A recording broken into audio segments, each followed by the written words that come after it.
Doo-ba-doo-ba-doo-doo-ba-doo-ba-doo-ba-doo-ba-doo.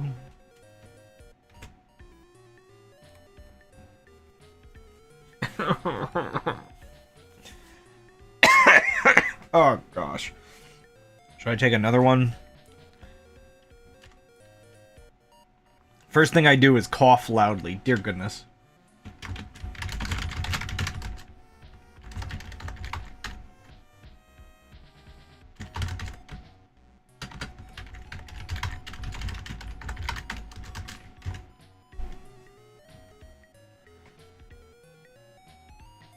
Oh, do that.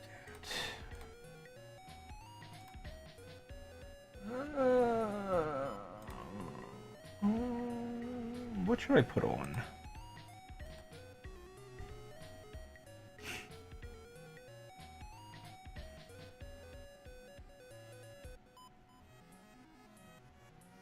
Oh man, more snow?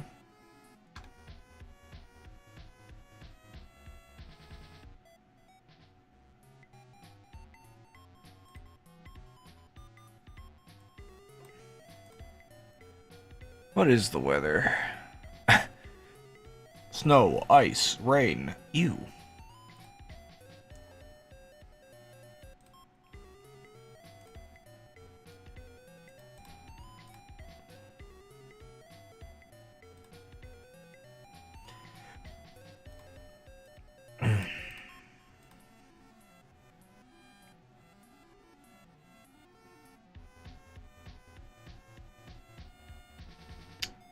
I'm trying to think.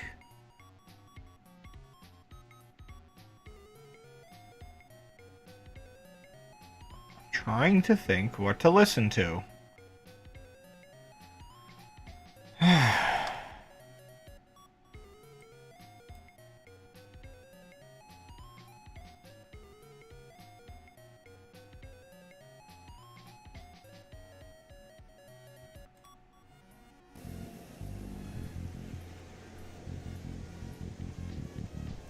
That'll do, I guess.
Let's get the volume on this good.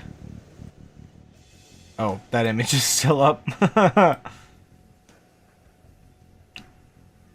Every time I guess, yeah, this is another one from the same channel. I really like these Age of Empires ambient videos this person has made, just because they must have gone into the level editor and like used a bunch of the assets to make really neat aesthetic little things. And they've got things like characters patrolling around to make it like look more alive and everything. It really actually makes me want to make that game that I've wanted. That I've wanted to make for many years now, which is essentially Age of Empires, but more focused on the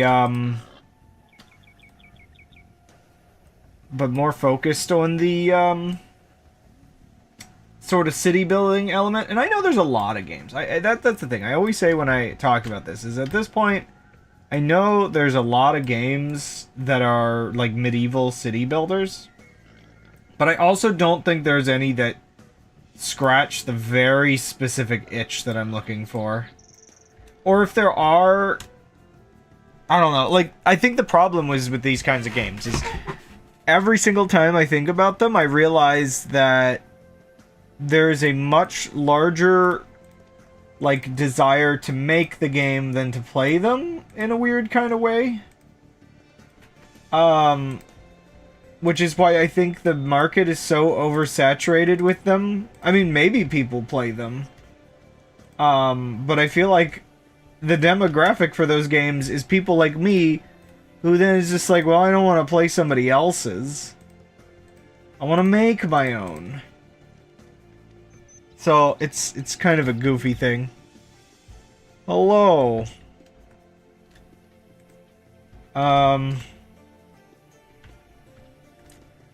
Anyway, on today's episode, let me tell you why it's easy to coup our government. I mean, what? No, I just want to be able to work on video games in peace. Is that so much to ask for? You didn't hear anything? Oh, was the invest in crypto too quiet, or I don't know. Volume might be a bit low on that. Very quiet. Oops. Yeah, I guess, I might want to check the volume on those notifications. Where is that anyway? This one? How does this work? It's just a, it's just a URL thingy, right? Huh. Weird. I wonder if Twitch themselves made it quieter.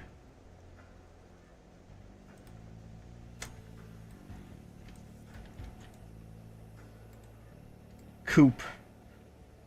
I will always find it really goofy that it's pronounced the way it is. What is the point with the P?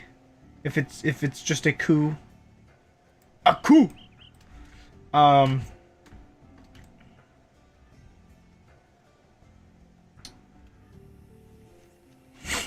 It is really dumb, though.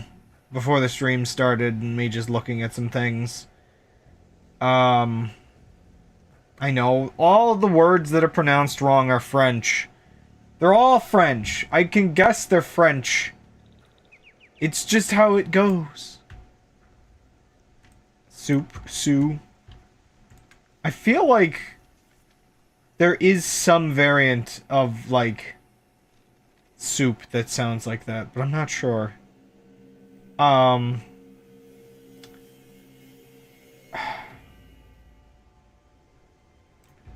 Anyway, yeah, oh gosh, some of the stuff I was seeing before the stream, the sort of lesson of how the United States got to where it is. I have not been very supportive of our police system for quite a while, I would say. It's been one of those things where it's always awkward with, like, my brother's YouTube algorithm, which will get him watching, like, police cam videos and stuff. I've always found it, like, really awkward. Because while I understand bad things do happen to cops, there's so many of these situations that feels like it's, like, the cops creating their own problems. And that they disproportionately create enough problems for other people that I kind of understand why people are very paranoid around them. It's kind of one of those cycle of abuse kind of things. But one of those things I feel like I've mentioned in the past is the sort of awkward reality that in a sort of hostile takeover of our government from right-wing politicians, the police is not your friends. I mean, for a lot of people, the police was never your friends. But especially not in the current situations of things. Because the police are exactly kind of who's enabling what's been going on down in DC recently. Like one of the recent reports, in videos, it was a, group of people from Congress, trying to enter, I think it was the Department of Education building. There's a couple of these buildings where, like, the employees aren't really allowed in right now, and neither is the public, and it's awkward too, because the footage is at the all-access entrance. You know, the sort of public entrance of the building. And you know, while Elon Musk's minions are allowed to do whatever they please, actual members of Congress are being prohibited from entering the building. And people are like, okay, well, call the police or something if, you know, they're doing this. And it's just like, no, you can see in the footage, on the inside of the building is the police. Like, people wonder how the employees are just letting this happen. And it's just like, no, the authorities are there. They're just on the side of the fascists. Sous chef. That, I think that might be the term I was thinking. I think that might be the term I was thinking about. That's like soup adjacent. Now, I forget, isn't the sous chef the one that cuts things, or am I dumb? Is that the soup chef? I thought that was the dude that just cuts everything.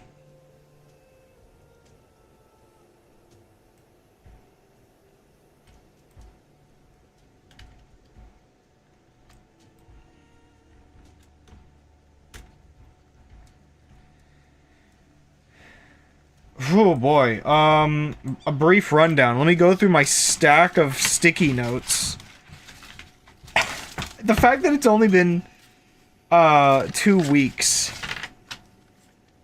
Oh,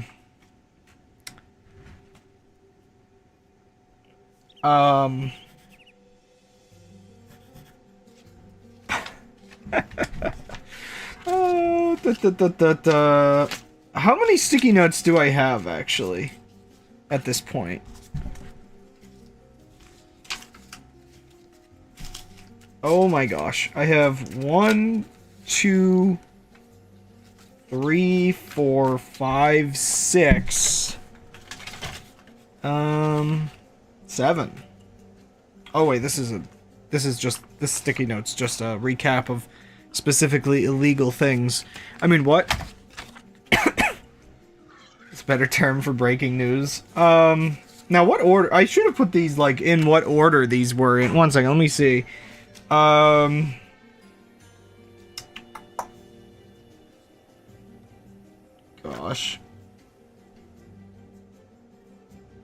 I don't... Oh, man, it's hard to...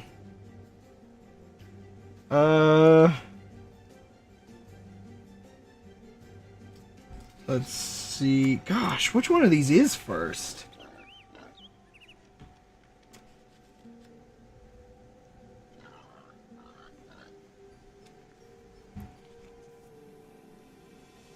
The fact that it's only been 2 weeks and I don't even know, like, what order these things happened in. Okay. I mean, specifically this sticky notes. Okay, so the rundown since the inauguration, which, yeah, it's only been, like, 3 weeks, I guess, since the inauguration. That happened on the 20th of January. So, yeah, they moved the inauguration, inside, and we lose our last chance at freedom. I mean, what? They have their whole inauguration party, and pretty much every big tech company has a representative just in, like, the VIP, sorry. VIP, that was a weird... I keep putting acronyms backwards. ETF loans, or EFT like I got that backwards. Oh my gosh. Um. Yeah. So all like I feel like really just going back to the inauguration is how I sum all this up. So yeah, all of the billionaire like tech dudes had representation. That's Amazon, Google, obviously Elon Musk was there, TikTok's CEO was there. I feel like I'm forgetting one of them. Oh gosh. Oh yeah, Mark Zuckerberg. Um,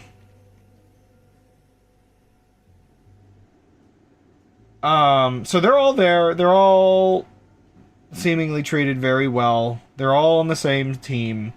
I'm unsurprised. Like all the billionaires are dangerous in their own different little ways.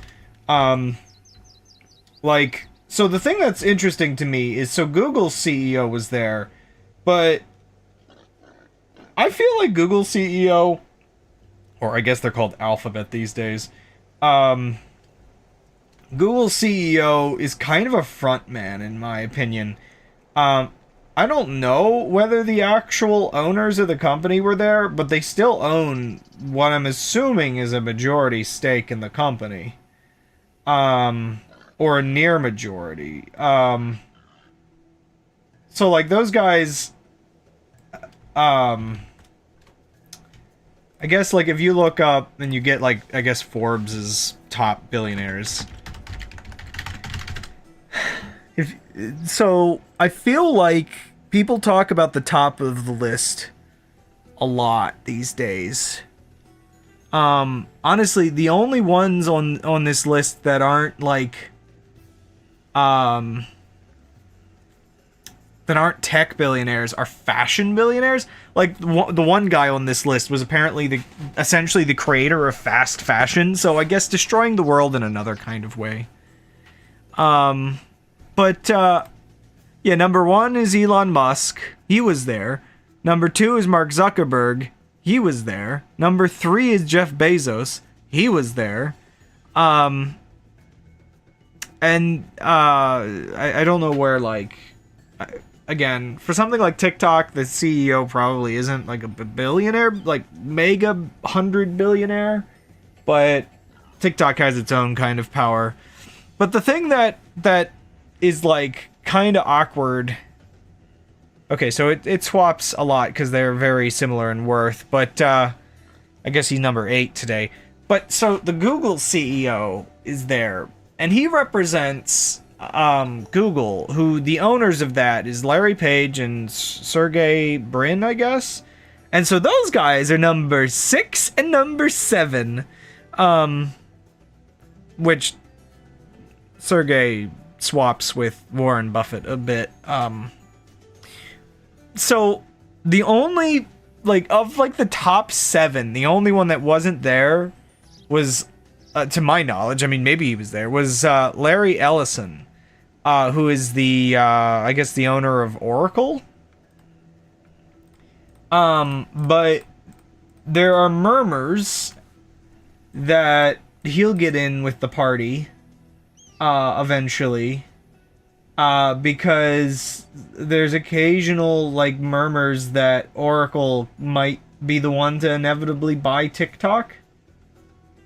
Which would mean pretty much every top 7 billionaire has some control of the US through social media and just sheer power. Oracle is an odd one on the list. Because I guess, I guess Oracle in the background probably already has a certain amount of control, because I'm pretty sure they provide web and database hosting similar to Amazon, AWS, Amazon Web Services. So it's not like they're mysteriously rich. They also have tech industry control as is.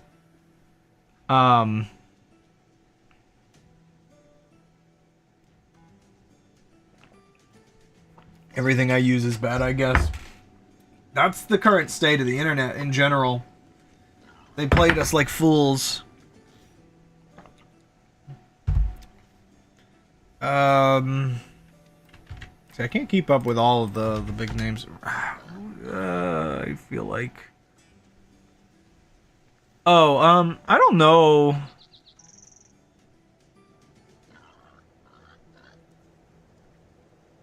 I don't know. I forgot him by name, but I don't know if Jack Dorsey would have...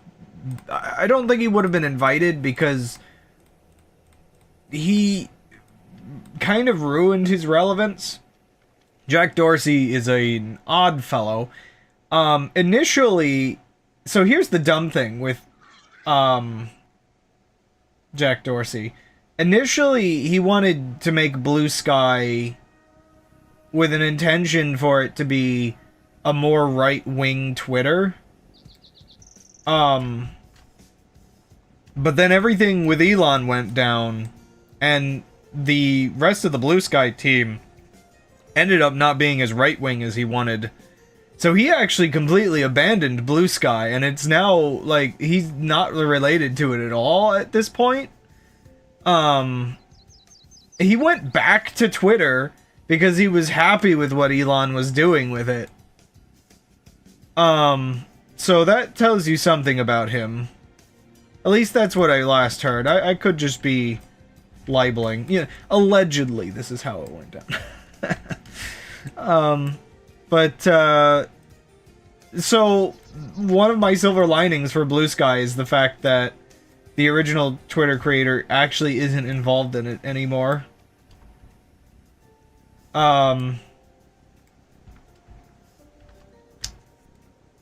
You see, some of these people aren't rich enough to be in the cool kids table. They want to be, that's the thing. Like, a lot of these guys are basically suck-ups that would love to be part of the cool kids table of oligarchs. Man, you can't even call them oligarchs at this point. It's plutocrats. Oligarchs is just when there's a small group of people controlling the government. Plutocracy and plutocrats, I guess, is when it's all the richest people controlling it. So that's where we're at. We're not even just oligarchy at this point. We're plutocracy. It's like, yeah, well, that was fast. I mean, this has been the plan for years, and it's hard to stop it, considering money is power, and power is power.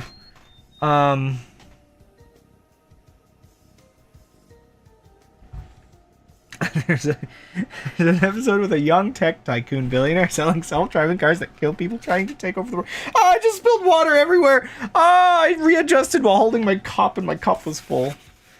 Oh! How could the government do this to me? Anyway, yeah, so, all the tech billionaires were there. I can't believe I have a drinking problem.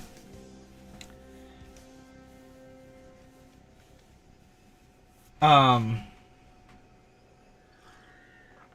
luckily it was water for me as well. Yeah, so we get all the tech billionaires there.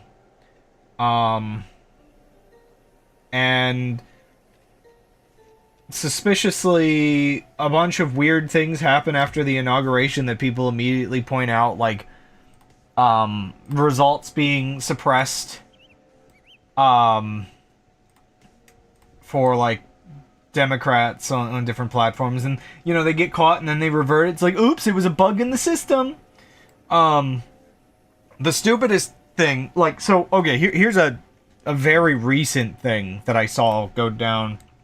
Like, I saw people discussing on the, again, like, I guess because I have, well, I guess people were talking about this all over Reddit, but I saw the actual, like, discussion thread amongst the actual, like, moderators, because I'm on the moderator, like, help subreddit. I guess they automatically subscribe you to that when you have a subreddit. Um, and so I saw some of the discussion, and I dug more discussion. Apparently, a large number of porn subreddits just, like, were just banned. Just all kinds of ones. Like, from the looks of it, things that were, like, very vanilla. Just, like, just all kinds of things. And then also other not safe for work things, like, I guess the drugs subreddit got banned. This was just like a couple days ago.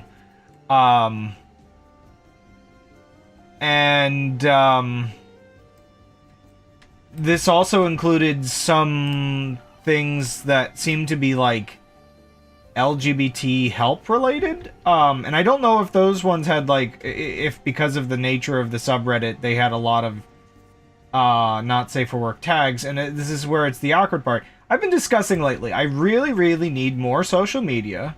And I think Blue Sky's been pretty good about this, but I need more social media to have multiple forms of not safe for work tags.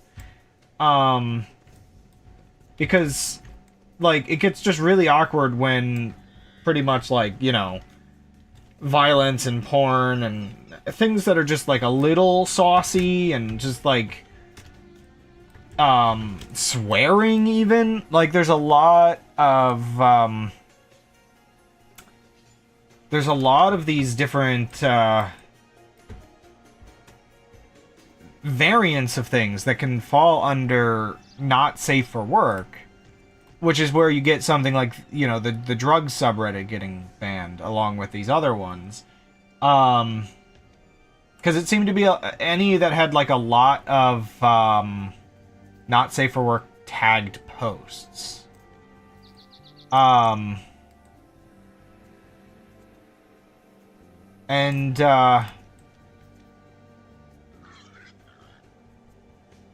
Yeah, so it gets really awkward because there were ones that I guess it was like one of the ones that I know was LGBT related that got banned was one related to people discussing transgender surgeries. And so I guess probably part of what happened there is, I'm assuming either it's something to do with just like the nature of surgery images, or maybe people showing their top surgeries or whatever else. So that got banned along with this other stuff. So it wasn't that it was just like porn specifically, but just anything that was any subreddit that had a lot of not safe for work tags. And so yeah, the reasoning given as well was that they were unmoderated, but a lot of basically all of these subreddits were like, no, yeah, we are actively moderated. There's no reason this should have happened.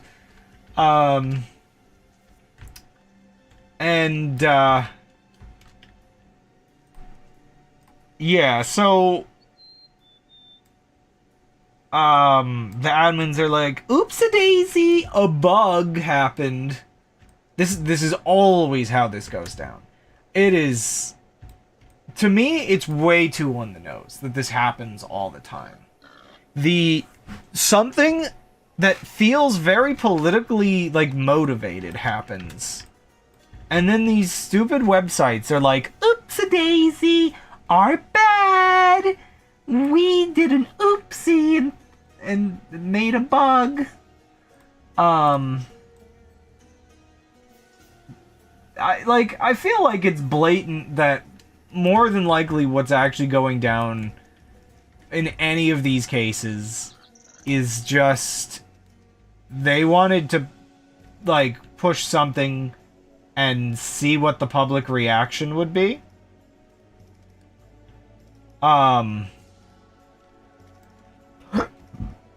Excuse me. See how bad the backlash would be.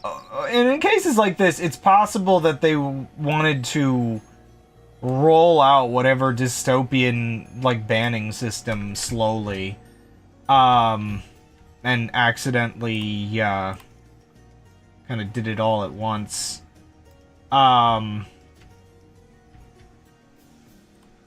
Because that's the thing, subreddits get banned all the time. If you do it slow enough, people won't notice.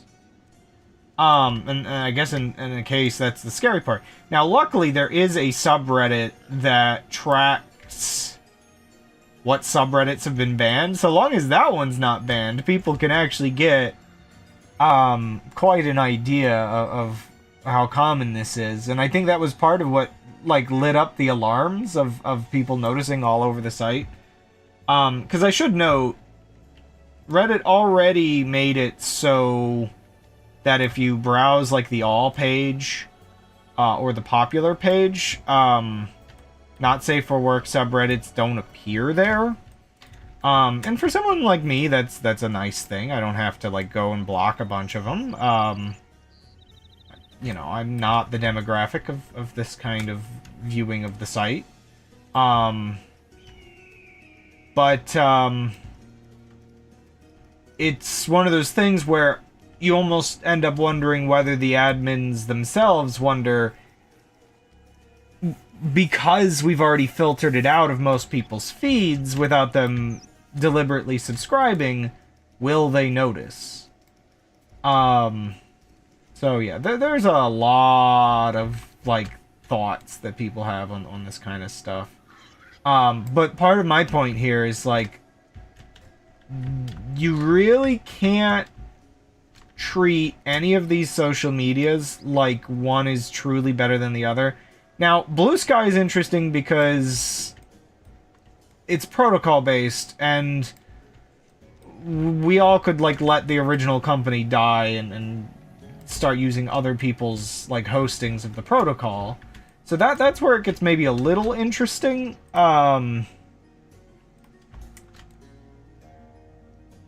Because, yeah, maybe we should encourage that kind of thing where the social media itself isn't fully connected to the company. Oh,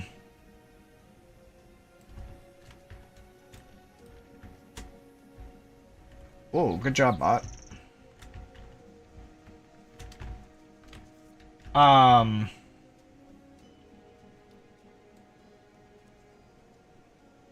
Yeah, so, because again, I mean, this is the biggest thing I think. I've been thinking recently how good a protocol-based Reddit would be.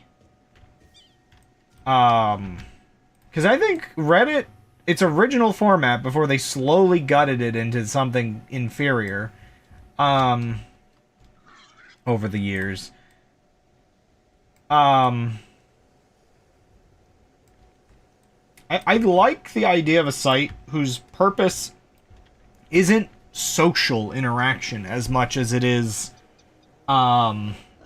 sharing information and content.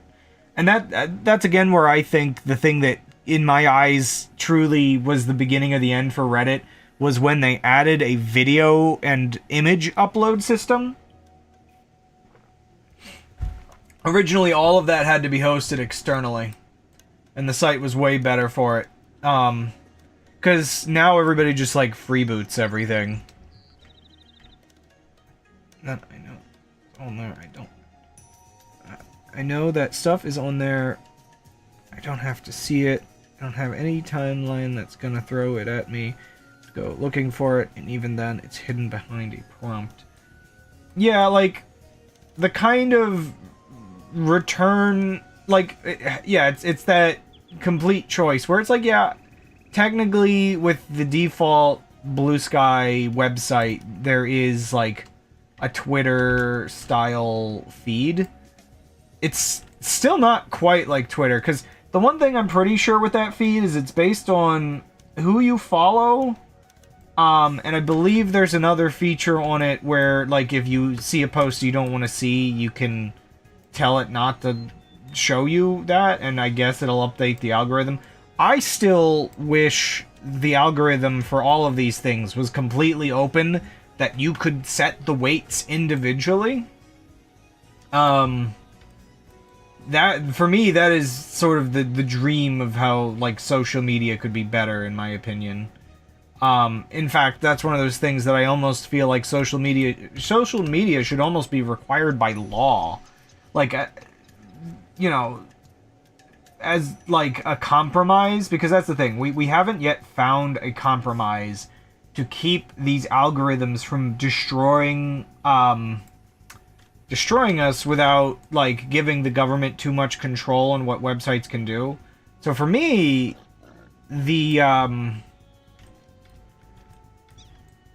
for me, the sort of middle ground that I feel like could be pushed as a legal requirement is no black box algorithms. I think I've talked about this on stream a few times recently.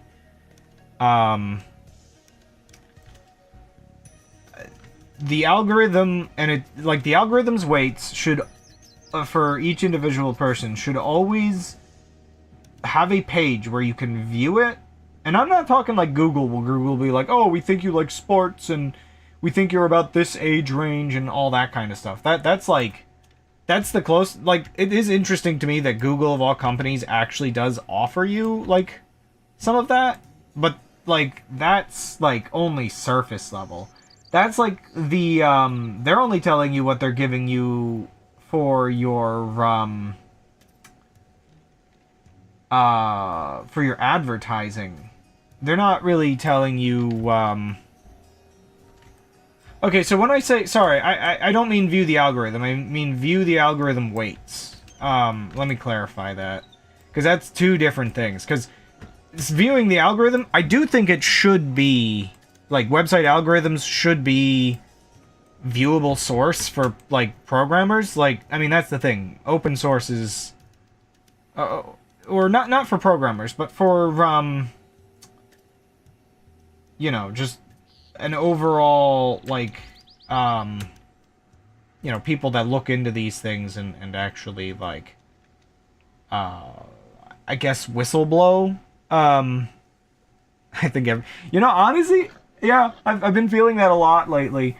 I am one of those people where I would be fine living in a system where things like my game IP and the media I make has no protections, but that we also, like, live in a world where nobody else's stuff has protections. That's the funny thing. People will occasionally, like, if I talk about my views on trademarks and copyrights and whatnot, people are like, oh, well, you'll feel that until, you know, your stuff's at risk. And I'm like, no, I would be fine with it, given the whole system is this way. As is, we're stuck in, like, a stupid arms race kind of thing. Where, like,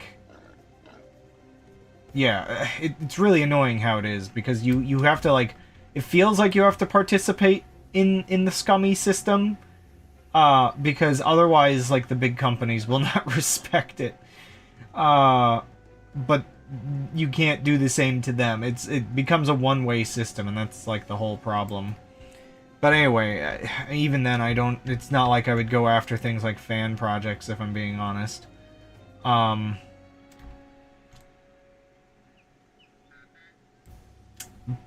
But,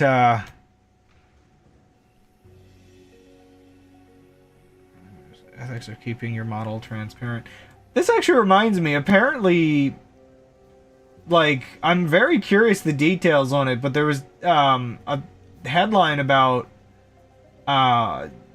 Meta supposedly torrented, like, 80 terabytes of, like, books and other media to train their model. I don't know how this information gets discovered, or how true it is. It might be a lawsuit.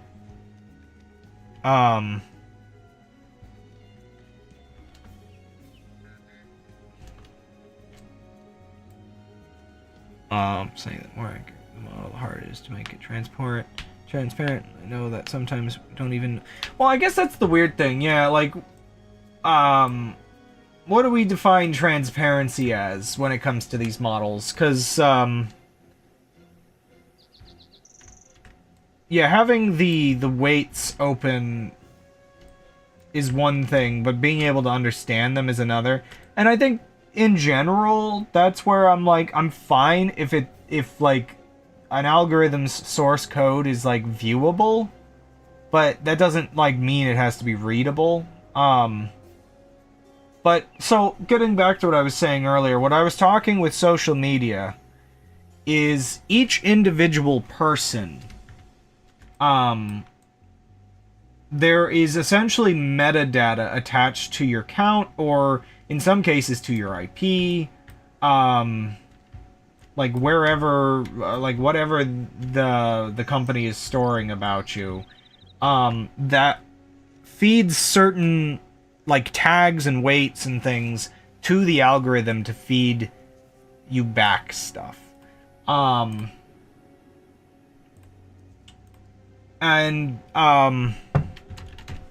yeah, that's where I think that should be fully accessible for people. Sorry, moving my cup.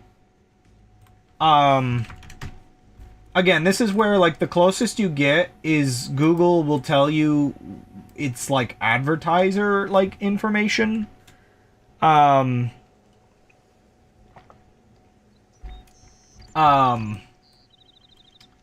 where it's just like, oh, we think you're into sports, we think you're this age, we think you have this political alignment or whatever.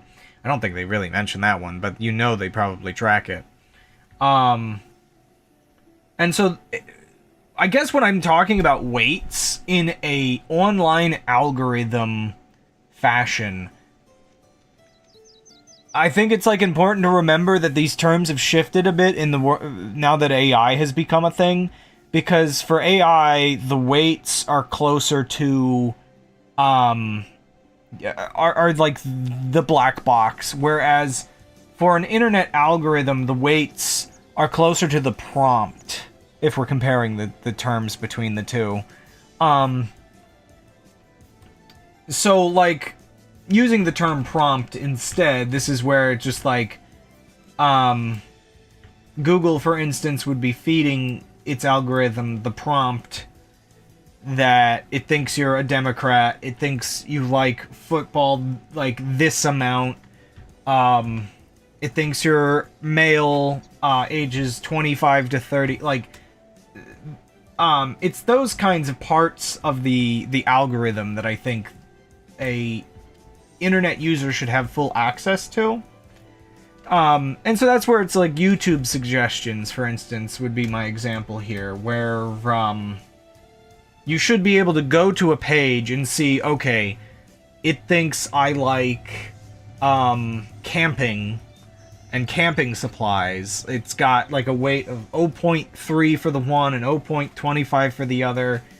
I don't want this in my algorithm anymore. I've seen enough tiny camping trailers pop up in my algorithm.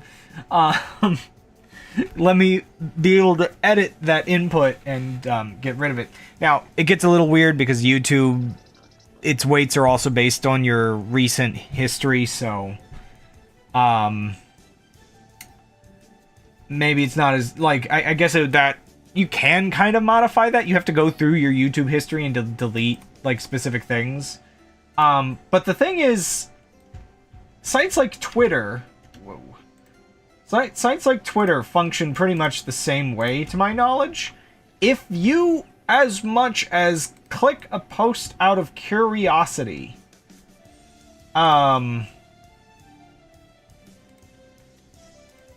Twitter will apparently consider that engagement and suggest more. Which is, like, really bad, and this is, like, where I'm, like, knowing that this is how the site works, I'm really glad. I'm pretty sure Blue Sky doesn't use that same system. And I'm glad that, like, other sites that I've used, don't use that system. But apparently a lot of these big social medias do. Because that has, like, a specific, like... If you're somebody like me, that has a specific, like, annoying backlash, because I'm the kind of person that will click something stupid so that I can read the comments and see if other people are like that's like where you get the treasure trove of reaction images these days is it's in the comment section of somebody posting something dumb.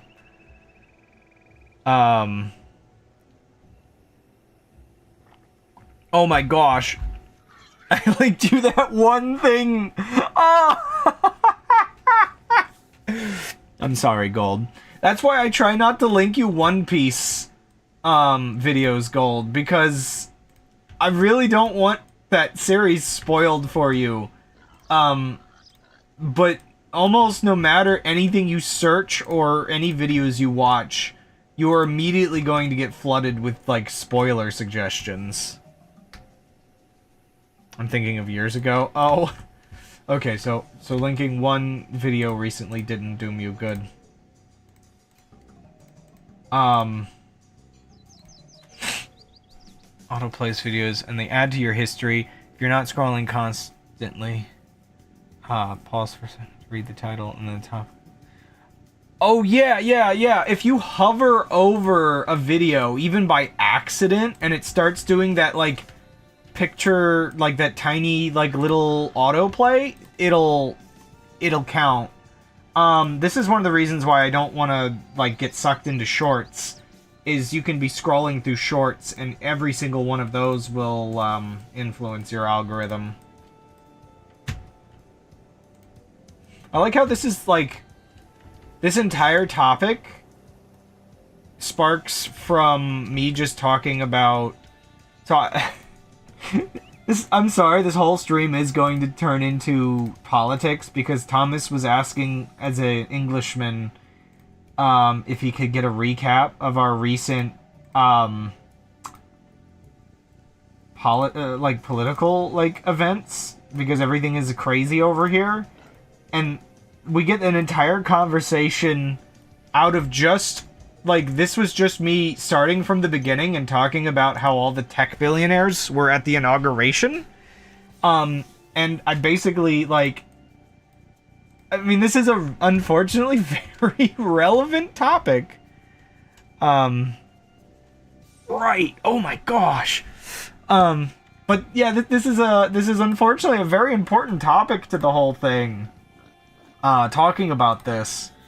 Because, like, part of the topic is a lot of these social media, like, companies and billionaires are not our friends, and they're also very much how we got here. Because I'm talking about algorithms and everything, and, it might be important to note, the influence of these algorithms on the election, and how we are not equipped to, deal with them. And maybe they shouldn't be black box algorithms. Or maybe there just shouldn't be automatic algorithms at all. So I guess just before I get away from it a little bit here, this is part of my reasoning on why I mentioned the importance of algorithms where people can change their, like, the essentially the prompt, like, keywords that appear most often for them. If there is a requirement that people can modify these things, then it would force companies to not have as complicated algorithmic weights, and be able to, which would heavily, like, damage their ability to just do secretive things that people can't, like, point out.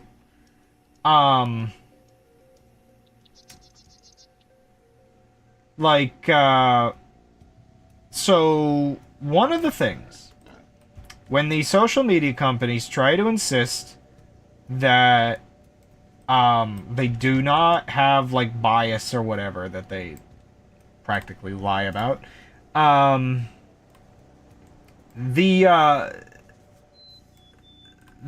sort of, like, big thing is like a big argument around it is the idea that it's not that they, like, you know, have a specific bias. They're just showing you, like, controversial things because that's good for engagement. And the reality is that's only half true. More and more studies testing these social media sites and the content they give people are finding that while, yes, like, so let's say just Republican and Democrat right now. Never forget Hillary's emails. One personal email server versus every single part of the government getting one plugged in. Amazing. Oh, suddenly the emails don't matter anymore, do they? Oh my gosh. Sorry. This is how easily distracted this conversation gets. But anyway, so while yes, let's just use Democrat and Republican as an example here. A Democrat will receive negative videos or content on their timeline for, did I say? So yeah, while a Democrat will get negative Republican news, and a Republican will get negative Democrat news. The interesting thing that you'll see, however, or that these studies will find, is it's not what is being shown, but it's what is being omitted. Kind of a lying by omission kind of oddity. So Democrats might receive positive Republican stuff on their feed, but Republicans won't receive positive Democrat stuff on their feed. So while the negativity might be consistent, the positivity is often where they weasel these kinds of things in.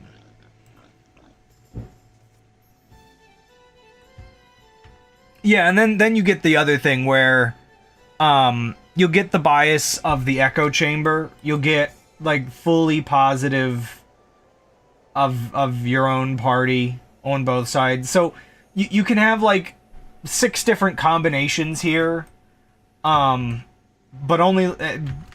just the fact that only like 5 of the 6 combinations appear is enough to create political bias in social media.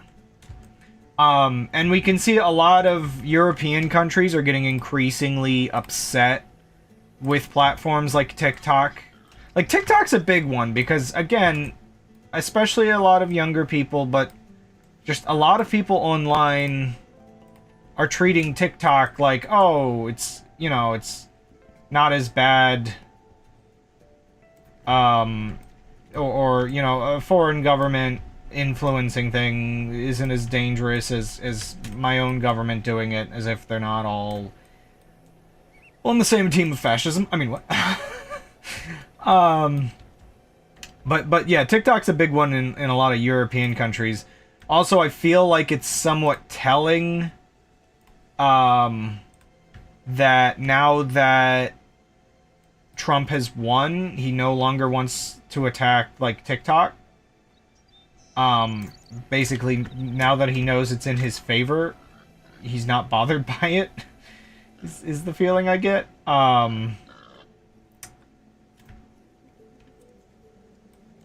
Like, yeah. But, I mean, all these social medias, I almost can't, well, I definitely can't single out TikTok because Twitter, so, like, TikTok is insidious, I guess. It might be a term for it. TikTok is, like, very good at being very subtle about it. I mean, I feel like people are probably finally feeling the burn and regret of,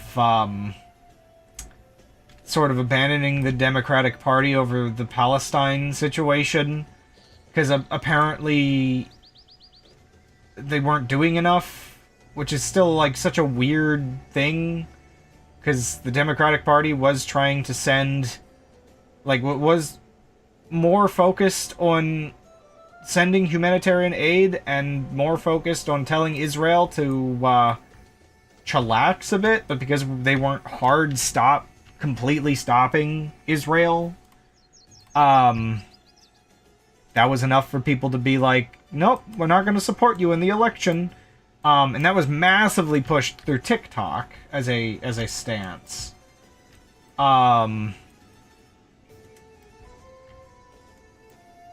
And yeah, I do think people got like pretty crazy manipulated in the process. Because why would Trump be better for Palestine?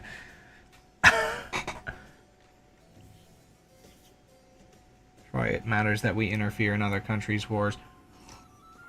It is a very interesting thing because, yeah, it's one of those cases that, like, again, it gets me stuttering because there's 1,000 different thoughts all at once. The problem is most people can't understand the sheer importance of context. There are things that are good in some contexts and bad in others, and the important part is figuring out so I'm just trying to figure this terrain out a bit. The important part is figuring out individual situations and if they're good or bad. The United States has a bad tendency to meddle in countries that we're, like, just making a mess out of the situation. But at the same time, like, everybody agrees that the United States getting involved and helping Europe in the world wars, like, especially World War II, was a very helpful thing, and maybe we should have done it a little sooner. Like, context is just very hard for people, I guess.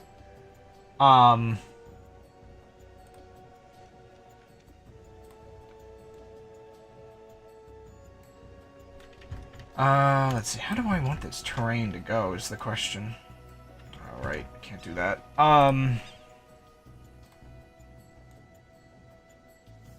Yeah, so it's kind of like the controversy around U.S. aid, and that being turned into the big boogeyman recently. People don't understand return on investment either. And they don't understand that helping develop foreign countries, that does have, a benefit in, like, especially when it comes to disease prevention, but, also creating new trade partners and all that kind of stuff. I mean, you can question whether it is a form of imperialism, but you also can't be arguing that, like, imperialism bad if the guy you're supporting is trying to annex Canada, Panama, Greenland, and probably Mexico.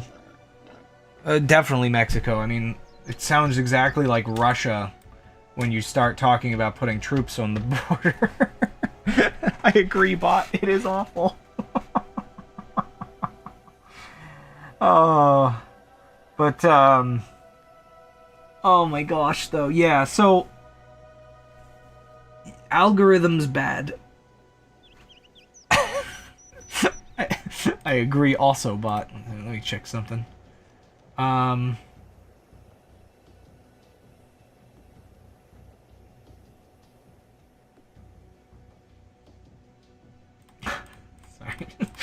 Brother telling me work stories. Yeah, so oh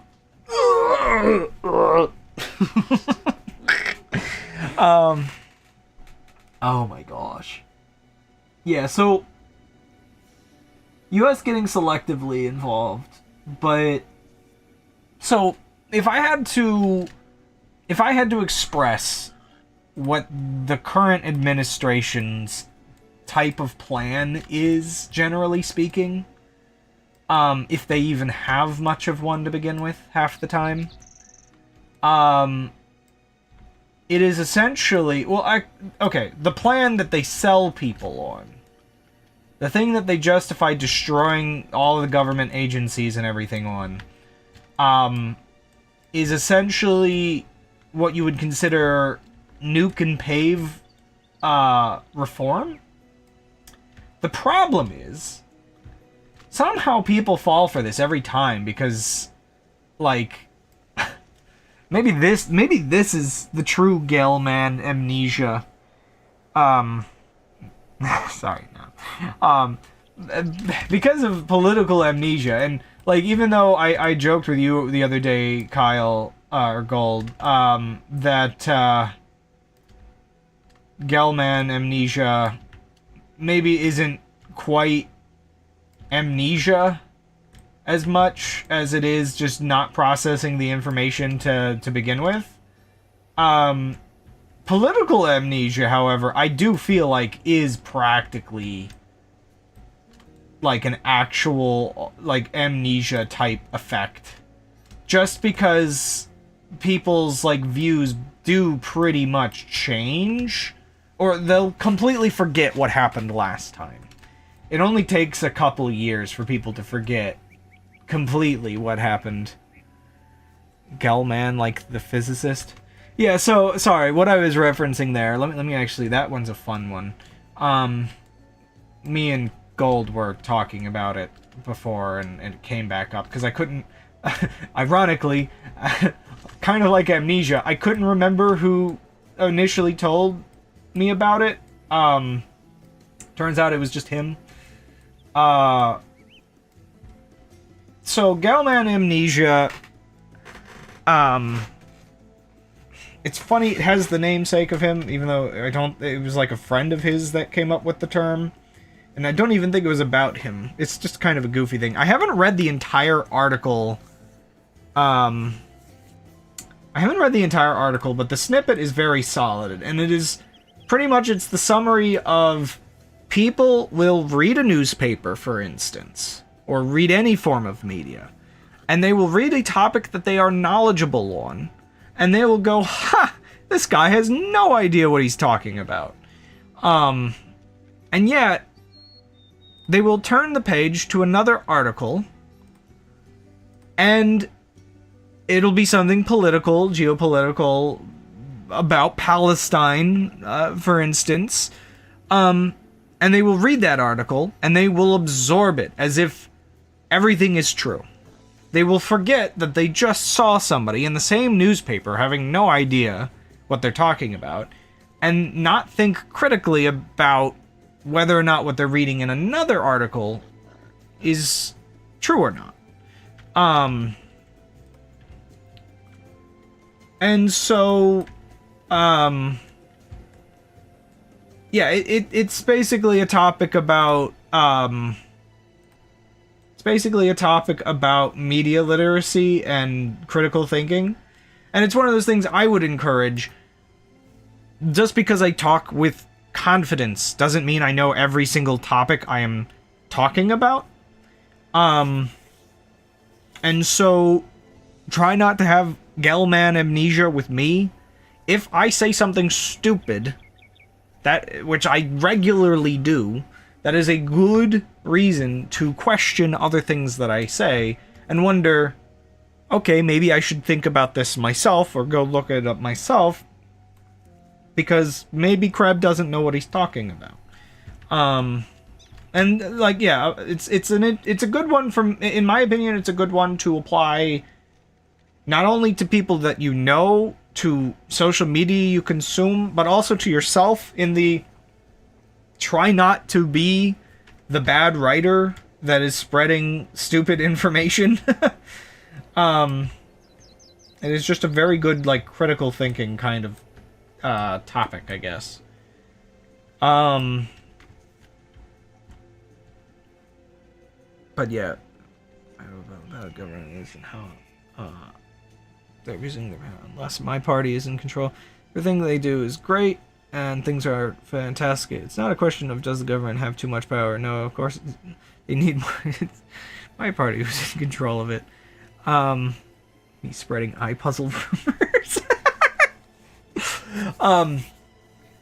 But yeah, so Galman Amnesia brings up a whole topic of its own that, you know, has plenty of interesting parts to talk about, but it does have, like, generally, I don't know, a pretty good, like, reminder to keep in mind of always think critically about, especially about topics that you're not as familiar with. Because, like, part of my takeaway with Galman Amnesia is the scenario that he's describing of somebody reading something that they're knowledgeable of and then not thinking as critically about something they're not as knowledgeably of, knowledgeable on, sorry. Jeez, I can't speak sometimes. The sort of, like, interesting thing to me is it's not that the person is thinking critically about the topic that they're familiar with. Maybe sometimes, but a lot of times the problem is sometimes when we read something we are familiar with, and see how poorly somebody else explains it, sometimes it's more so that we're not thinking critically and we're just thinking with our ego. Sometimes we're so focused on how much better we are,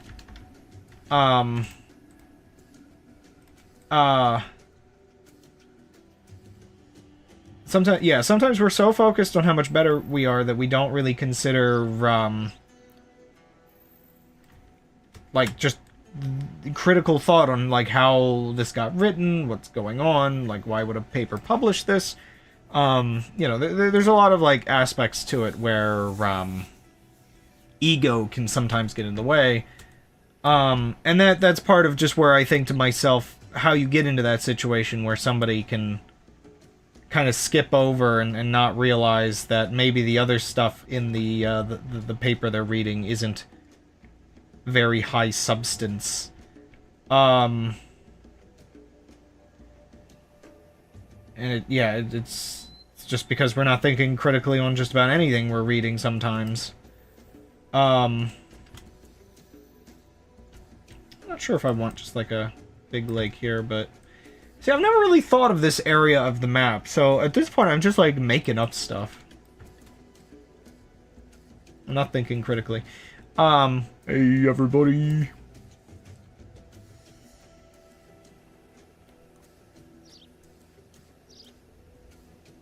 But, yeah, so, yeah, there's a lot of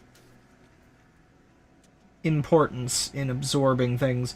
And that's where, like, I am just being, like, overwhelmed a bit lately, because I don't know what my position in life really is, that I feel an odd inner need. Whoa, what was that? Hello? Okay, my audio is still here. Wait a second. It was in the video! Wait, did somebody comment about this? No, I don't see it. I can't. Ah! That's mean. The noise was in the video. But yeah, I don't know where I've gotten into this sense that I feel a need to try to be as educated as I can on some of these topics, which unfortunately leads me to do something that's, like, beyond doom scrolling. Is doom researching a thing? Like, that's the thing. I'm not just, like, absorbing the media and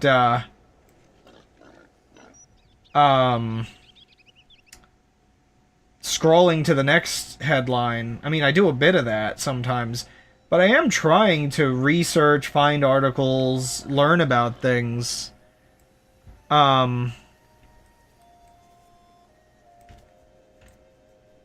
have so many, like, extra tabs of things I need to come back to at that.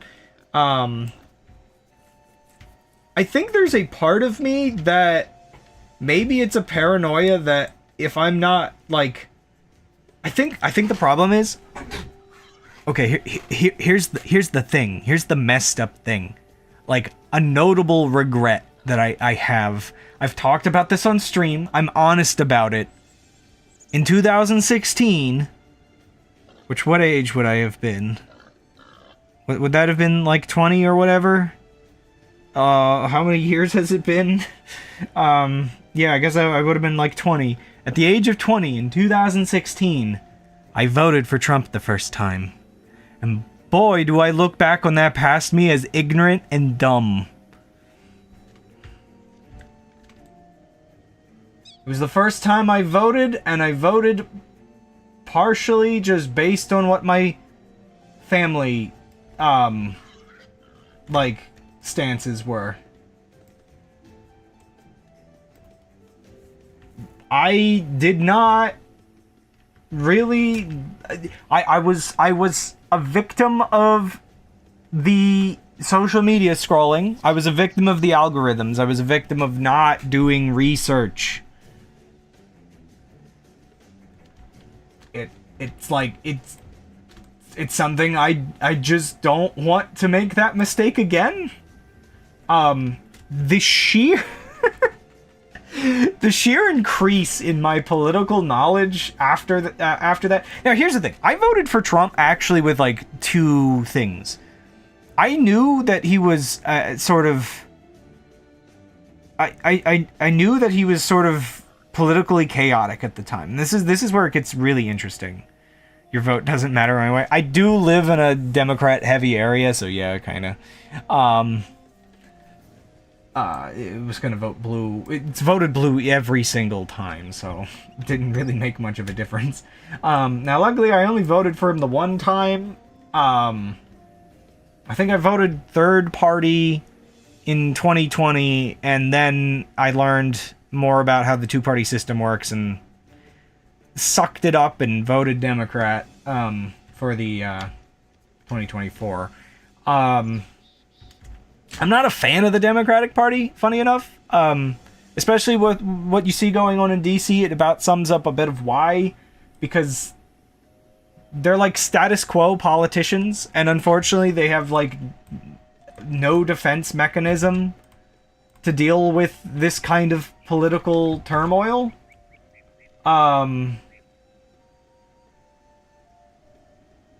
You know, they're happy to get voted in until they don't get voted for anymore because there is no voting. I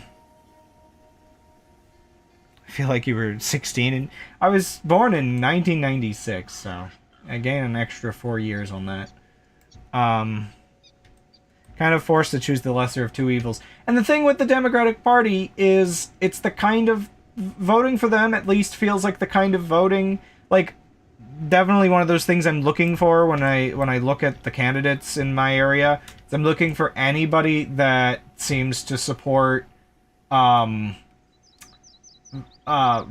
system reform, specifically things like ranked choice voting and things like that.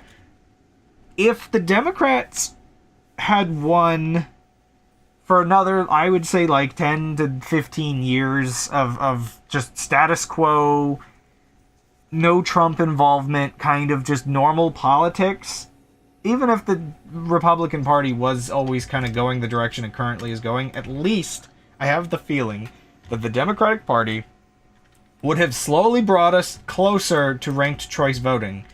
Ironically, that would also bring, like, in a direction where the Democratic Party doesn't, like, get power as much, but it also would have meant the Republican Party probably also wouldn't have gotten power as much. And, you know, for the subset of Democratic candidates that are interested in that kind of stuff, I feel like they more than likely don't mind the idea that, like, the party itself no longer gets priority, because it's more about the people that actually care to get the best politicians. But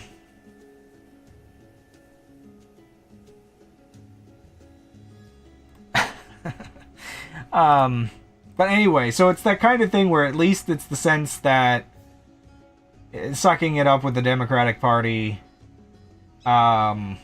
was leading towards maybe a form of the government that I more would have desired.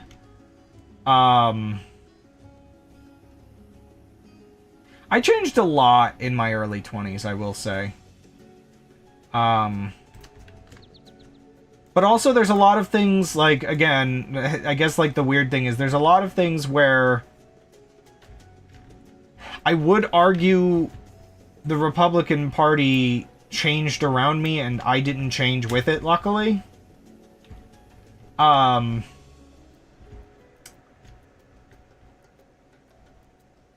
also there's just a lot of things where, with, like, identity politics and all this stupid garbage, I'm like, wait, half of the things that you push for these days, why would it bother me? Other people having rights? Uh-oh, why is that a bad thing? You know, like,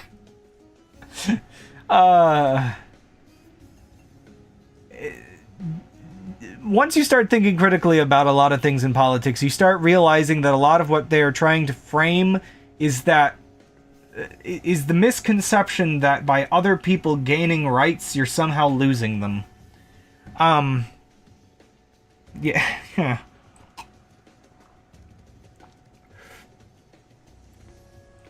Parties are pretty flipped in their meaning. Democrats keep things as conservative as possible and don't get a lot done.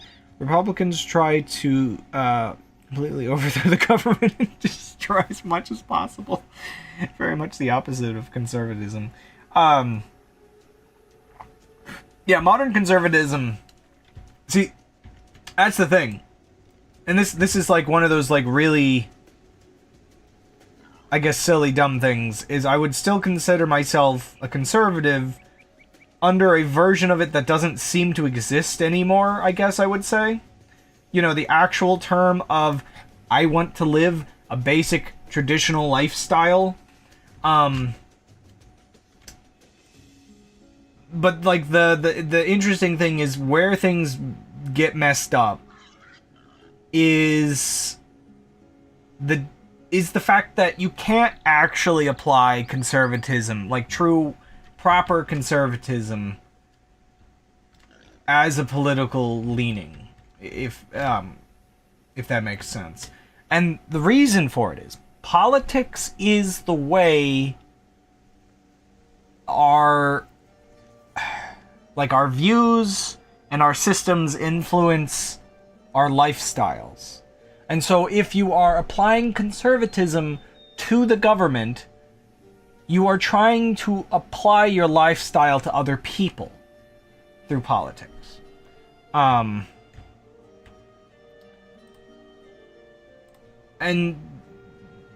yeah, there's an interesting incompatibility there.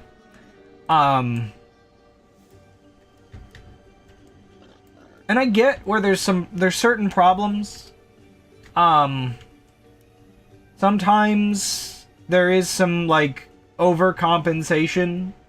And I guess this is where a lot of this stuff gets to be the problem it's currently in.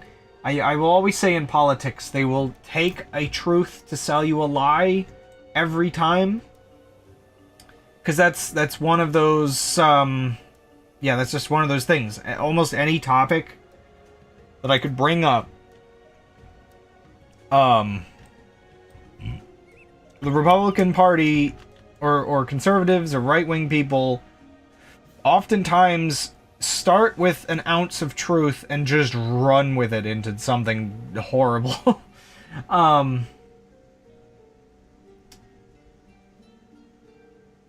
I mean, like, yeah, I mean, and this is why it's so hard to actually, like, inform people of the problems.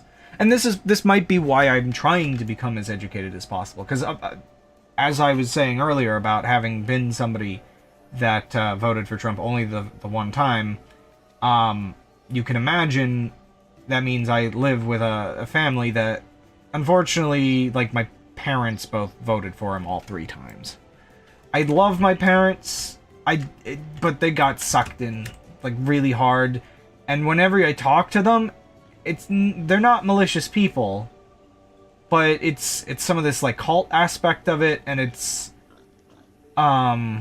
just ignorance, unfortunately. And I'm okay with saying that publicly. I know saying negative things about your parents online is like kind of almost taboo, but I mean, at this point, like, what else do I say? Like, at a certain point where it's just like it's this bad, like, I'm sorry, but I don't know what like to do about it anymore, even with having conversations with them.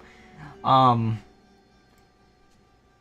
I guess part of this is just me trying to figure out what else I can say at this point. I mean, I haven't talked to them much since the inauguration, so maybe it'll be a lot easier to be like, hey, all those things I warned you about not to vote for him for, they're all happening. I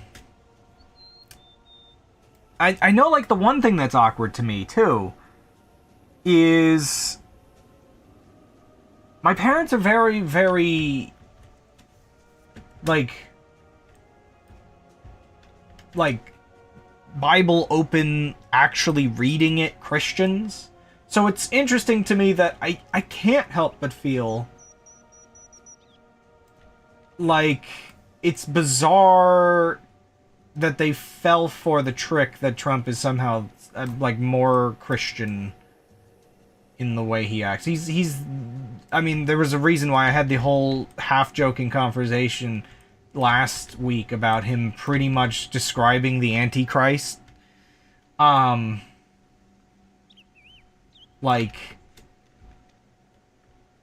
this is very not biblical. I mean, it's interesting to me because I see online discussions about different things, and it's just kind of amazing to me how much people have lost Jesus's teachings.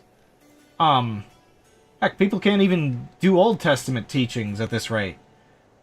Like, even the Old Testament teaches you to respect people from foreign countries and be patient and helpful towards them, and like help those seeking asylum and all that kind of stuff. Like, there's all kinds of like things that it's just like the current version of this Christo-fascism, Christian nationalism government is like not biblical in the slightest.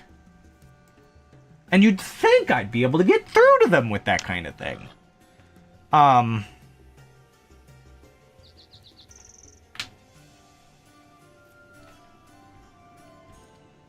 Unfortunately, the same thing happened with Nazi Germany, from my understanding, is Christian faith was abused to justify Nazi things. It just, unfortunately, because of a very complicated amount of things related to churches becoming large institutions of authority, people end up getting really heavily leaned into blind faith. And it's a whole complicated thing. And I know for a lot of people, they see religion as just an objectively bad thing. But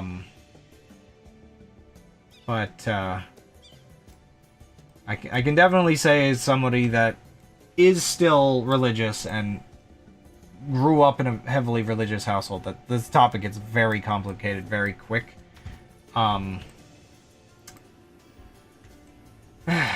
And unfortunately, it's a big part of what's like ripping everything to shreds.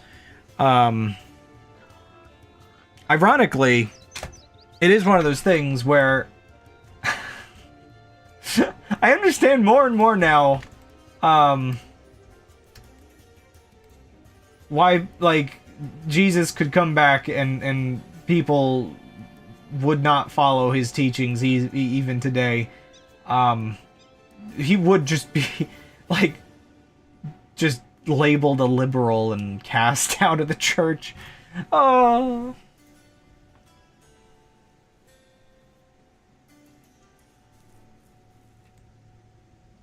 Yeah, I guess that's the thing with faith.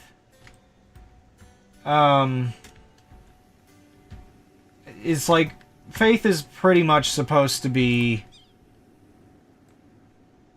a belief that even if things are a bit confusing, you'd hope an all-powerful creator has it figured out. And it's a little frustrating because it is one of those weird things where I guess it's like it's okay to be religious but still not entirely fully know if you agree with every aspect of your religion. This is itself a very complicated topic because part of the whole thing is that like the book doesn't explain everything, and it might be on purpose, and it's just like, God, why would you do this? Oh. And so the thing is, people apply this faith that you're supposed to have, that all the little parts that are like, I guess you could say missing, have some explanation. Like again, I have very interesting mixed views on the afterlife and Judgment Day and all that kind of stuff, where I, you know, assuming it all happens the way it's described, I'm going to be a very strange person that, you know, in the situation where assuming I'm up there and forgiven and the gates are ahead of me or whatever the heck, I will be first begging mercy on people that didn't, for people that didn't make it, because if that is how, like, if, I don't know, I have an interesting relationship with the judgment part of my religion, in that it's all described as if God is very, very forgiving, but we get very little description of how that forgiveness will be applied on Judgment Day. And I've always wondered to myself if the final test for Christians is if they can apply forgiveness to those that, you know, aren't making it into heaven, and like ask God to forgive people. You know, like, I don't know. I don't know. This might be meant to be the big test of whether you're actually being a reasonable person. Is if you don't want anybody. Like, that's the thing. That is the messed up thing. Like, I'm pretty sure the Bible is pretty distinct about you shouldn't desire anybody to go to hell. You shouldn't desire... You should desire that everybody makes it. You should have forgiveness for everybody. You know, I mean, it gets kind of nasty in certain things where it's just like people do unforgivable things, and I don't know, that you know, it gets very complicated. But it is one of those weird ones where, again, when we talk about what has happened to Christianity, like in the country, for instance, you have people that are wishing people to go to hell. And that is like, that is horrifyingly bad. Like, dear goodness, my fellow Christians, please. I don't think that's... I don't think acting that way is how you get into heaven. Because, oh boy. That ain't faith. That's like revenge. But anyway, yeah.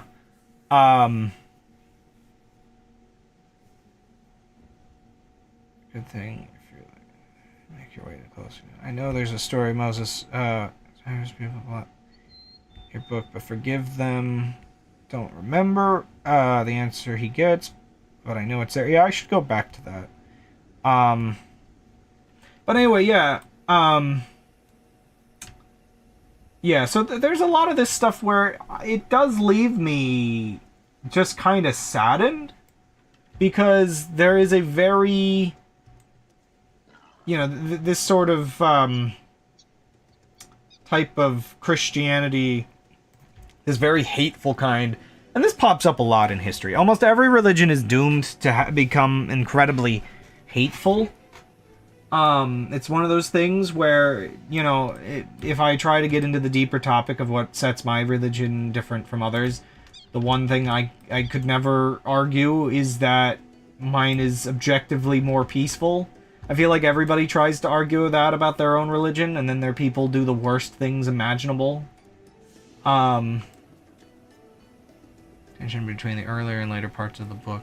The first part is not a forgiving person at all, then he changes his mind, I guess. Meanwhile, hardcore Christians try to follow the rules from the first half, even though Jesus was most likely not agree with them. Yeah, so, yeah, the first testament is an interesting thing in general. God is, like, harsh, but also kind of forgiving. The whole thing is weird because it's built around, like, the sort of, here, I have faith in this prophecy that I'm giving you, that a savior will come one day, and until then, do these things to show your faith, and it's a very odd system. It's one of those things that actually I dwell more and more lately on the parts where the Bible states that we have been made in God's image, and I wonder to myself whether we got an odd flamboyantness from him. I guess is one way I could put it. Just because it's just, I don't know.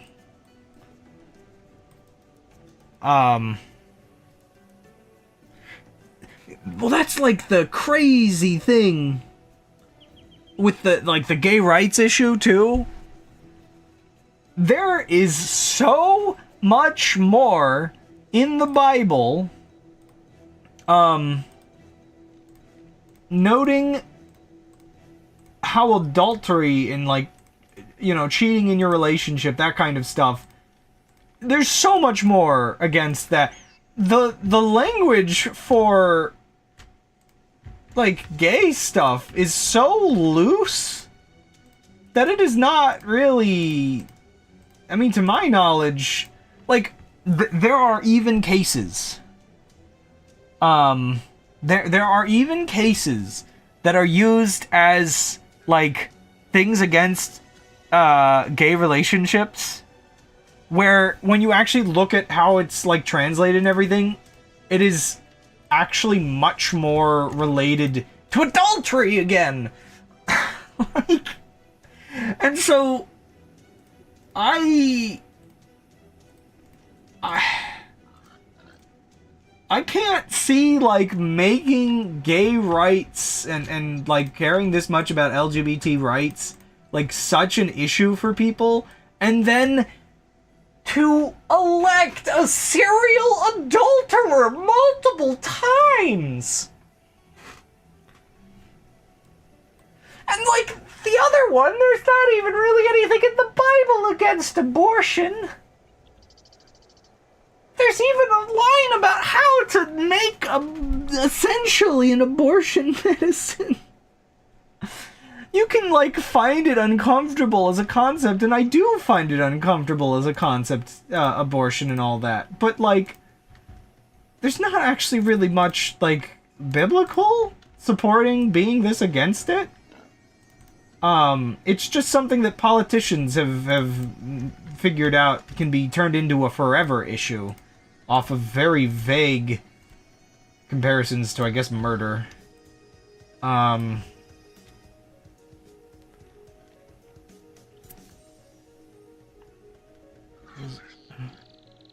As if pleasures are worse than murder. Guilty of both. Like, a lot of the Christian-related political things have very, very little biblical backing, to my knowledge.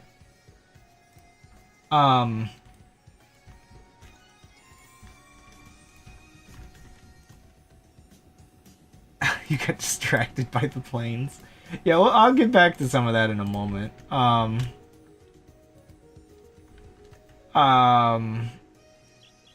Yeah, so, I don't know. There is a level where you just have to kind of accept... So, like, that's kind of like the weird thing, because, like, I have had a viewer base of plenty of LGBT people. You know, I'm not interested in that myself by any means. I'm very happy as I am. But like, yeah, like, I guess it's just one of those weird things where it's like, to me, it's always been awkward because the coexistence between, like, being a Christian and just, you know, knowing people and accepting them is... It's not that hard to be peaceful as a person. It really isn't. The leaders of the Catholic Church as if it were biblical truths rather than reading the book for yourself. So, hey.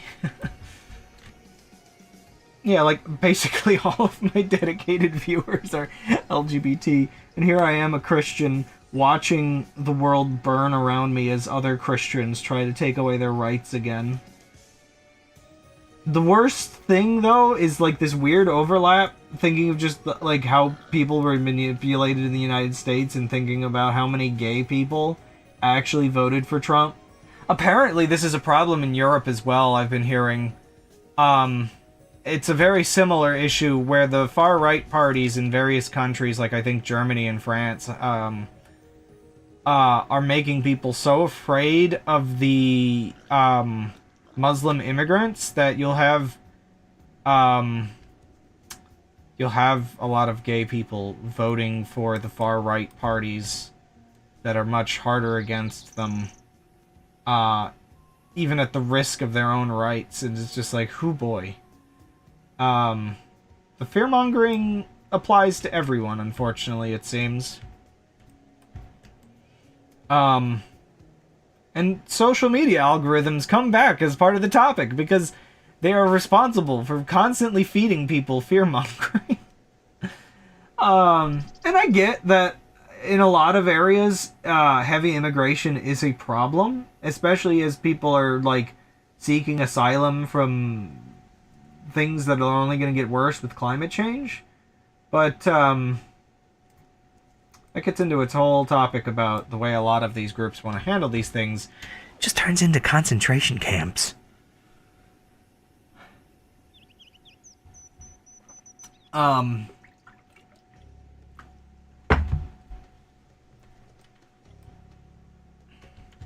one thing, and I haven't really gotten as many chances to bring this up with Christians I've known, that I actually do want to bring up as, like, an interesting side topic.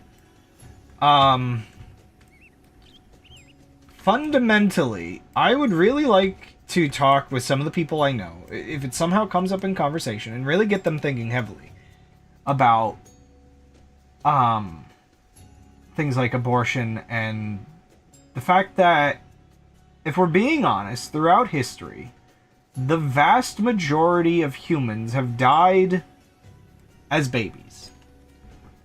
The infant mortality rate was so incredibly high that modern abortion rates are like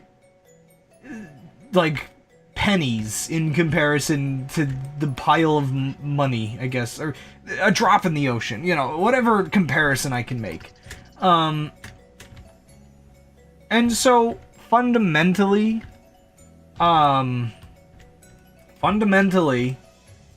for one's Christian faith to operate, you have to fundamentally believe that God has some kind of contingency. Yeah, I know it's super depressing, but it's a very like serious topic on this whole thing. Because again, people talk about abortion as, you know, baby murder, but like it doesn't, it pales in comparison to how many children just die. And so like from the people that like, a lot of Christians act as if giving a child an abortion is like taken away like their chance completely, but it's just like, I just feel like for your Christian faith to function, you have to assume God has some contingency for unborn and infant children. And in a lot of, it is interesting, because in a lot of faiths, there is actually certain interpretations of certain lines in the Bible, which implies, you're only judged once you're given a chance, like, once you, like, achieve awareness, I guess. So this brings up a weird topic in itself that,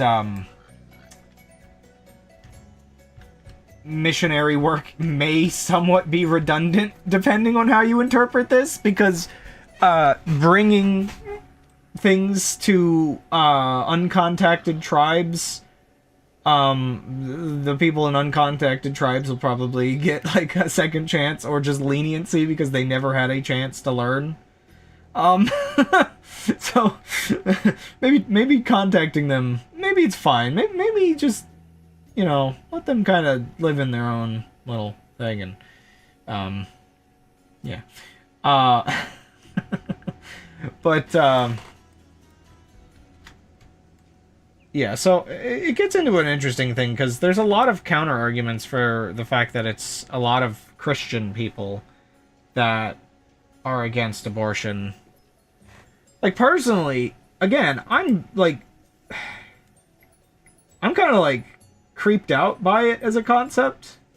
I don't really think it's morally okay, but I also don't think you can ban it. There's like too many things. There's too much. It is way too complicated to ban it. I mean, that's the same sort of thing. Like, just because somebody believes that being gay is sinful, I mean, what other sins are you gonna have banned? I mean, at a certain point, if you're making things illegal, you're devolving into the same things that people look down on, a lot of areas that are heavily Islam, where, like, women aren't even allowed to, like, be out in public because there's a chance men could gaze lustfully on them, and that's a sin? Like, no, yeah, you can't make every sin into a law. So that's, like, one of the major counter-arguments to that, is just, like, again, like, how many other things are you gonna make illegal? And that's unfortunately why Christianity, or any religion being part of the government, it turns into Christian nationalism, and then it turns into Christian fascism. I mean, if we look at these countries that have suffered the very heavy Islam stuff, it's the same thing that's happening, just with a different religion.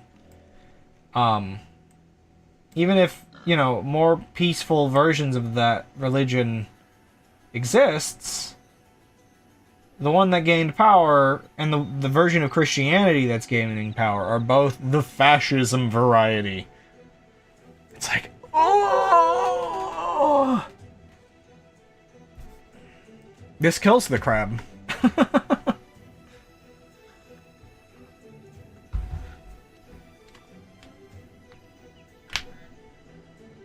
Ow.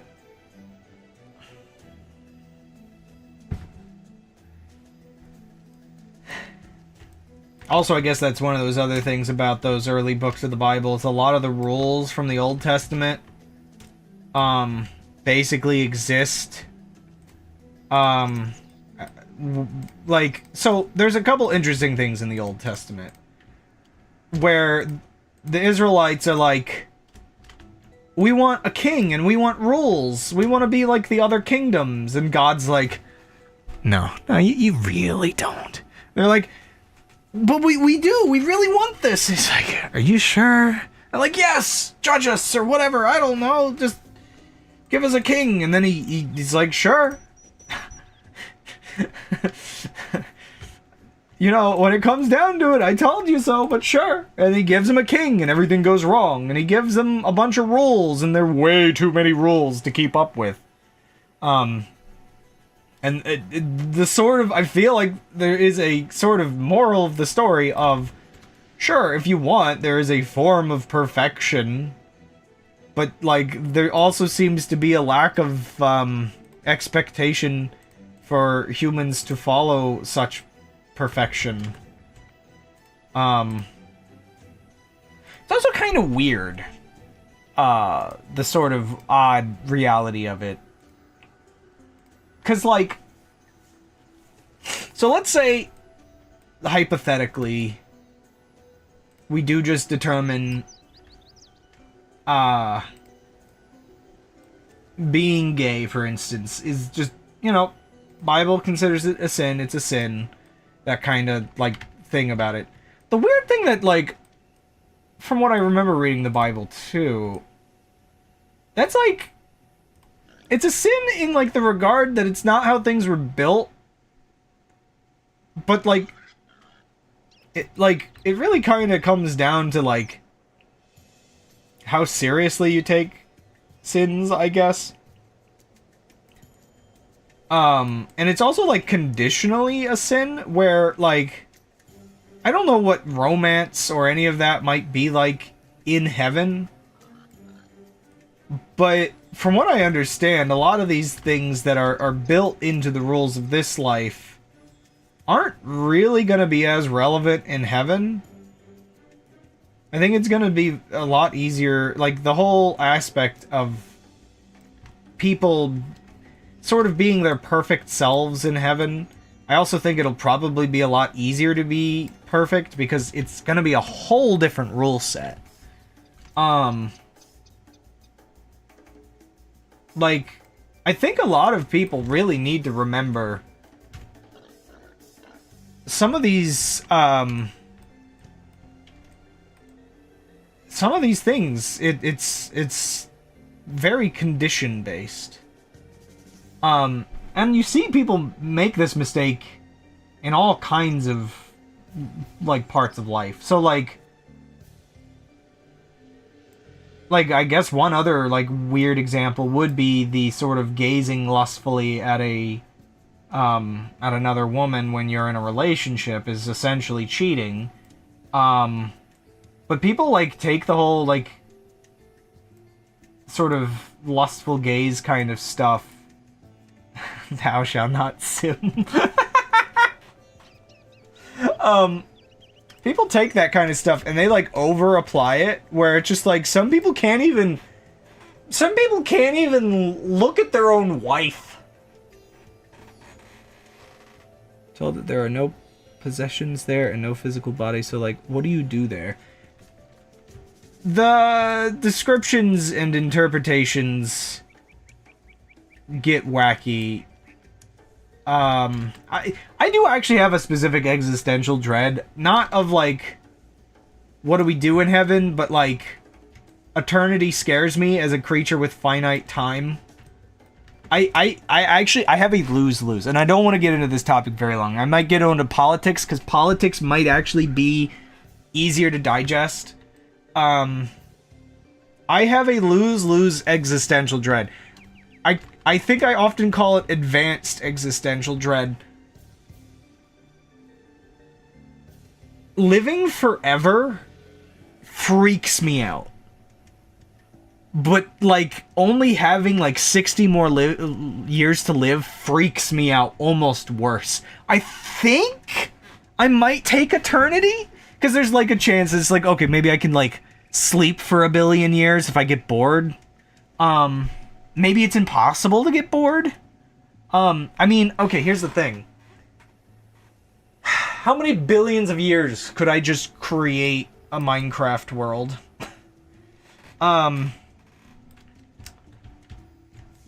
You know, so the lack of possessions, luckily, I think is one of those cases where people overinterpret stuff.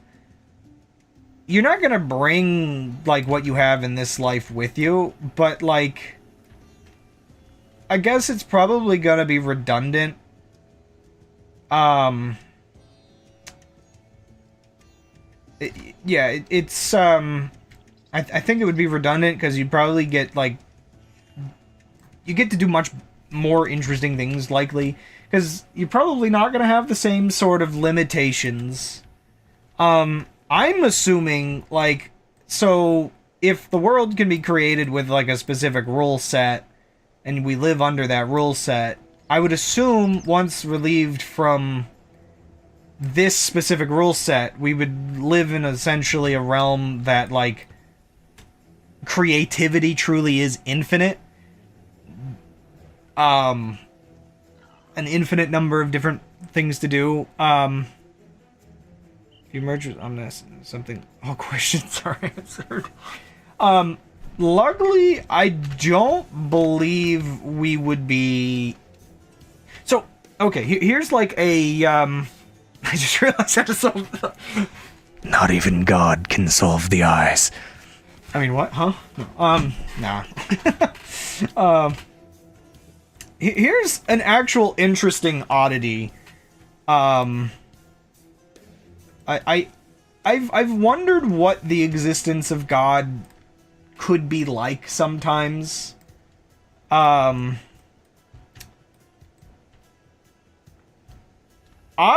get a weird feeling, and this is like me assuming something about an all-powerful being.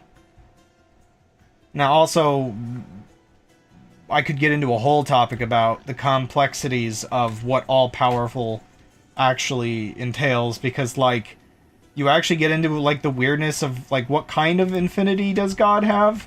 Because you can have infinity that doesn't include everything, so it's all powerful within a, you know, subset, but it's just, like, I don't know. Basically, some meta conversation I've had with myself about, the fact that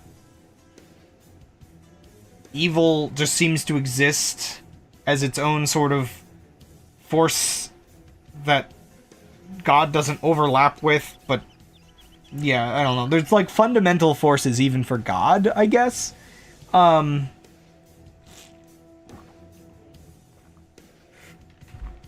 God's just a computer programmer in his basement, so, I mean... Oh, hi, little Kirby! Welcome to Existentialism, the conversation. I hope you enjoy me talking about what is God, and, oh, the government is being cooed. Yeah, like, my thought on God, so, one of the things, he's described as a being that kind of lives outside of time. He doesn't live within a linear time scale. That is part of omniscience. Is you're essentially, like, time is a property that he can put, like, a simulation into. But he's experienced everything, every reality, just all of it. Just overwhelmingly. There's a weird sense that interacting with us is, like, would be, from our perspective, linear. But, I mean, does God be a computer program, not a foreign idea to me? Well, the computer programmer is what I was getting at, because, like, the funny thing for me is, making games and lore and everything, it's just like, oh, yeah, here's the creation story, a 7-day, game jam. But, so, I almost get this vibe that God probably doesn't entirely... I don't know if God is happy. And that's like a weird thing. I'm not sure how you could like, there seems to be emotion as a thing presented that God feels. God is a consciousness. One that can split itself into multiple different separate consciousnesses. I kind of feel like the Holy Spirit is an API, and, yeah, Jesus is a, like, version built to run in linear time. Oops. But, actually, I'll leave that like that. I don't know. I don't think God's happy. As weird as it sounds, I don't think he's happy. But I do ultimately, like, I assume he's an incredibly creative consciousness, though. Would it be far-fetched to bring up Undertale? Well, I'm curious what made you think of Undertale at the very least, so... If this turns into Sans as a Jesus allegory, I swear... No.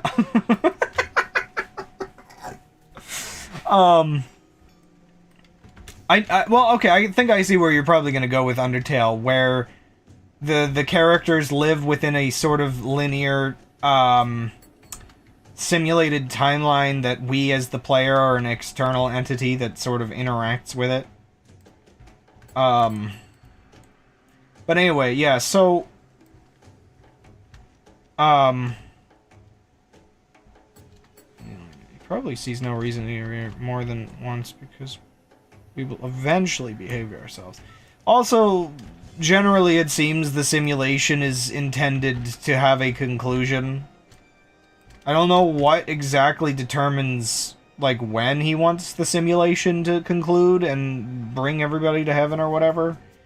I don't know, maybe we have to hit, like, the int limit or something, or the long limit of humans that have existed. I find the... Okay, so, like, here's, like, the weird thing. If you really want to think about, something like God, and our existence as a creation of God...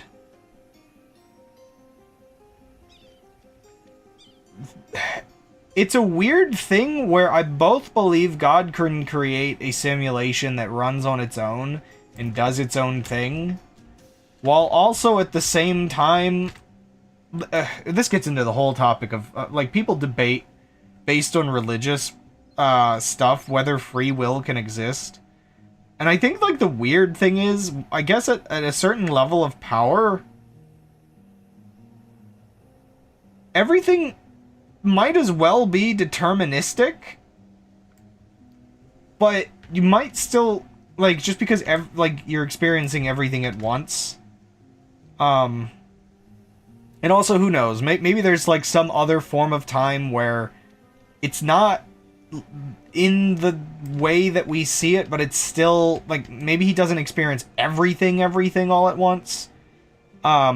Maybe time is a sub-simulation of another form of time where he can experience all of our time in an instant, but maybe he has his own, like, timeline that he lives on. Like, it's like, are we just, like, 1 millisecond on his processor and he's in another higher form of time? Or does he experience all time at once? There's a bunch of different ways that you could, like, get into this sort of extremely meta aspect of religion. But also, like, there's a weird thing. Ow. I don't, like... you know, I think even if I'm wrong about my religion, I think it's almost more likely that the universe exists in at least some kind of recursive or higher, like, power kind of thing where essentially a programmer made a simulation and now we as programmers make lesser, like, simulations. How many deep we are is, like, the true question of it all. Like, does God have a god kind of thing? The gods of the gods. I think we're just one level down. And that's, I guess, my religious belief talking. I feel like if you go high enough up, you hit a point where you have control of all fundamental aspects of reality. Or at least as many fundamentals where it's just like, it doesn't make sense for it to recurse forever. But, yeah, it's, the fact that creatures we simulate in our video games would, to an extent, have to look at their programmers as God, I feel like makes it very easy for me to assume that the same thing could be happening for us. The thing that terrifies me, however, is... And this is where I hope we're only, like, one level down, and once you hit, like, a certain level of omniscience, like, you know, the simulations you're creating are not easily discarded or easy to take care of or whatever.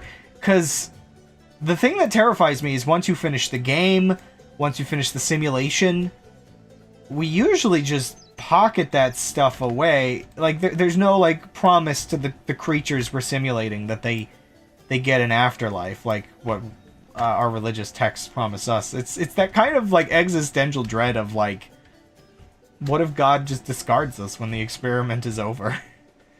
Now, it would make sense, though, if we're essentially just entities in a program that, a save file for each of us would essentially exist, and that would... Gosh, is that the soul? Or the spirit, I guess you would consider it. I guess it would be the soul. The soul is our save file. That's why it doesn't exist, like, on our level of being. Oh, no! But I guess that's the weird thing. If I'm such a data hoarder, who's to say God isn't? Basically, all my Minecraft save files exist. You would be put in... Oh, no! Oh no! All of my save files are in hell! Hell is oftentimes actually considered purgatory, whereas the lake of fire is... Oh, no! We are in a computer. It's all a simulation. But why would you reference that horrible anime?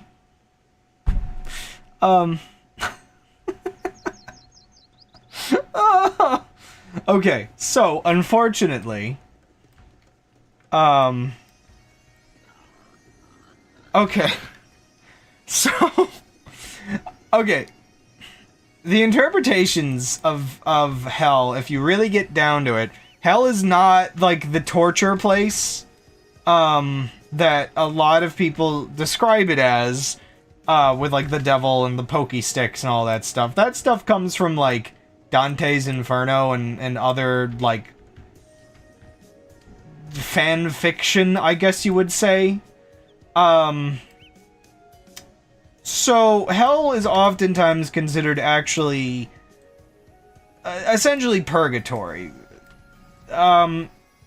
Sinners are just kind of put into, like, this, like, place where they have to wait, and it probably won't feel like waiting for a couple thousand years. Heck, maybe we all go there for a while. Who's to say? But the Lake of Fire is considered to be essentially what, like, the actual, like, what people usually talk about hell as. And Honestly, the Lake of Fire is described like you're just deleted. Well, it also, you wouldn't have any conscious experience if you, aren't being simulated. Okay, sorry, I feel like I got double negative there. The Lake of Fire is the gosh darn recycling bin.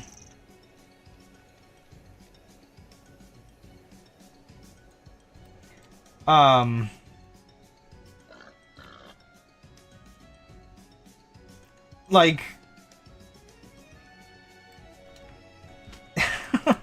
so what hell is, though? So if the Lake of Fire is the recycling bin where your save file is moved to and deleted, hell is just the equivalent of my Minecraft folder where hundreds of save files sit in purgatory untouched until I finally open them again.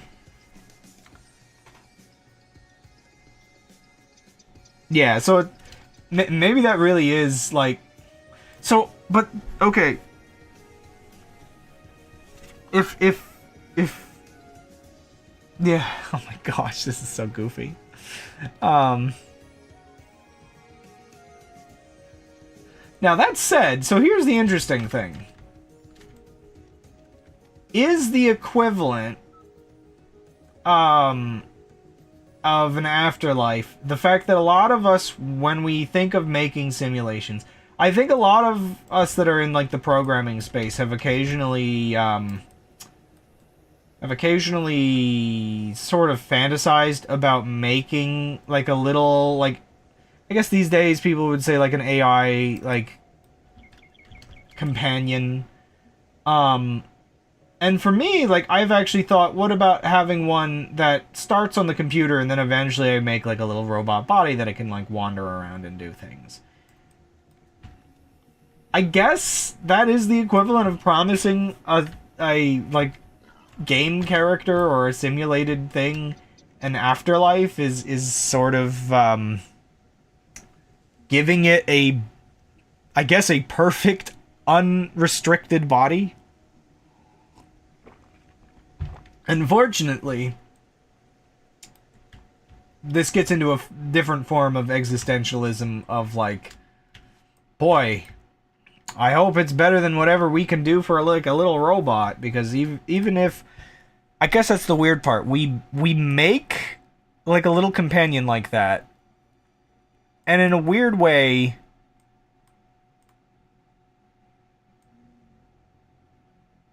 It's just, like, really quiet. In a weird way, we create them with a personality where they would be perfectly satisfied just, like, goofing off and roaming around. Like, people have those little robots. There are these little robots that you can get that all they do is they go from their charging station, they roam around, they pick up little cubes, they put them other places. You can kind of play with them. They're designed to be happy with this. In whatever form of happiness that you could express a robot to have.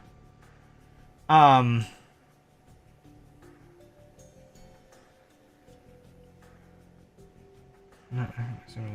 we'd never realize it, would we? Yeah.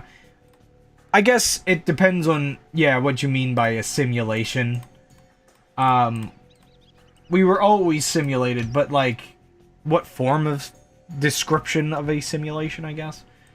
Simulated by someone or by another thing, or simulated just through entropy.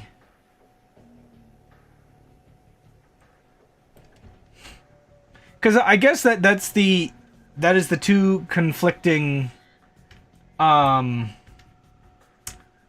the little robots do kind of work like Roombas, but they are more like robot toys that are designed to just kind of goof off.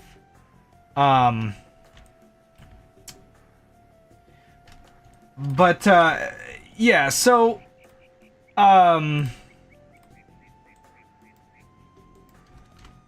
that down a little. Um, where was I going? Oh gosh, I'm lost. Oh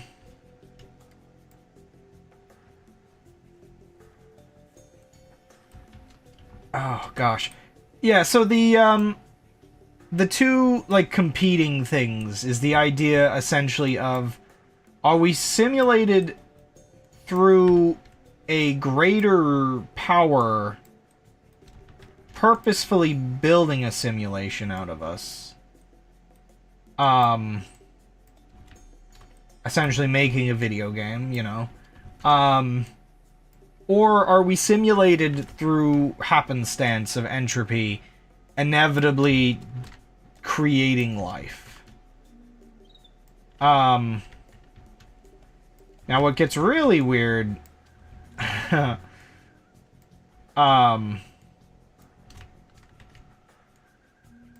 what gets really freaking dumb and weird is the two of these are not mutually exclusive, because we, as humans, do this all the time.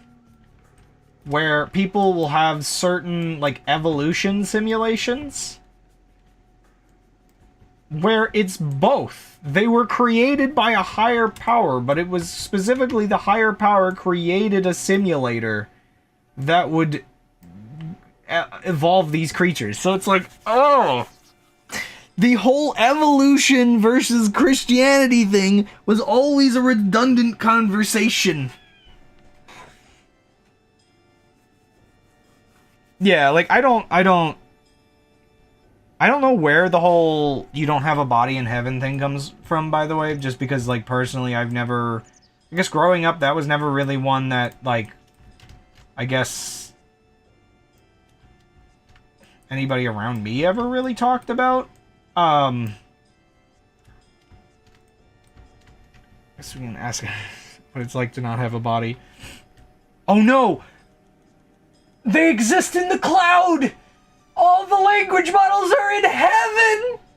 Sorry, I'm okay.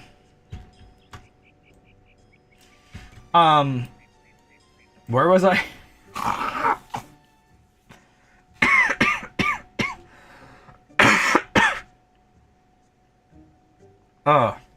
Oh yeah, so the not having a body thing, like, I always got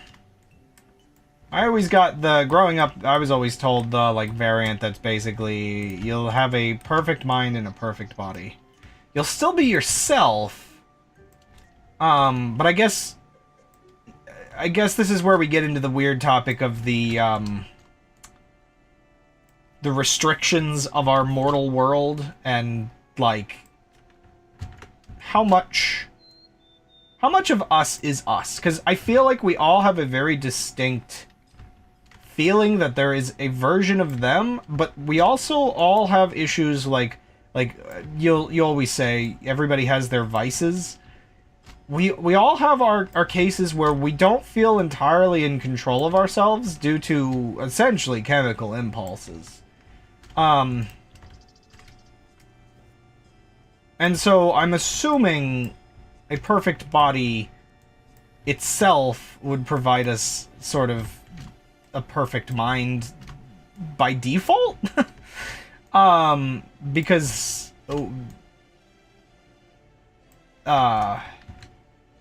we wouldn't be at odds with our existence.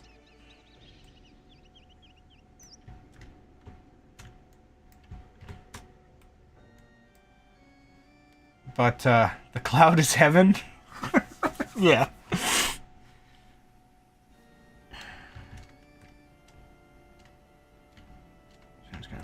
Because our body and... Yeah, like, I guess it's a little weird. I know I've become a smarter, wiser person. And maybe this is just a perspective of somebody that has been, like, more shut in than the average person. I still fundamentally feel like the same person that I've always been. Even if I consider my previous choices in life to be mistakes,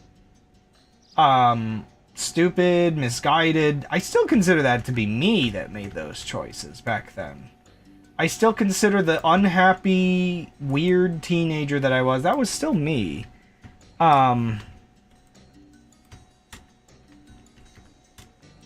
Necessarily the version at the time of death. See, that becomes the interesting part, because a lot of people do sort of degrade in their older age. Especially. So, like, there's probably some fundamental copy of us that could be made. Again, like, let's consider each person. See, maybe the point of living is we're basically generating our AI weights of what makes us a unique person. That's why we have to go through our entire lives to create the most effective copy of that we can. I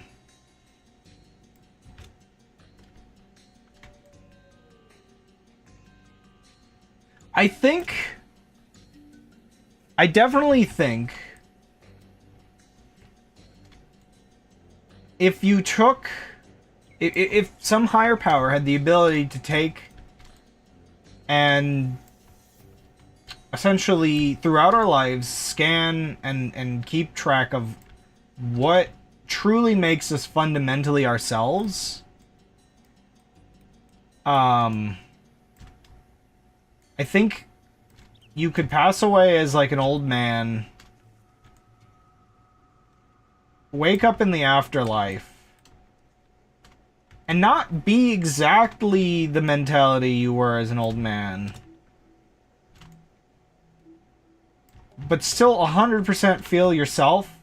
It would feel like a weight has been lifted, kind of thing. And I think this is another unique, well, not unique, very common these days, unfortunately. This is a, maybe 13th reality, Final Fantasy 14. I don't feel like, did I miss anything, by the way? I'll ask mine later.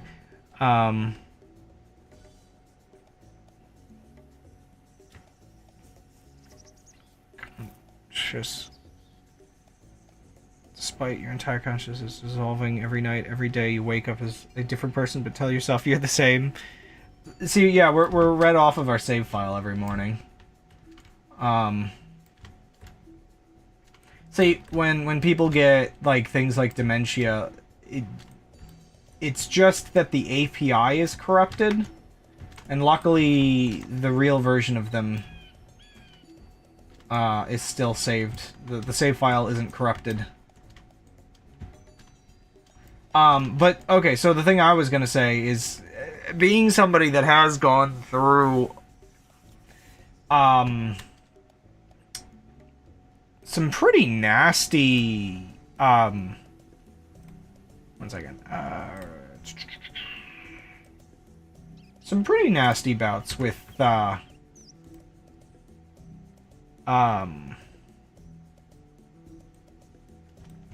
depression, as probably all of you can unfortunately relate. I can definitely say that it would be welcome to essentially end up in the afterlife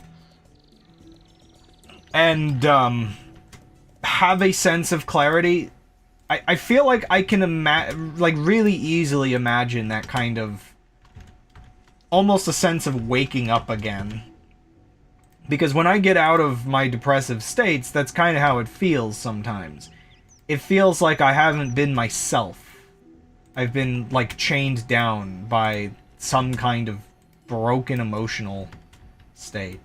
I haven't been able to access, like, my true, like, just emotional... Again, it's like the API is broken.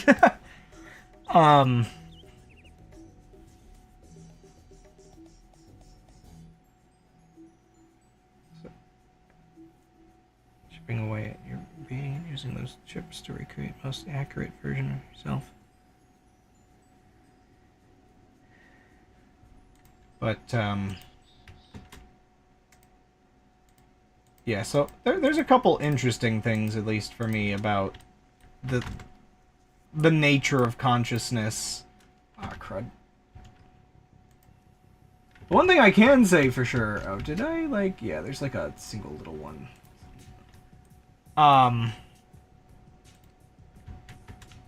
Oh, where was I going with that?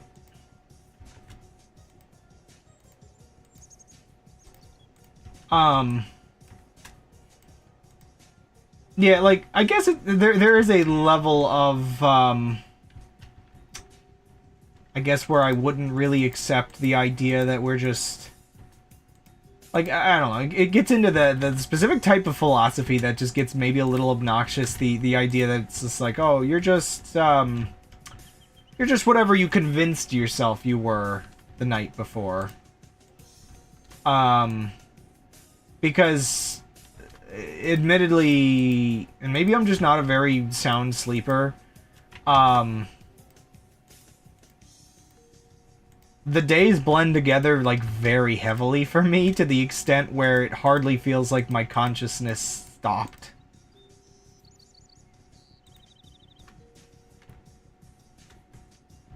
And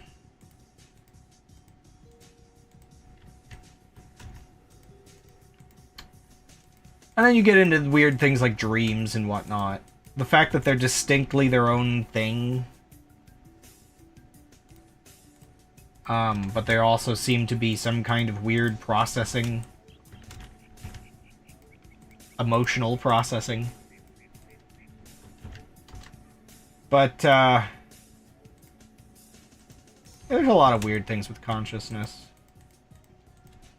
But yeah, just because of, it's really funny to me, just because there's a lot of programming related things. I wouldn't be surprised. This is the thing where I'm really curious. How many, like, programmers or whatnot out there inevitably become partially religious, but they don't pick a religion? There's a term for that. Is that the term?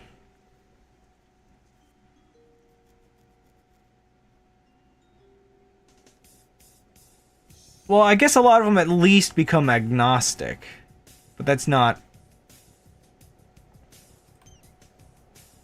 That's more of an unsure kind of thing. I guess, yeah, a lot of them probably are agnostic. Is that how you pronounce that? That doesn't seem right. Agnostic? They're probably that, but they don't think it's very far-fetched, the like, chance of it.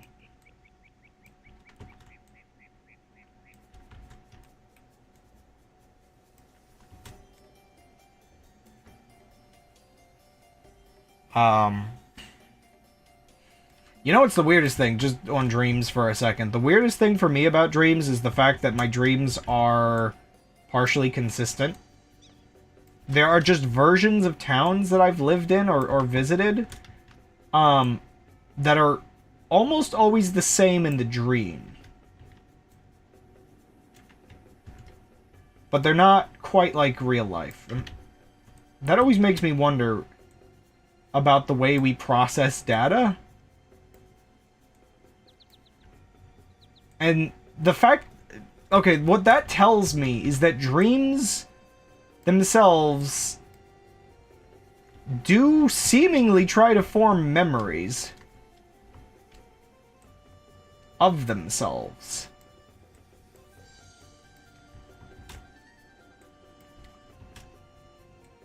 Which is weird. And I think that's the most interesting. They're not just repeated dreams either. I am doing different things in the same weird location. Like, what? I mean, it's cool, but what?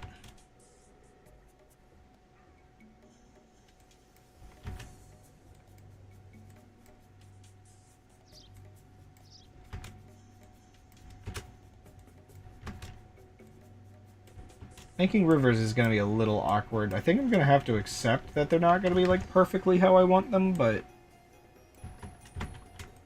They will be good enough. I'll also probably have to make them deeper, but, you know, one step at a time.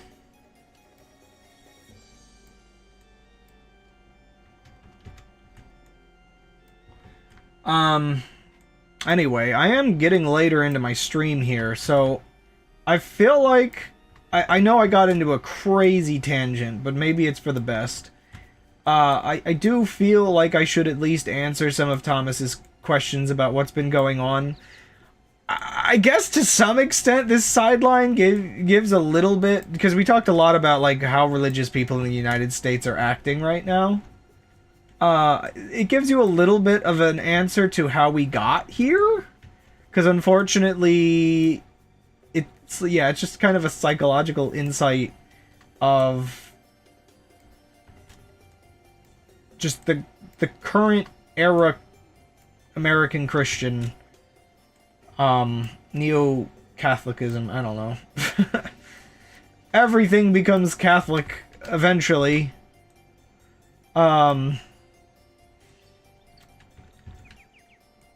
Everything becomes the government should be the religion.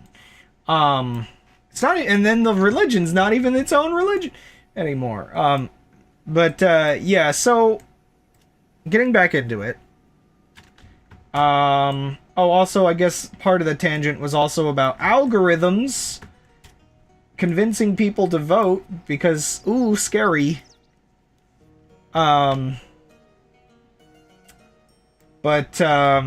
Yeah, so,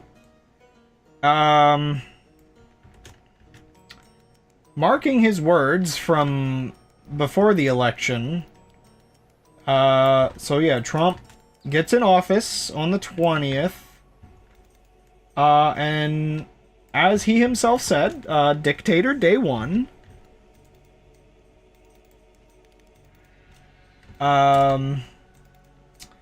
On that first day, Elon Musk casually Sig Heils on stage, and by casually, I mean literally grunting, as he throws it out so heavily, twice, mind you. And then he later on goes and jokes on Twitter about, you did not see that coming, and other stupid jokes that do not soften it at all, and in fact make it worse. Oh, I'm tired, boss. And of course, all of this is essentially confirmed. Let's see, one second. Is there like a... I guess I do just use this. Yeah, it's, his alignments are kind of confirmed pretty easily. When you end up looking at the fact that he actually supports, things like the actual German far-right party. And I mean, like, yeah.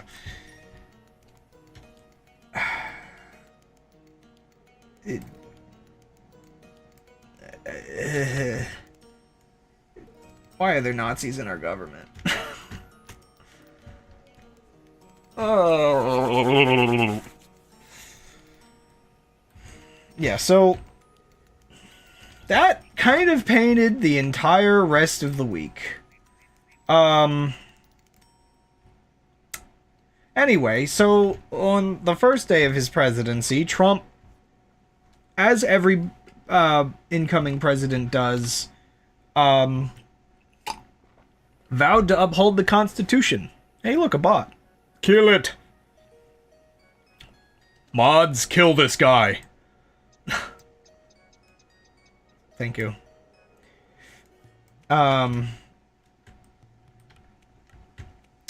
So he vowed to protect the Constitution, and then several hours later, immediately went against the Constitution by trying to sign an executive order that is against the 14th Amendment.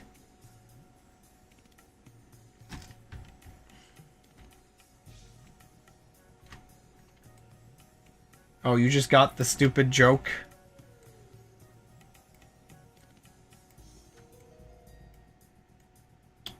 He did like a bunch of stupid jokes too. And that's just what right-wing people do when they get caught being terrible, is they start making jokes and try to make light of the situation instead of clarifying. Because they know, you know, the dogs hear the dog whistles, and you don't want to undo that.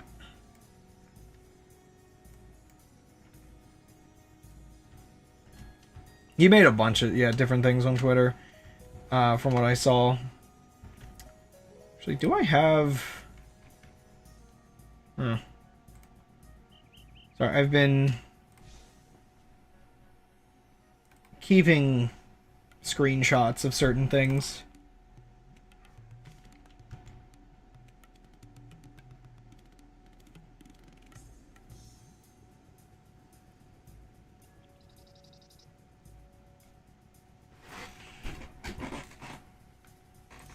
Yeah, I think this was, yeah.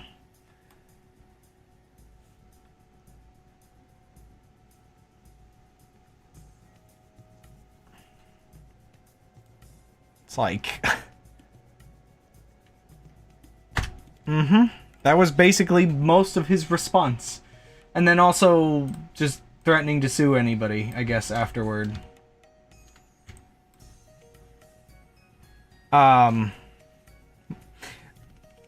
Oh yeah, his heart goes out. 1 second, where is it? Yeah,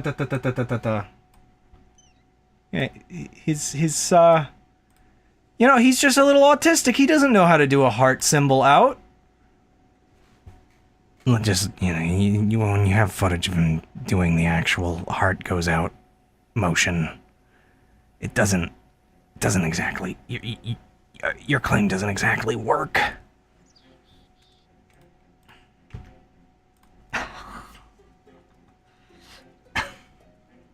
Like, it just, it's really bad. It's just really so undefendably bad. The second one from this angle is especially, like, obvious, I guess. That it's just, like, very similar. Just say you didn't intend to do it! I mean, dancing around it is, like, the closest you get to saying that they didn't intend to do it. But then, like, again, his far-right alliances... It just... And again, we're arguing on, like... Online, we're arguing with people on this one thing, as if he doesn't support far-right administrations in a bunch of European countries now, which is, like, the way more obvious thing. And he let a bunch of Nazis back on Twitter when he first took it over. Well, he did intend to... Yeah. Yeah. I mean, I wouldn't have saved all these pictures, or all these GIFs, if I didn't agree that he intended to do it. It's like, oh... I honestly, though, of all of those I showed, this one is the goofiest, just because it just, it counters so many claims.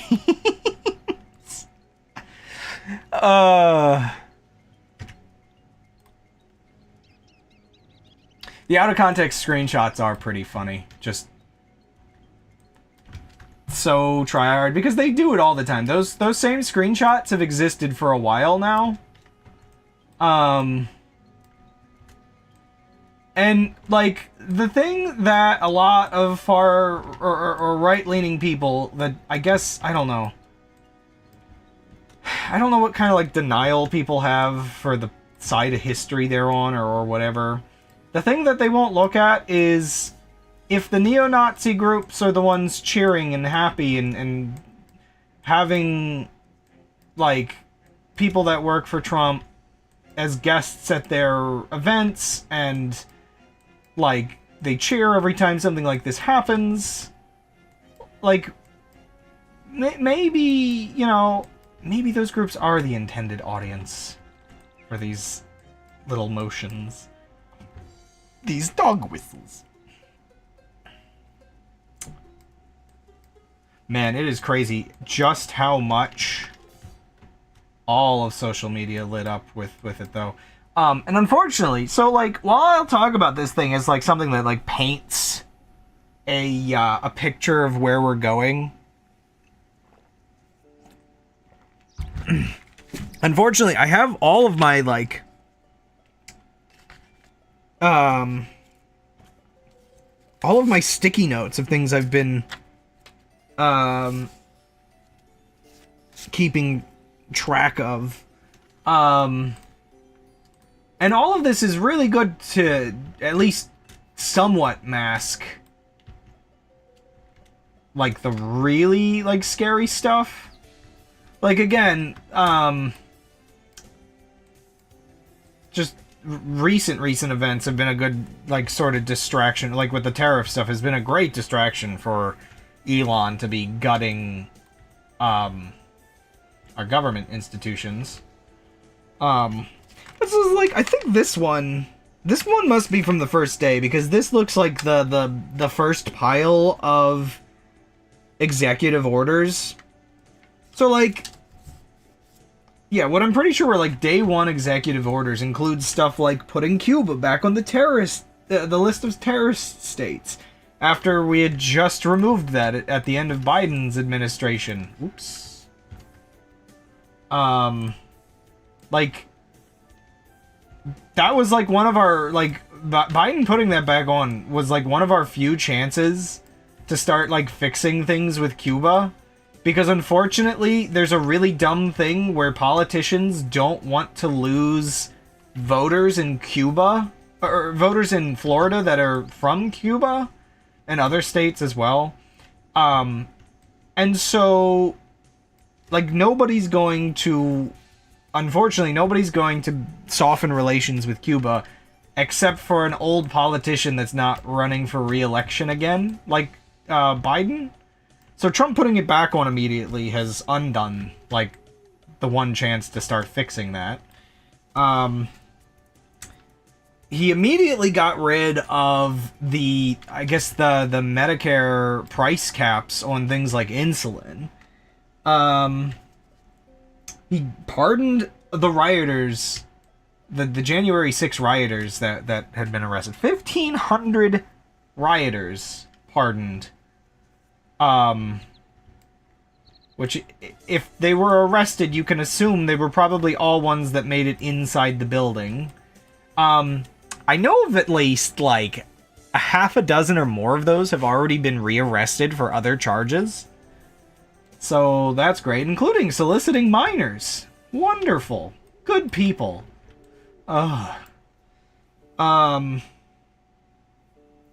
Which, the pardons of the rioters are interesting to me, specifically, because, unfortunately, I know a lot of these hardline Trump supporters are real. I know one of my brother's bosses is one of these kinds of people, and so I get to hear all kinds of interesting things that, his boss,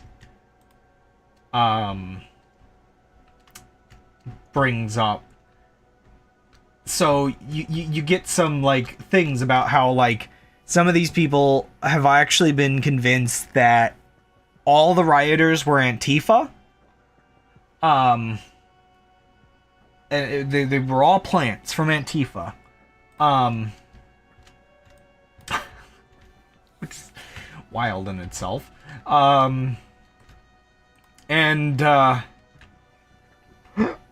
Excuse me. And so, you know, now that they've been pardoned, that clearly means, oh no, these ones were innocent. They didn't do anything wrong. Like, the narrative switches immediately for a lot of these people, and it's kind of obnoxious. My guys are fine, your guys are evil. Also, my guys are your guys if they do bad. Um, so yeah, pardoning those. Oh yeah, that was a weird one. I talked about that a couple weeks ago, but he pardoned the Silk Road guy, which goes so much against his huge like anti-drug like stuff that he's on with like the tariffs and everything. Because if he's really like trying to prevent drugs, why would he pardon a drug lord? Oh yeah, he revoked security for Fauci, and made comments that he wouldn't feel any responsibility if his safety were threatened, or if anything happened to him.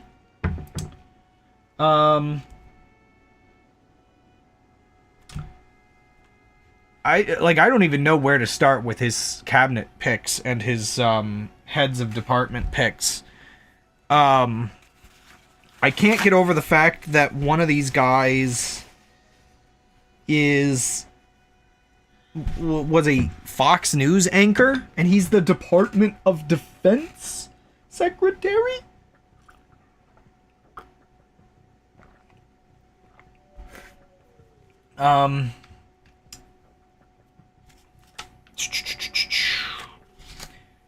So yeah, like half of that's like day one stuff, and that's again, they're just flooding us with stuff before we can react, kind of thing.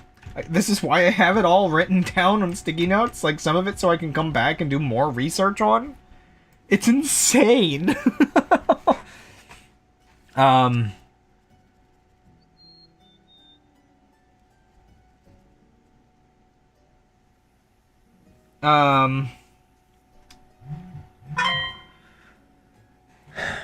So one of the crazy things. Oh yeah, Dan's not gonna be home. I can actually stream a little later. I'm gonna take a BRB. I'm gonna take a BRB, and I'm just gonna keep going. Because Thomas wanted like the lowdown of everything that's been going on, and he's gonna get it.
I'm back!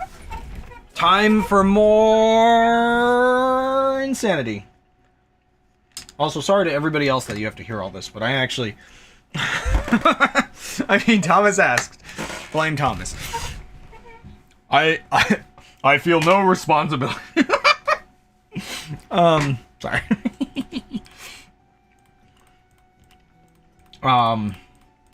Okay. So, continuing forward. I should note.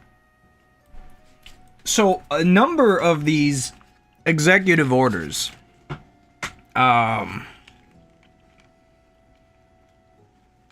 such as the firing of federal employees, pausing federal programs and funding, the denaturalization of citizens, cutting spending, just that Congress is in charge of just doing a bunch of things that the president shouldn't actually have power to do. They are trying to do so many. They're trying to do so many at once that it is impossible for the legal, functions of the government to keep up before they've already done irreparable damage. This is actually the first time I've heard anybody acknowledge all the messed up stuff. Again, this is one of the reasons why, as much as it's probably... It's kind of messed up, because, as much as it's probably not great for my mental health, I also don't feel like it's, the reason why I'm, in a sort of weird mental state lately. I've got, personal stuff going on that actually I think might be more the cause. All this is exhausting, but it's a kind of exhausting thing that maybe part of why I feel like a responsibility to dig into a lot of this is I have a sort of ability to put the energy into it without completely exhausting myself. I know some people kind of get exhausted just hearing it all, let alone researching it. So part of where we're at is not only are they just doing things illegally as fast as possible, to try to do the damage before people can stop them, but it is possible that the Supreme Court, give or take, there's the problem is that you need the other 5 judges to rule against it, because right now at least 4, if not 5 of the 9 are more Trump leaning. 3 of them, well, let's see, what was it? I think 1 was put in place by Bush Sr., and 3 of them were put in place by Trump himself.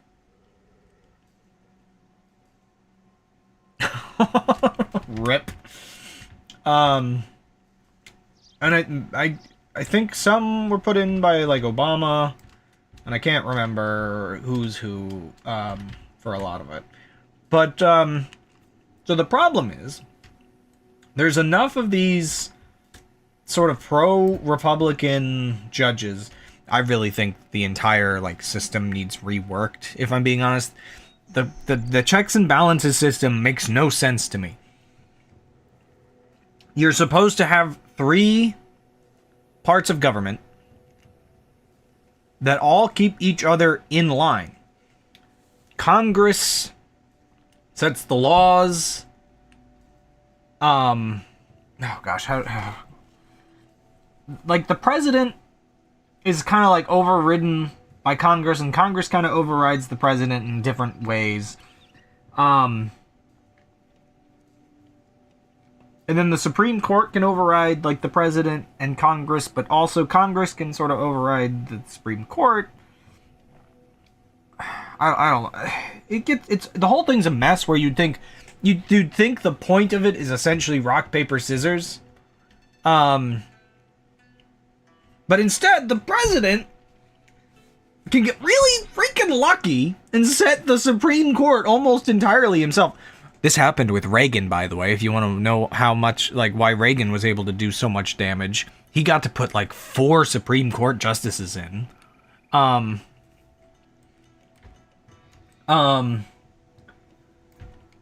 So So yeah, the president gets to put a bunch of Supreme Court justices in if he's lucky. Sometimes the president doesn't get to put any in. It all depends because the Supreme Court justices have lifetime appointments. And so, like with Trump getting 3 in his first time, they delayed one of Obama's picks because they're like, oh, this is too close to the election. You can't get your pick. And so the Congress delayed his suggestions. I guess the Republicans had enough control to do that. Also, this is where things get further complicated because the president only presents them to Congress and then Congress votes on them. But yeah, so it gets worse if Congress is in the president's hand. Because then again, the checks and balances just fall apart rapidly. The whole thing is weak to getting political party majority control. But anyway, so they delayed Obama's last picks so that Trump could get his first pick immediately. And then when the same scenario happened at the end of Trump's first presidency, they let his through rather than delaying it for Biden, from what I understand. That's how I understand the situation. It's been a while since I read up on that, though, so... You know what? Again, always take everything I say with a grain of salt, but that I'm pretty sure that's how that went down.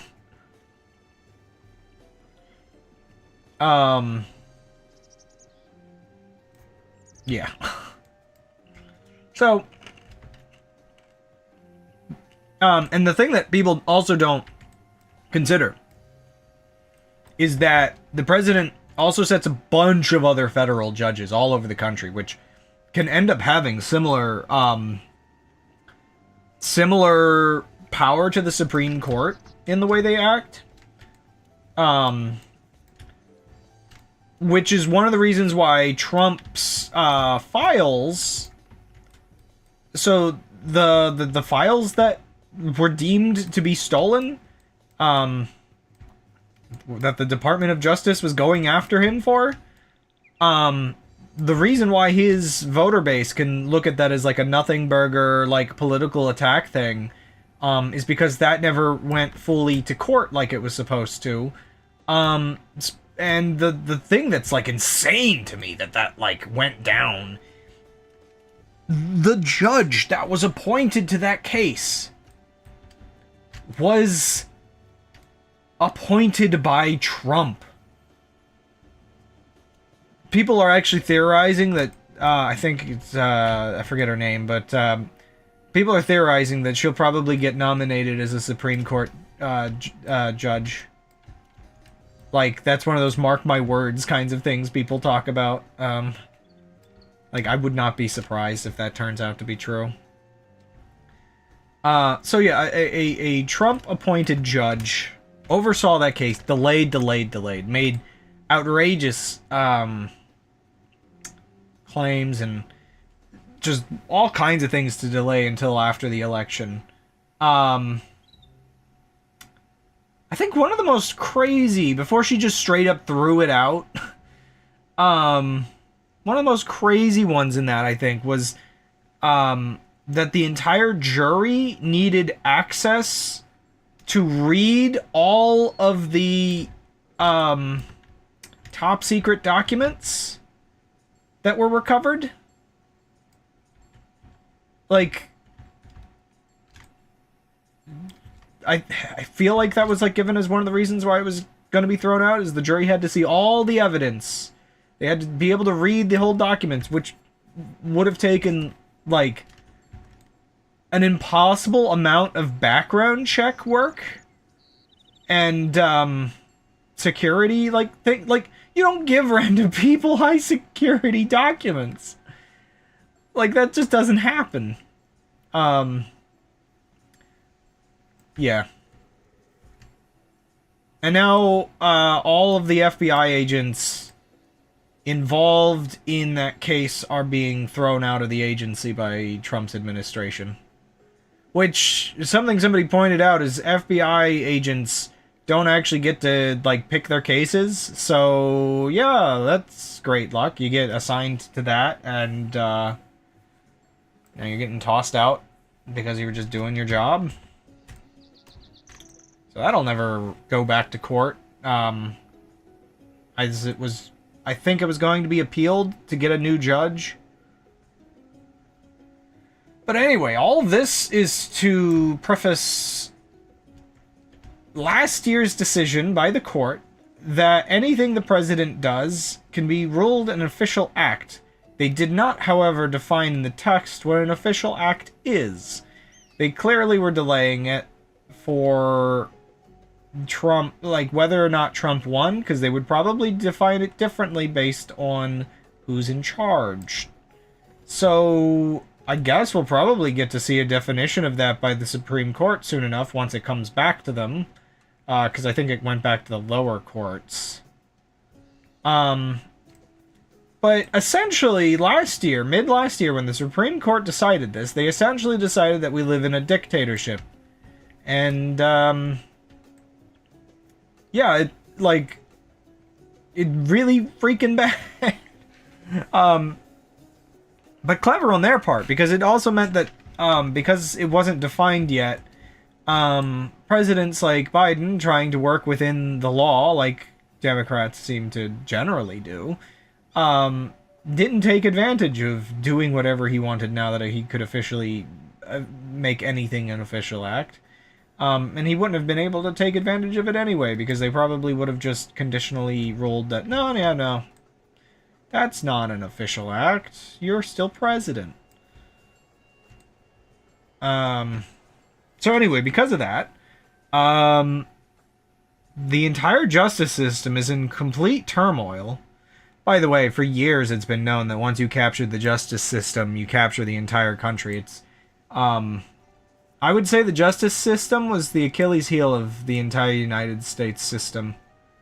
And it's the one part of the system that is both necessary, and as I try to think, how do you fix it? I am not entirely sure what you do to fix it.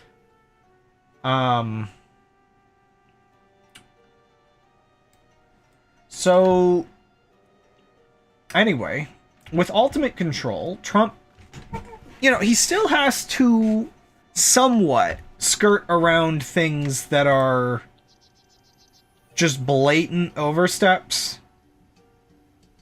So he has to do things through technicality. And so one of those first executive orders, and the most damaging one of them all, was the establishment of DOGE, the Department of Government Efficiency. So, this is, like, insanely messy. DOGE was established purely through technicality. Like, the most insane technicality. Because only Congress has the ability to establish a new department. Now, it is interesting to me, the fact that he still went through... He still went through the effort of using technicalities instead of just blatantly being just super blatantly illegal. So the way he managed to establish DOGE, and by he, I should say Project 2025, because pretty much everything that's going on is, like, Trump just following the instructions he was given. Who's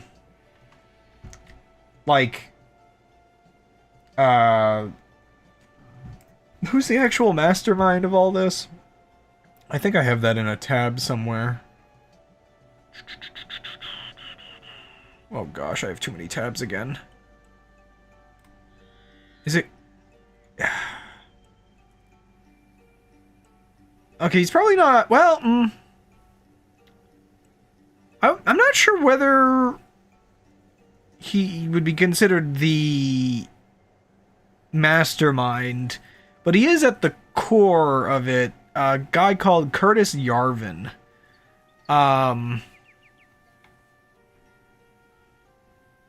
Yeah, it gets kind of complicated where a lot of these things come from. But him, Peter Thiel, there's a couple guys all related to like the core of how something like Project 2025 comes into being.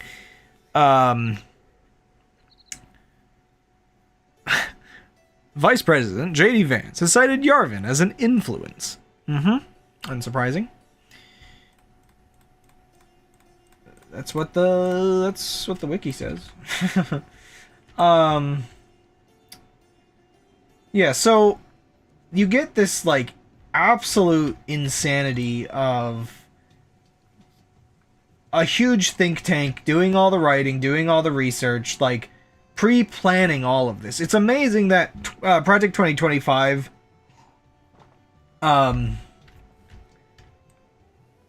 was just out in the open for anybody to like download and read. And now that's the public one, I should say. The 900-page thing people talk about, that's the public one. There's like apparently like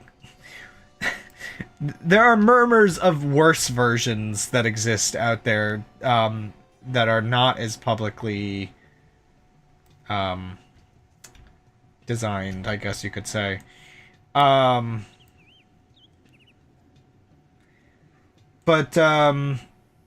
Yeah, so Trump is the tool that these technocrats or whatever you want to, the totalitarians, I cannot pronounce some of these words. Totalitarian? There, I think. Teetotalers. No, so Trump is a very useful tool for them. Now, there is a very complicated kind of opinion piece I have, where I don't 100% think Trump is entirely in with the Project 2025 crowd. I don't believe him at all when he made that claim that he has nothing to do with it. He has 100% to do with it. All of his aides are involved in it, and all of his plans are pretty much one-to-one to it. Well, not all of his plans. A bunch of his plans are one-to-one to it. Anything that involves technical government agency stuff is the parts of it that he knows and that he is part of and agrees with. The problem is, Project 2025 is part of essentially Business Plot 2.0, where a bunch of big-name businessmen and technocrats, I guess, whatever the term was for them, are actively trying to take over the government, to make the wealthiest and the most influential, be in charge of everything. So they have like one plan, whereas Trump is only like, in my opinion, I think he's only half on board. Been talking too long. I think Trump is more on a revenge plan kind of thing. I think he actively wants to diminish the United States' influence, destroy everybody that wronged him. I think Trump is just in it for the destruction, and I think these, like, oligarchs want to try to, like, essentially outlive him. That's the reason why, like, J.D. Vance was essentially handpicked to be the vice president. Even though Trump, I don't know, like, he's inconvenient for Trump, and I'm not sure how much Trump even cares about him. I think Trump would prefer he just stay in the background and let Trump do whatever he wants. J.D. Vance, I'm pretty sure, was essentially the handpicked choice from these big tech guys, to replace Trump in a couple years. They probably wish they could get him for about 2 years before they get Trump kicked off. Because then they can get upwards of like 10 years of J.D. Vance, without having to heavily modify the Constitution. But I mean, even then, actually, wait, no. I guess indefinitely would be the plan. I think so. If Trump lasts 2 years and then J.D. Vance takes over, JD Vance is allowed to run for re-election properly. I think that's like one of those weird things in the 25th Amendment that I don't 100% like know the details. Maybe he could always run. But he could get those 2 years of presidency and not impact his campaign at all. Essentially is the assumed plan, from what I understand.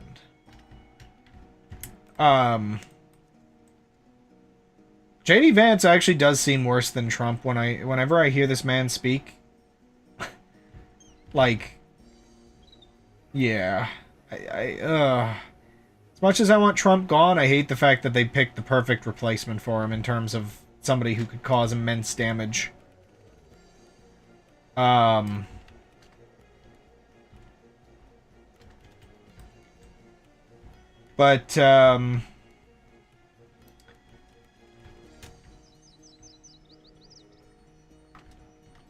Yeah, so the whole thing becomes a mess, like, really, really quick. Where Trump can do whatever he wants. And there is almost a little bit of a power struggle, I guess, within the government between these techno-billionaires, and Trump just wanting to destroy everything. But luckily they get most of what they want just through the fact that Elon Musk was given Doge Department. The department where he can do whatever he wants.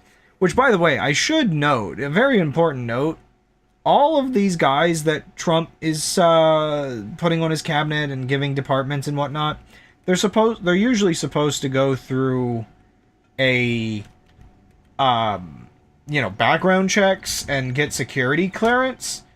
Trump, I guess, couldn't or didn't want to do that because he just used an executive order to grant them clearance for everything, pretty much. So that's great. That's such a good precedent on how trustworthy these people are. So Doge Department. I keep dancing around this. He ate another department.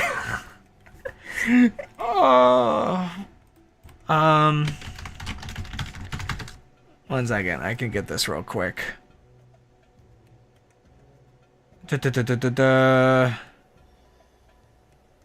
Where is it? I know it's in here somewhere.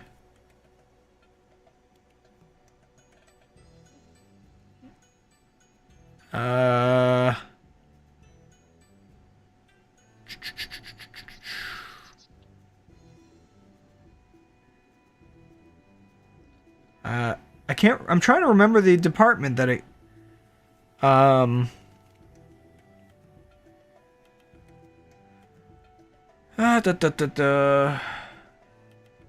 Was this it? Right, here it is. So it was previously the United States Digital Services Department. It was established, so the original department was established for keeping government websites up and like maintaining that kind of stuff. This is one of the reasons why like all the websites got wiped so quickly, because Doge Department replaced this other department, where this other department was, it maintained the websites. It was meant to research. It was like kind of a technology research and development thing that Trump's executive order, instead of establishing Doge as its own government agency, instead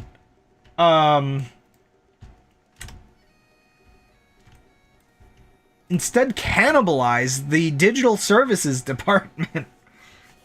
Oh my gosh, it's so bad. And like renamed it to the United States Doge Service. Which, yeah, it's like right around the corner from Trump's office. in the White House. So, yeah, instead of making it its own department, which would have needed Congress's approval, oh yeah, so, sounds like a joke, and that's because it is. Elon Musk is a horribly immature individual. He, I'm pretty sure, has the majority of, or like a very large number of the Dogecoin cryptocurrency. And he was always pump and dumping, or he at least did one pump and dump on that. But he was always pumping that one, for his own gain.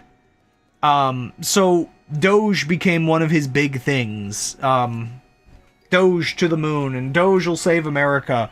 So you can kind of get, where during the election when he started talking about he would become the head of the Department of Government Efficiency, that he just started memeing on it. He is memeing our government to death. Our government is dying due to a meme of a Shibu Inu. I feel so bad for the person who was the owner of that dog, especially like the dog passed away.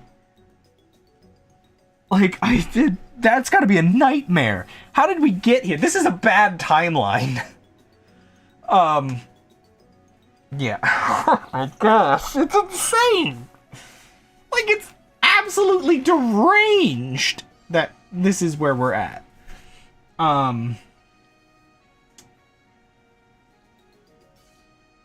But, yeah, so, deranged. United States Deranged Department.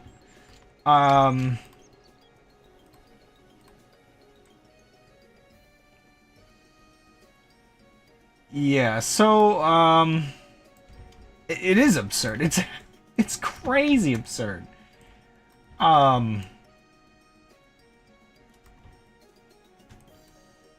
So, yeah, so his department is given just full access to everything. So the premise of the Department of Government Efficiency, which, by the way, so the whole, like, the government efficiency thing, so part of what's going on there,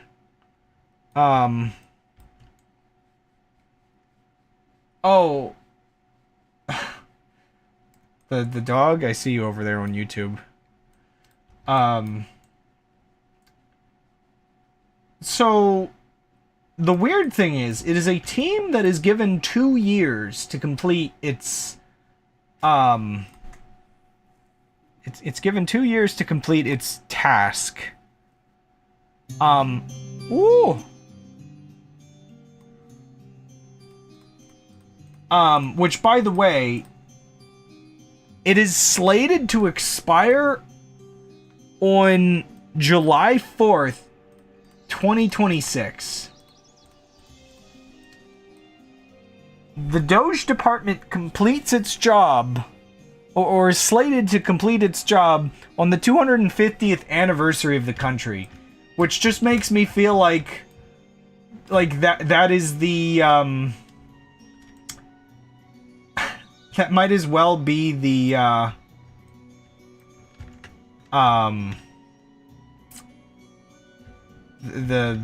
the date we put on the tombstone of the United States. Like, the whole thing is absurd. There won't be a United States for its 250th anniversary.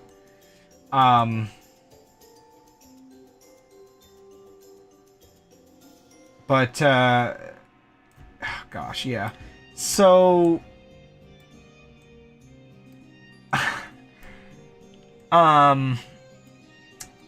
the process of all of this is to complete something Trump had started at the end of his first presidency. You'll get a lot of information if you look up Schedule F government employees. This was something that Trump, I think, had signed through executive order his last week of his first presidency, expecting to win. Schedule F was going to be a new, a new kind of label of, for the government employees.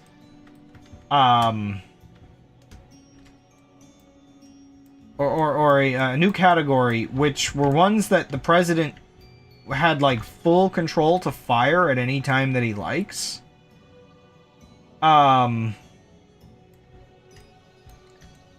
So that was like, Trump was like gunning for his sort of like dictatorship stuff that he's doing now, right at the end of his presidency. He had to wait 4 years, but he got to start doing it like he always wanted to.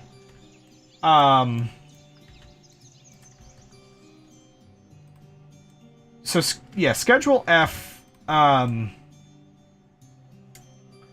basically mandated that all the government agencies would have to like, it was a complicated thing, like provide a list of employees and begin designating employees under it. And one way or another, the plan was to eventually try to get as many government employees as possible under Schedule F. And one of his first executive orders essentially brought it back. Because that's the thing, first week of Biden's administration, he got rid of Schedule F immediately. So first week of Trump's administration on the second time was to bring it back.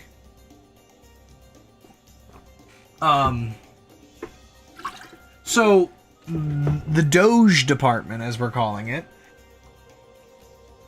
part of that thing's like existence, part of that thing's existence is essentially to carry out a much more extreme version of Schedule F.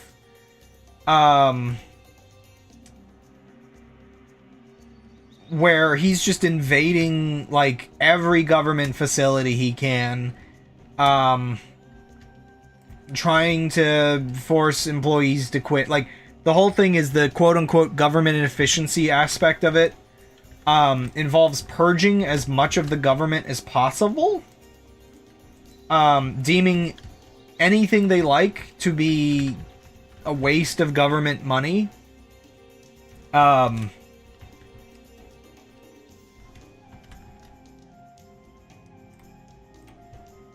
Yeah, the whole thing is, like, insane. Like, just to go over it in detail.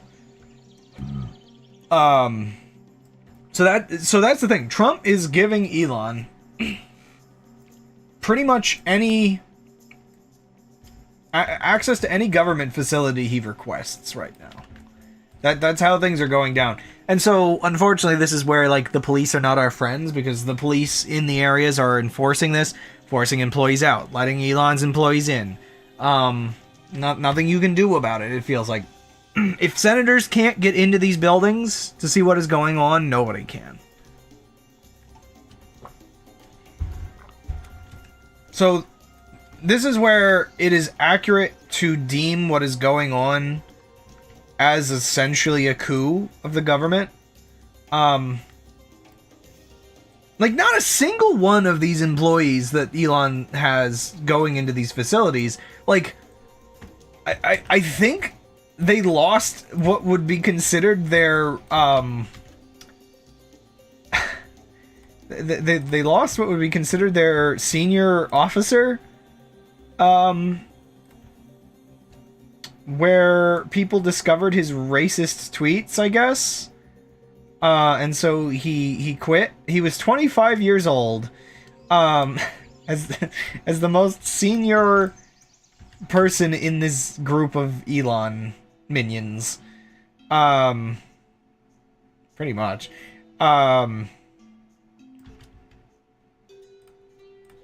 So, which, by the way, J.D. Vance is requesting he return despite all that. So that J.D. Vance again being somehow even more unlikable. I think the youngest guy in this group that has been going from facility to facility and ripping them to shreds, basically, and accessing all of the sensitive data and everything. I think the youngest guy in the group is like 19. So, like, if I'm talking about regretting my decisions, and my allegiances and just choices in life at the age of 20, and I'm just thinking, oh no.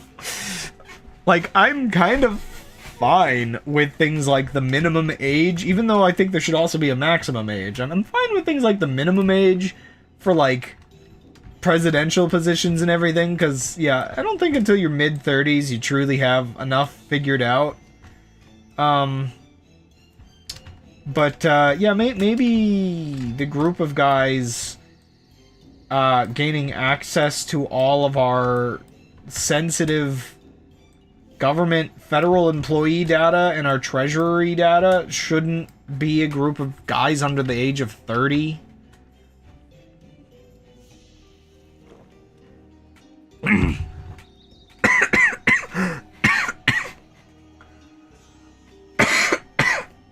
Oh, went down the wrong pipe. Ugh. Ugh.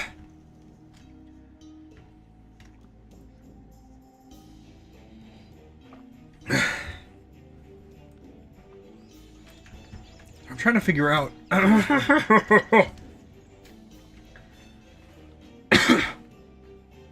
I want there to be a bridge here.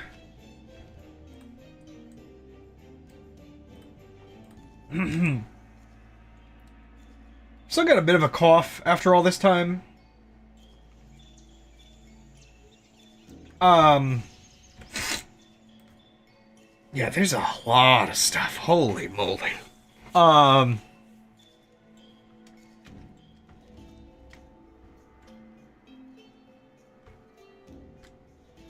Debating, should this path should probably still be going uphill a little bit. Wow, it's very flat. Maybe I should actually make some of it lowered. I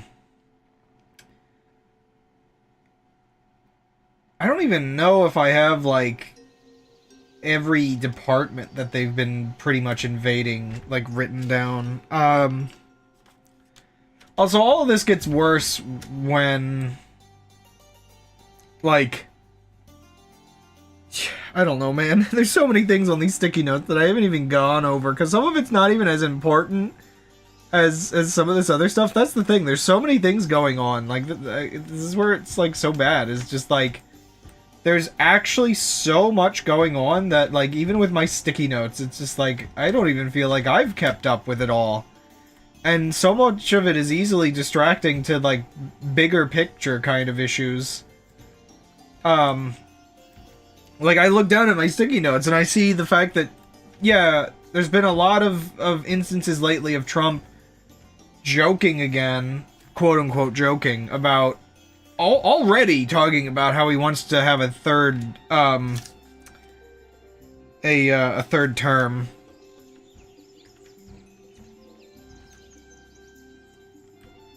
Which he had been talking about that during the, re-election. Talking about that more now.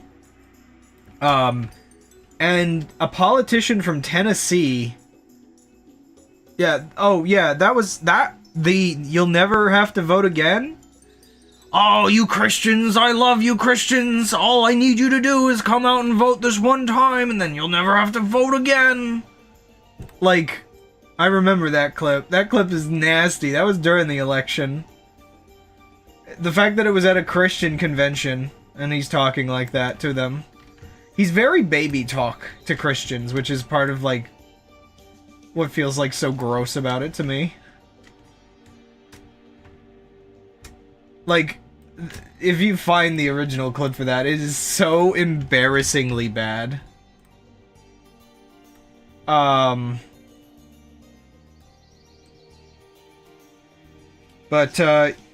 yeah, so, a politician from Tennessee actually, put forth a bill to allow a third term. I don't think it got taken seriously, lucky enough, but I don't... Honestly, I don't know anymore. Yeah,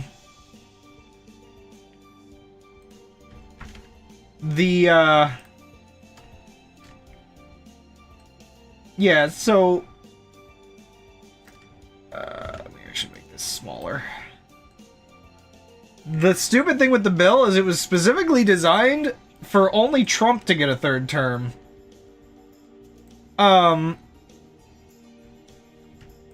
think the language of it, was to offer somebody, like a president that didn't have 2 consecutive terms to be able to run for a third term. So, like, people were joking, oh, run for a third term, maybe he should lose to Obama. But then it's just like, nope. Previous politicians like Bush and Obama and, I guess Clinton, whoever's still alive, they wouldn't be able to run for a third term. It's basically specifically Trump would be able to. It's so stupidly specific. It's like, dude. These people know exactly what they're doing, and it's disgusting.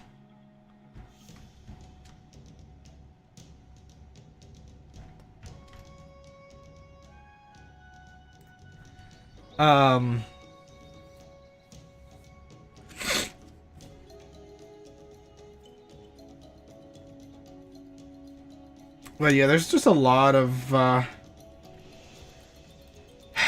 So a lot of the problems is that the president doesn't have the power to do a lot of this stuff. A lot of this stuff is specifically in the power of Congress, but it also takes Congress to do anything about it. So by the Republican Party in Congress, with their majority not doing anything about it, they're basically granting the president power to do whatever he wants. Which is part of why we're in this sort of situation. I get that this is what happened globally, but I am still baffled that it ended up being a red wave.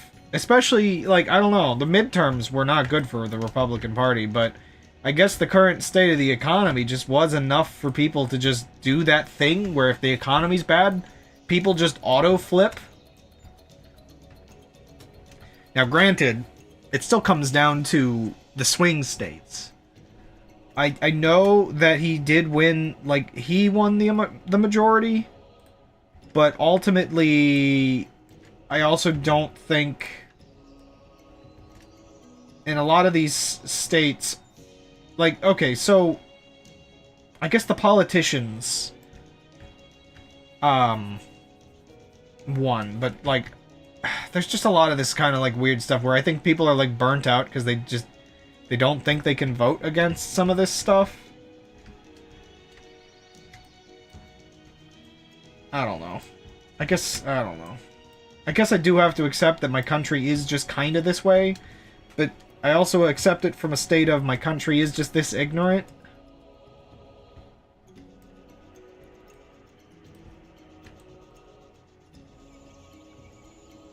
You know, the algorithms in the media, they did their job.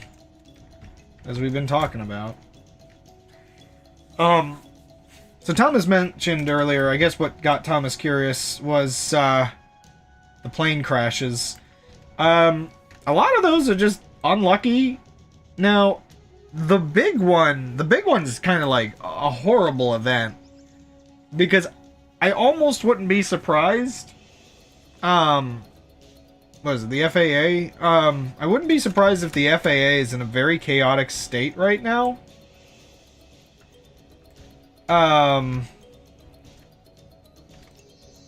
Just due to all of the stuff going on. And, like, him, like, removing funding, or telling agencies to basically pause operation, or all these other, like, crazy things.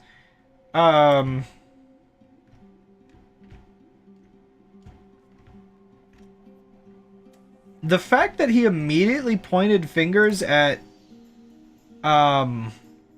DEI was so incredibly disgusting that I honestly do not mind pointing fingers back at him.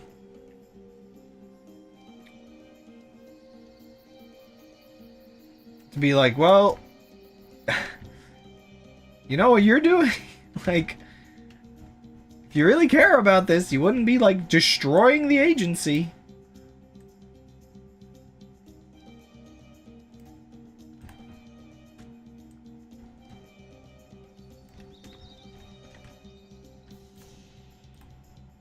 But yeah, I mean, the whole thing is exhausting. I don't think, because of the issues with the FAA right now, because of all of this, unfortunately, this actually did get rid of several of my moving plan ideas that involved me flying out to Kyle and helping with plans. I don't feel safe to fly right now. I know there was just like a couple crashes all at once, but I kind of need to see how things are going forward. Because otherwise, I don't know when I'm going to feel safe with the current state of the airports. So, unfortunately, sorry, but I don't think we can do that plan. I think we're gonna have to hope we can do our road trip out to your area when the time comes, and you're just gonna kind of be on your own looking for houses.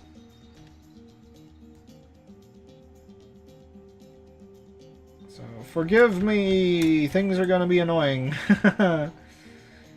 I just hope we can get a house before the economy crashes completely or something, I don't know. Though, having a house in a crashed economy, I'd be kind of worried.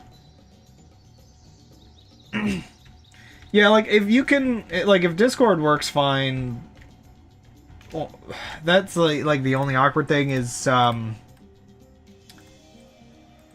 guess we're gonna have to hope that, like, you have good signal out there if you want to, like, message me while you're at places.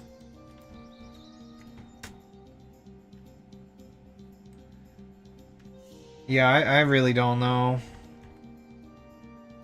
I'm not looking forward to this next year. The thing that's kind of like a nightmare to me is we had started with like a lot of these moving plans, and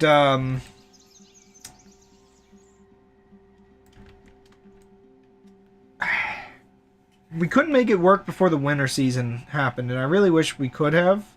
But I guess I know the timeline just wasn't there with gold. Because part of, like, what I would have wanted to be able to set up is something a bit more homesteady. Because, yeah, some amount of gardening can sort of ease the economic turmoil. A bit of off-gridding in a way.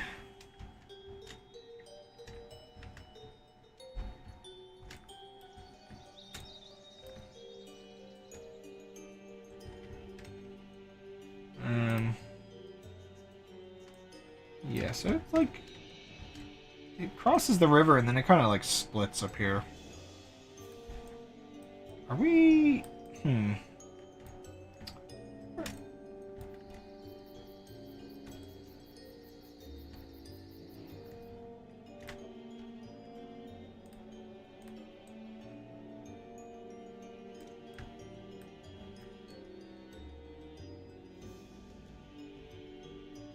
But,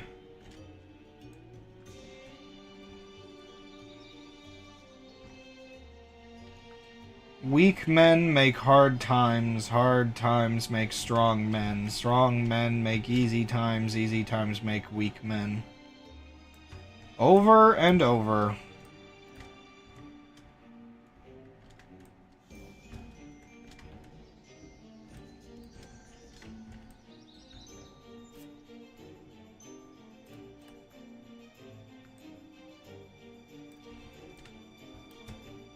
I don't know what this music is, like whether it's actually from the expansion packs or whether it's just Age of Empires-esque.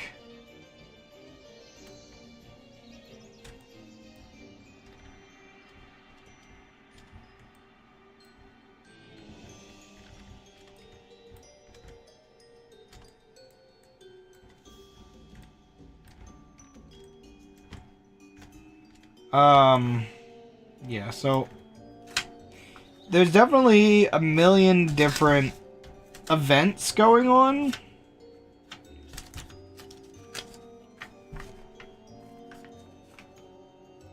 Gosh. Okay.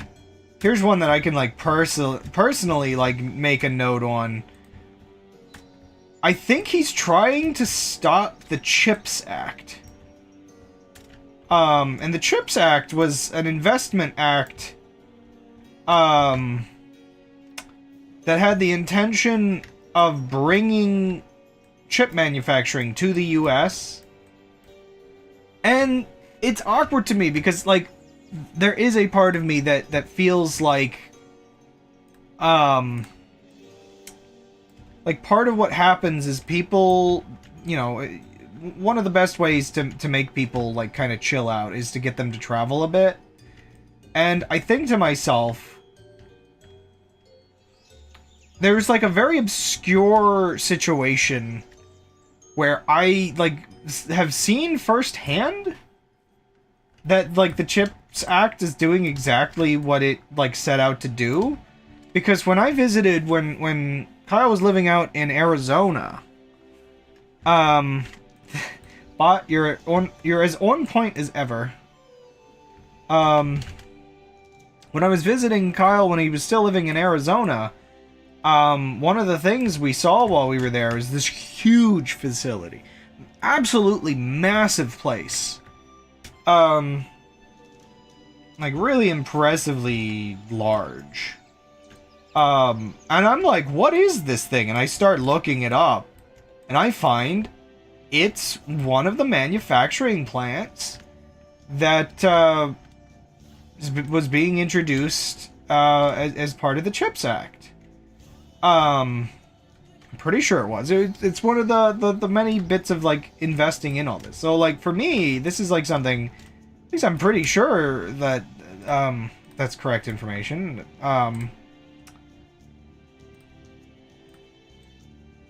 I know Arizona is where a lot of this goes due to geological stability, at the very least. And so, like, so it's awkward when I hear this guy pretty much lying just outright about all it's doing is sending money over to Taiwan, and doing nothing for the United States economy. And I'm just like, it's right there. We invested in it, and it's right there. It's bringing it to the United States. It's, even if the company is a foreign company, it is bringing manufacturing into the country again.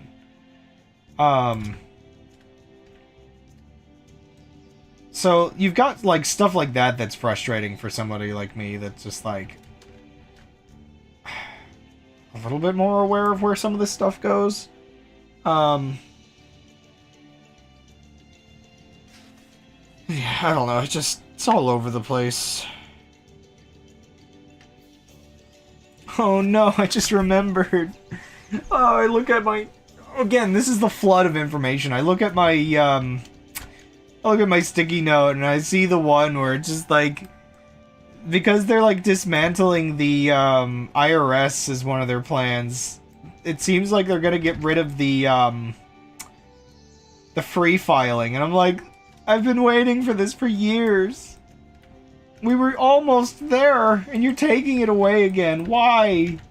Oh.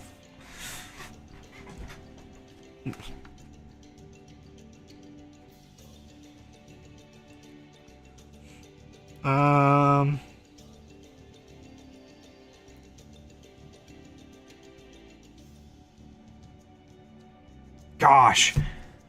Oh. I just looked. I think I found the one that must have been from the first day because it's so dense. You've got, like, the stupid, drill, baby, drill junk that he's, like, on about. Which is also just super dumb. Like, all of the, we need to, like, invest in our domestic oil more. As if the United States doesn't already drill the most oil. He just wants to sell all of the federal land for some reason. I don't really know why. Oh, I know why. He hates windmills. Can I just tell you a story of the most petty thing in existence? So one of his first executive orders, I'm pretty sure it was an executive order, one of his first orders was to eliminate leasing offshore land to wind turbine companies. He absolutely hates wind turbines. Like, he has an actual, like, like, this man... Oh, crud, what's the, Don Quixote. He's pretty much Don Quixote. Like, dude hates windmills. Pretty much. So, I think he has a specific vendetta that must go back years. Where, like, I don't think it's, like, a money thing, where, like, I don't think he's in, like, entirely the pockets of, like, the oil industry. Probably a bit.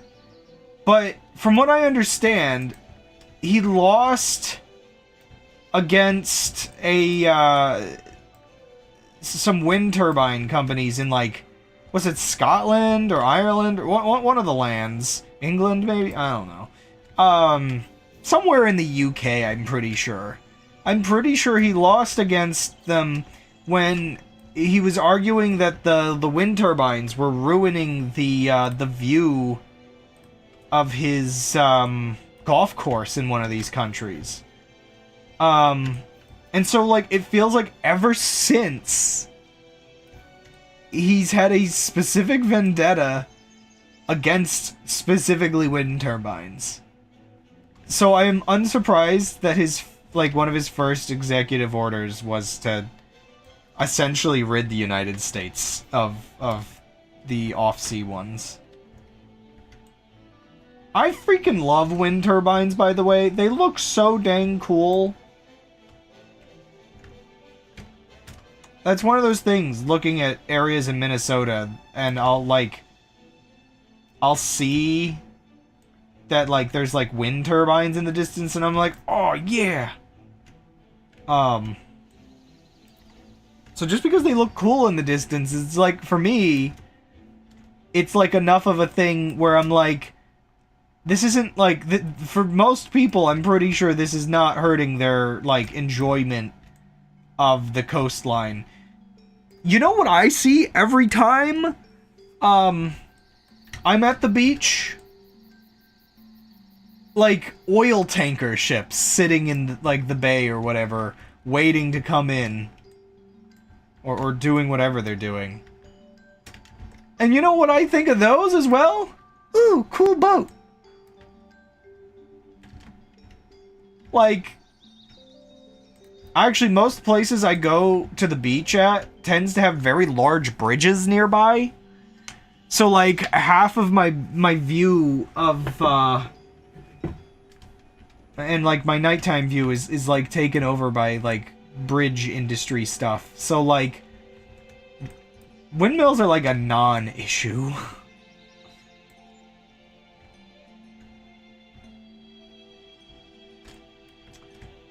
They are interesting things.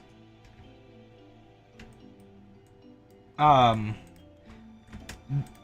think the most impressive case of them that I tend to see in my area, there's where would that be? Up in West Virginia, I think. Or wait, no, would that be Pennsylvania? I don't really know. It might be West Virginia. The very western area of Maryland, at least. Like, where would that be? Just looking it up real quick. It's, like, really far out west. Like, we have to travel quite a ways to see them. I don't think I'd see them on the maps, though. But there's, like, the Potomac River Valley, yeah, it's, like, really kind of just up in the mountains out here at the very edge of Maryland. I really wish... Okay, yeah, there's some, I think. Can I get closer? Okay, so I was like there. If you go onto maps, and you zoom in around like Western Maryland-ish. Like when I say Western Maryland, I mean like kinda close to the the Panhandle. If you can find a road to drop down on, like I just like explore the area. I really wish I knew an exact area to drop you at, but somewhere like between Cumberland and Hancock. If you can find like a mountain pass that's like on top of the mountain, you can often find views of wind turbines. It's like the only area I can like go to reasonably to find them. Oh, I really wish I could find you a specific road to suggest. I think I saw some in the distance, but I can't find them now. No. They're so cool because they're wind turbines on top of mountains. They're like absolutely surreal. Like you're used to them on like flat land. You never really think of them on top of mountains, but if you can find like a good spot out sort of West Maryland, kind of in that area of Western Maryland and southern Pennsylvania. There's somewhere out here I know that I passed a bunch once, but I can't remember where's the best spot to find them. But anyway, they look super cool if you can find them. There's your GeoGuessr, like go find them. But anyway, yeah, I don't think the average person is really all that bothered by wind turbines, but Trump makes a huge deal of them being a scam and being an eyesore, and so he's done everything in his power to try to get rid of them. So yeah, apparently we're not going to be leasing offshore. Like, all of those wind turbines are already built out there. He's just wasting companies millions, if not billions of dollars to remove the wind turbines off of, I guess, what is leased federal land. Like, oh.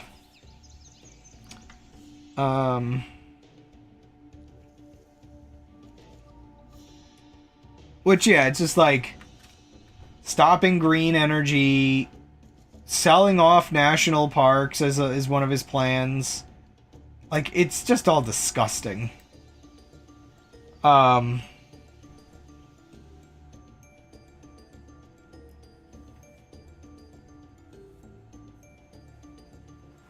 yeah. Oh. And all of this, Konosuba cannot hears. Sorry, bot. And all of this is before I even get into the whole chaos that has been the tariffs shenanigans. There's so many topics. Oh, it just keeps going. It just keeps going.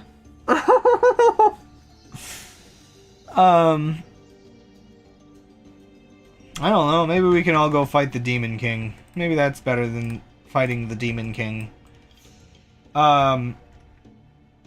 Okay, so here's a really dumb one. If you really want to know like how dumb the dissonance between his inauguration speech and his actions. During his inauguration speech, he insisted that he would be like the no-war president. He would get us out of conflicts. He wouldn't like start things. And then he immediately begins threatening everybody's sovereignty. Like, I'm actually wondering how quickly, like, is he actually gonna get us sucked into another war in the Middle East? I mean, unfortunately for Gaza, it's probably not going to be much of a war if we get directly involved. As, like, without Biden and without Kamala, there's nobody to tell Israel to stop. And so, yeah, if we're not telling Israel to stop, and if we're also probably helping, what little is left of Gaza is just gonna be flattened, unfortunately. Like, it's really just unfortunate and sad. It was already bad enough that it had escalated to the point of a genocide. Which, man, you would really hope that the Jewish people wouldn't genocide somebody, but... yeah.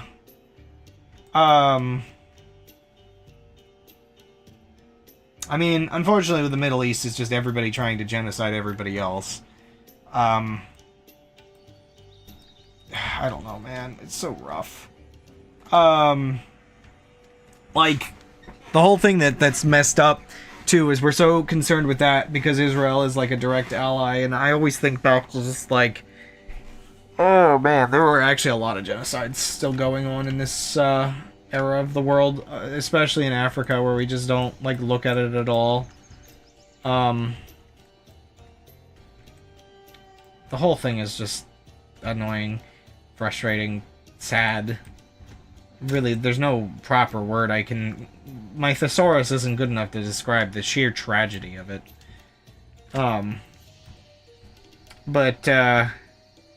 Yeah, so... Ooh. Yeah, so... He's like, oh, the United States will take over Gaza. Like, what do you mean? No! Keeps threatening Greenland sovereignty. So the weird thing is, I guess while I was saying that maybe he's not in the pockets as much of the oil companies, I feel like he's got to be at least in the pockets of the mining companies or something. Like, does he get like kickbacks from this or something? I'm really, really, unfortunately, like, curious. Because, like, with both Canada and Greenland, it's basically the same thing Russia wants to do, where it's just, like, annex a place and steal all of its ore. It's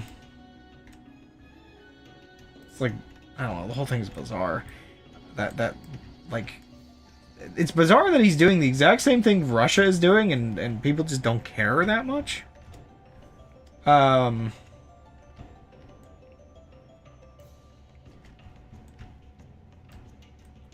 Like, you kind of get the idea that the threats against Mexico are very, very similar to the threats against Ukraine at the beginning of that war.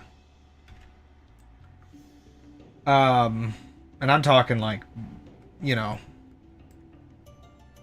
maybe not even, back in 2020, going back, you know, 2014 or earlier kind of things they did. You know, the little green men are showing up at our border with Mexico is the kind of sense that I get.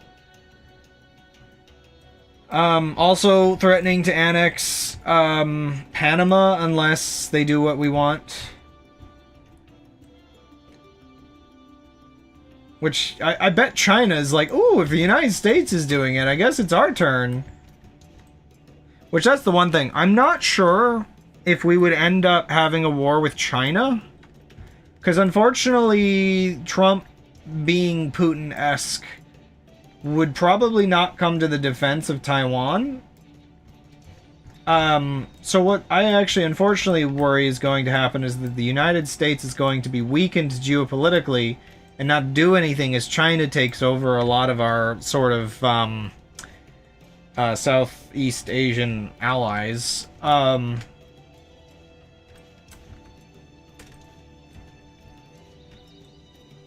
But getting into war with Denmark? Oh, that's glorious day for Trump.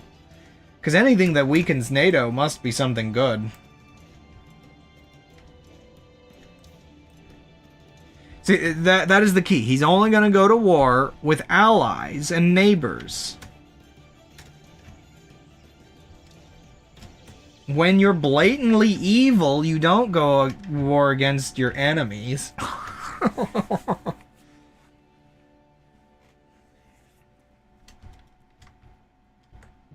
This area of the map is getting very far away, but I guess it was always meant to be very far away.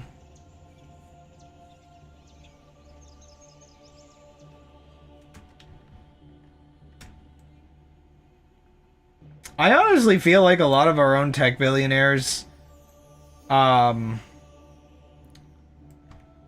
like, also must just think these things are, like, produced with magic, and it doesn't take 10 years to make a new factory.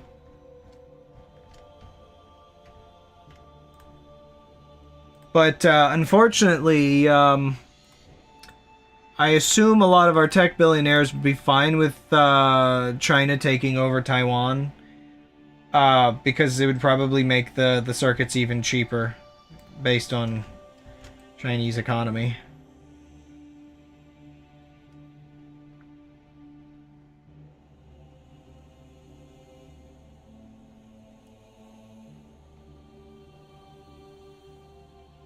You know how it is, slave labor's cool again.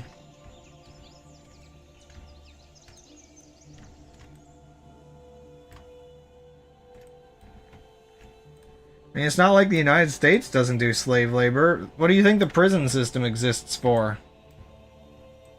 Oh yeah, and we haven't gotten to Guantanamo Bay. Holy moly.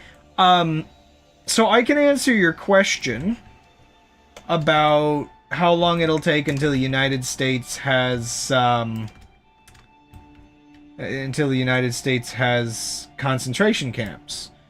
Assuming those, people they arrested or are planning to arrest or are being sent to Guantanamo Bay if they can't be sent back to their own country, that's the first concentration camp. Just straight up. Like, that's it. That's number one. That's how it starts. That, like, reading some of the history of how Nazi Germany's concentration camps started. I mean, it started with political prisoners from the get-go, admittedly, so that's one difference. But you start with one, and then 2 or 3, and then 10 or 20, and then hundreds. I don't actually remember how many there were in total, but it gets there. It starts small.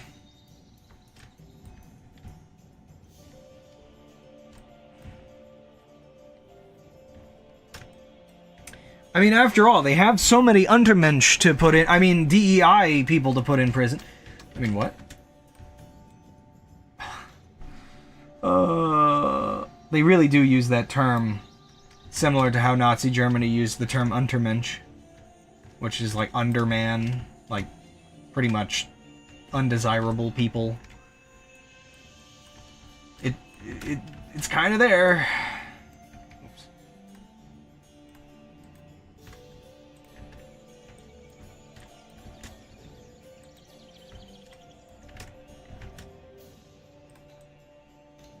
It's so bad, too, because DEI specifically as a term just getting twisted from just a technical term about including and diversifying to a blanket term for anybody right-wing people don't like.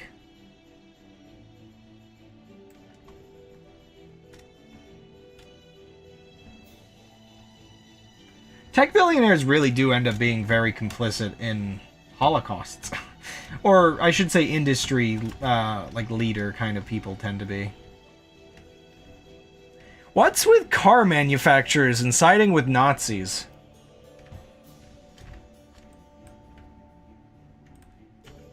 It's the thing I keep seeing people kind of, joke about a bit. Forget what was the other the one back in the day?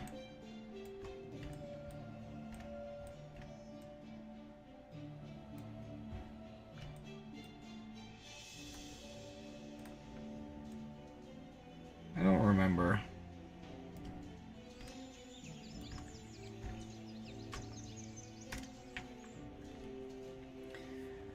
Oh man, yeah.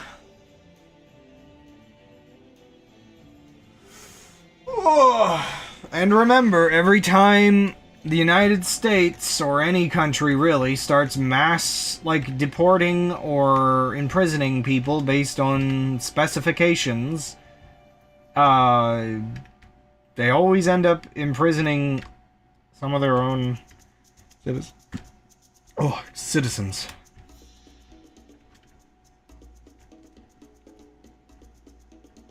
I should probably be wrapping up the stream soon, by the way.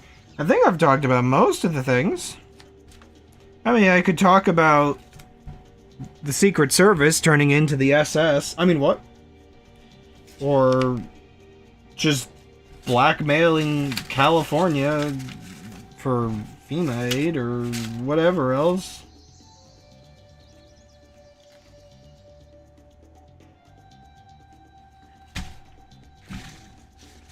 That was a weird report. And it really makes me wonder about some of the pettiness of it all.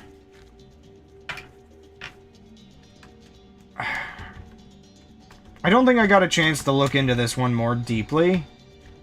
But from the sounds of it, there were like federal agents that had been caught entering one of California's like reservoir areas, and like they began to like empty the reservoir?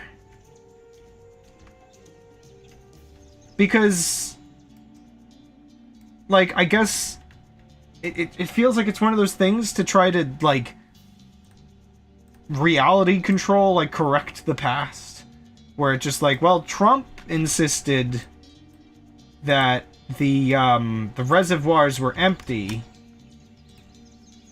so I guess we gotta empty the reservoirs.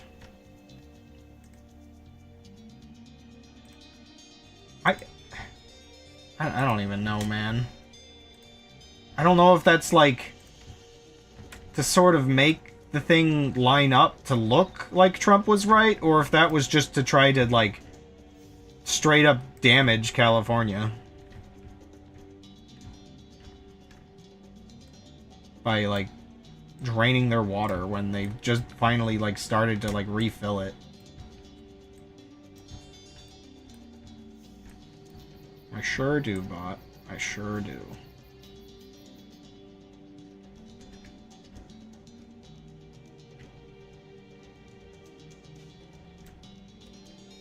So this is like one of those weird locations that I just imagine there's like a specific place here. Like pretty much just like villain castle kind of area. Like a big ol' abandoned place at the end of the road. But not entirely abandoned. But also kind of abandoned. Eccentric mad scientist area. It might end up getting a little too much, like, focus.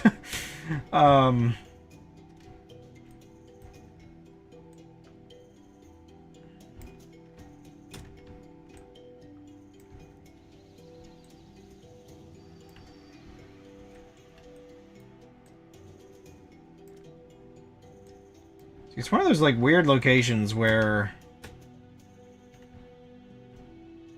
Gosh, this feels like way too much water.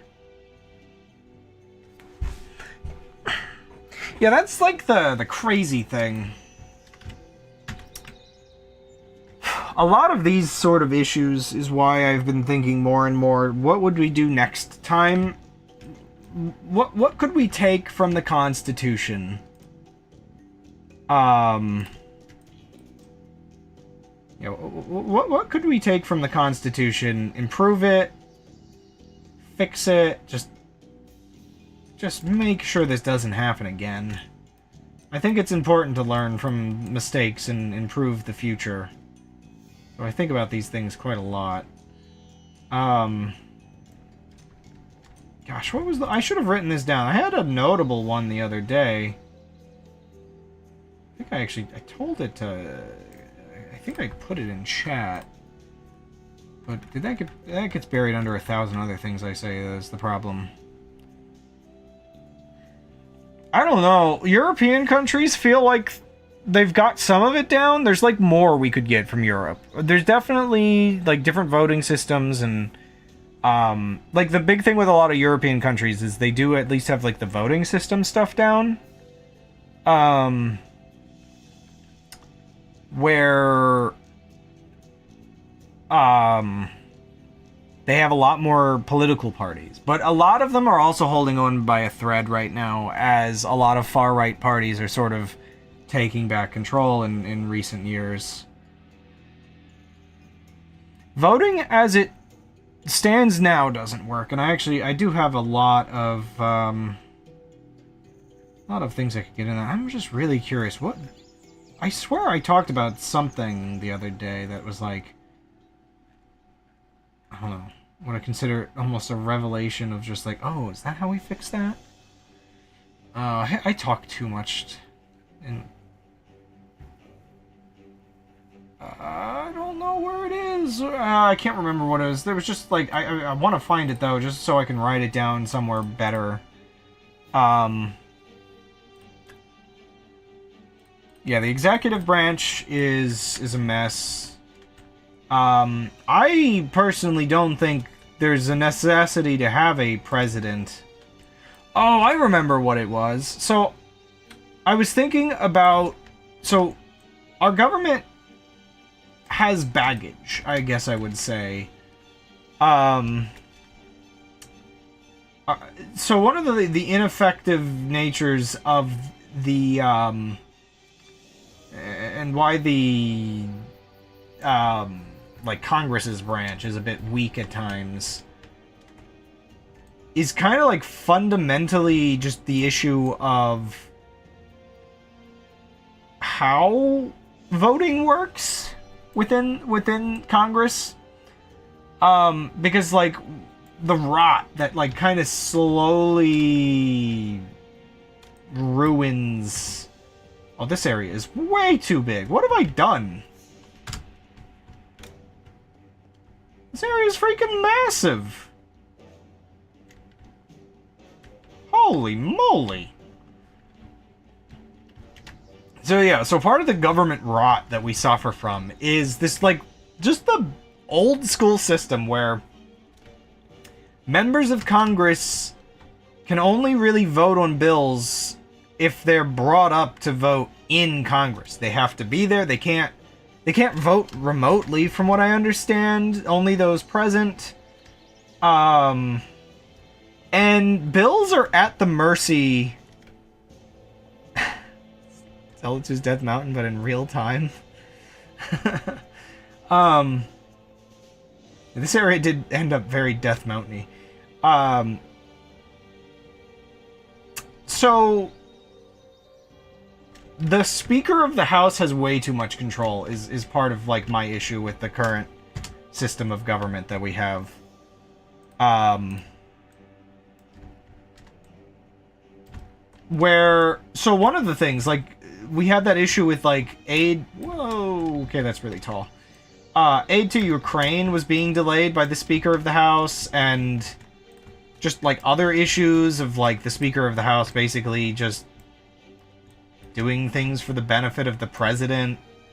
Congress has to get, like, a certain amount of, like, majority vote to undo that, I guess? Like, to outdo that level of control. And it's really hard because of the 50-50 system and everything, that all the stupid stuff that goes on.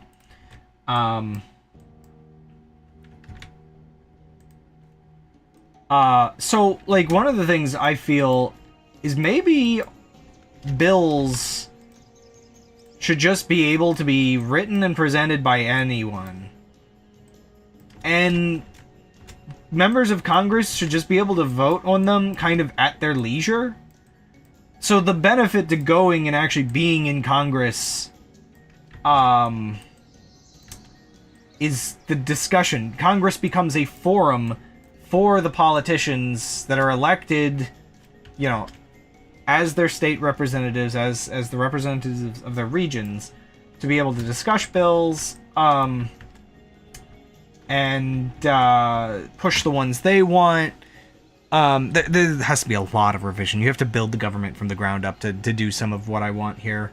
The Speaker of the House would probably be given a, I would assume they would be given maybe some, like, things they can do. You'd kind of need somebody to keep order a little bit, but they wouldn't have the overall power of what bills actually get brought up. It would heavily tone down the kind of power that they have. And anyway, yeah, so the idea would be to give politicians just more the ability to pass the bills that they actually want. Because, like, one of the issues we have right now is a lot of bills turn into giant, like, what do they call them? Omnibuses or whatever? Like, they're just huge, many bills. And a bunch of compromises have to be made and all kinds of stupid stuff to get things passed. Whereas I just think to myself, if a bill can exist sort of as something members of Congress can always come back to and vote whenever, and if bills are required to be singular bills, I don't know. There's just, you just have to require certain things of Congress for Congress to be effective, and to actually pass the things they intend to pass instead of these weird giant compromise bills. This one gets into like a whole complicated thing, but I don't think I can explain it here very well, if I'm being honest. So you got that. Lower the power of the president. There's really a lot of things where it just doesn't make sense that the president has certain levels of power, like, in general. I don't get the point of a president. It's a holdover from when this was the best thing we had compared to a king. But it's antiquated at this point. Okay.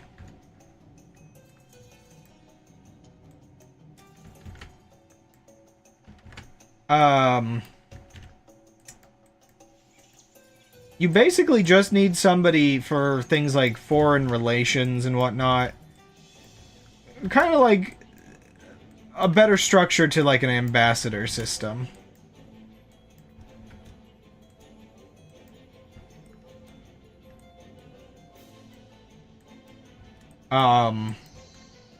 It does get complicated because part of what gets us into this mess right now is the existence of the executive branch.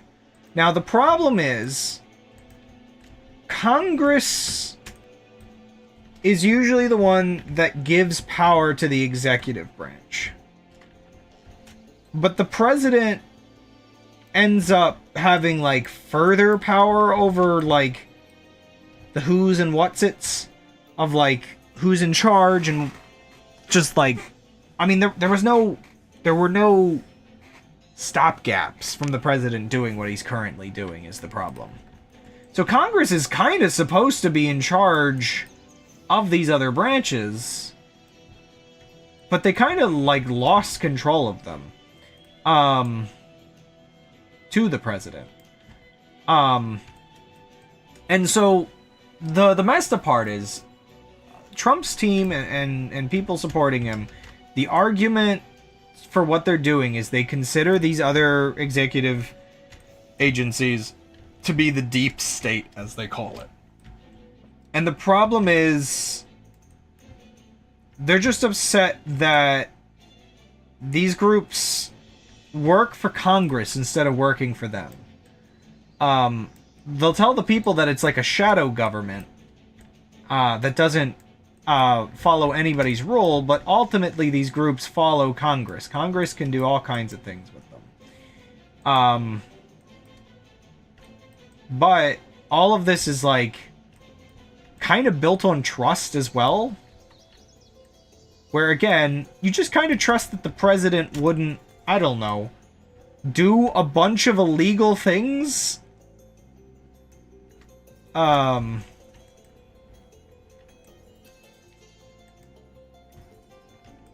yeah, it all gets to be a very big mess very quickly when the president just starts doing whatever he wants. Because then he can just take complete control over these branches of the government that Congress is supposed to have control over. And thus he becomes the deep state that he acts like he's destroying. It's like, it's really weird when you think about it that way. Like,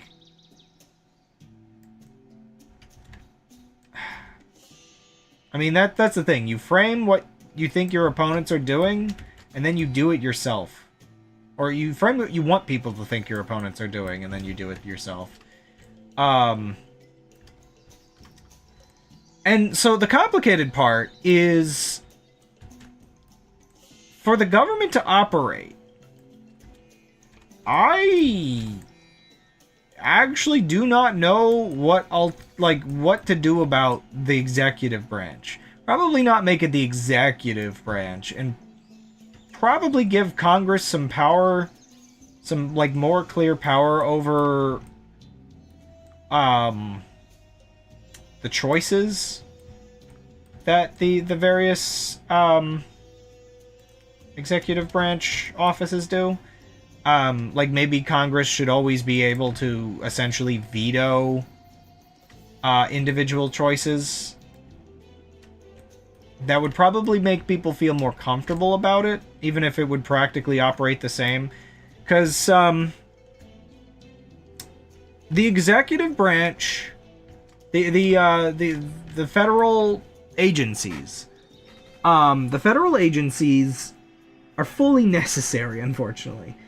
The government can't operate, like, Congress can't functionally operate at the speed at which OSHA is supposed to operate, at which FEMA disaster relief is supposed to operate, the FAA, the Food Administration, FDA, yeah, Food and Drug Administration. All of these departments aren't really elected people, but they are granted power by elected people. And it's just one of those, like, kind of awkward things. Huh. Oh, there it goes. Even this is, like, thicker than I expected it to be. Yeah, it's just one of those awkward things where you kind of need employees that are granted power by your representatives. But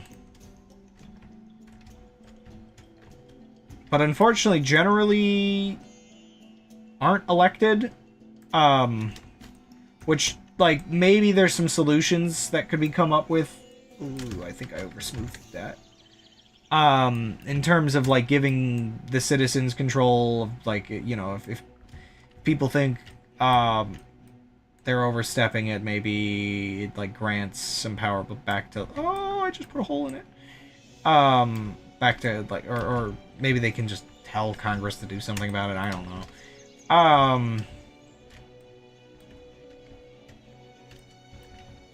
But, oh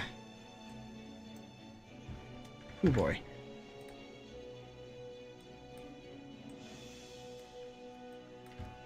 But, yeah,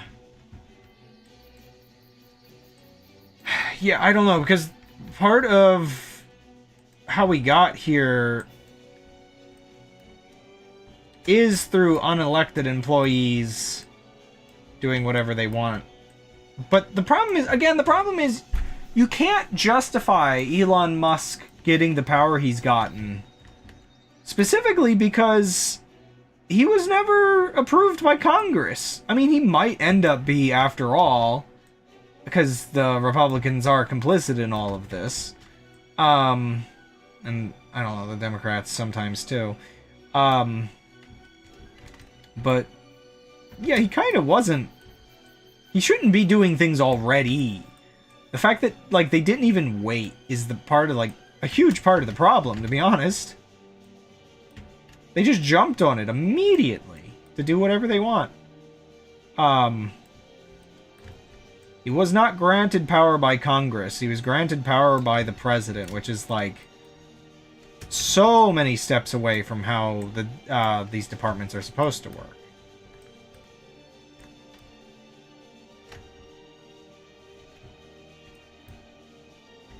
This is so inorganic.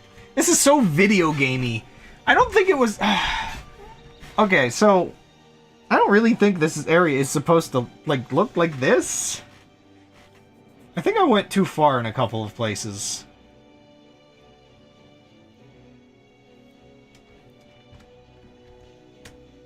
Whatever, it's fine. This is so out of the way of, like, the main town and everything that I think having a wacky castle on a mountain... You know, it's a fantasy world. It can have fantasy elements.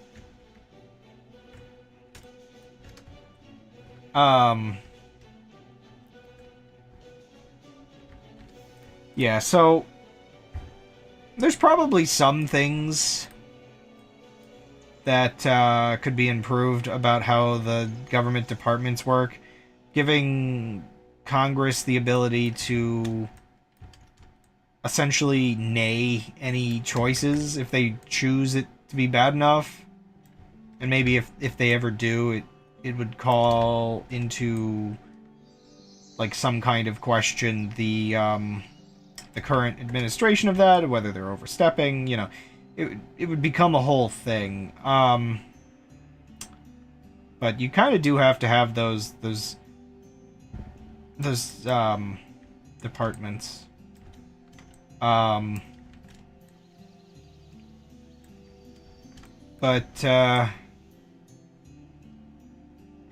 Yeah. So, on the topic of voting, I'll make that, like, the last topic here. I really should wrap up. I am over time. So, from what I've done just a little bit of research, I'm not, like, the most informed on a lot of these topics, but, you know, I've done reading, I've done, like, experiments, I've like, looked at things. I have an interest in this topic. Ultimately... So what they would call our current voting system is a first-past-the-post voting system. Generally, I guess. I don't know. Might not be the most accurate term. There might be, like, a couple other variant terms. But pretty much, you know, winner takes all. You simply vote for the person that you want the most, and you don't consider any of the other candidates. It is... democratic, but in a flimsy kind of way. Because the thing that you'll have almost every election is you'll have people say, I want to vote for such and such, but I know they won't get enough votes, so I want to make sure such and such other person wins. This results in, like, yeah, the, you know, single candidate per party is only taken seriously. This basically, it dooms the system to a two-party system. Ultimately, humans average out after however long it takes. The system is always destined to end up with two parties. That's just how human psychology seems to work.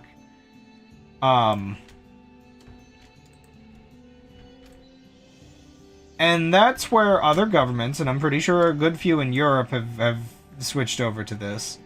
Other governments have switched to ranked choice voting. Now,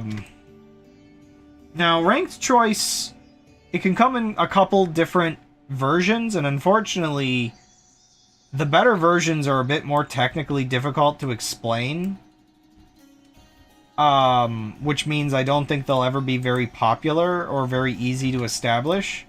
So you might have to go with, like, a simpler system, but that takes a lot of work as well to sort of convince society of. So it gets into a whole thing. So yeah, ultimately what you end up with, with ranked choice is one way or another, the end user, the voter, just ranks the list in order of who they like the least and who they like the most. You don't just pick one, you put them in order. And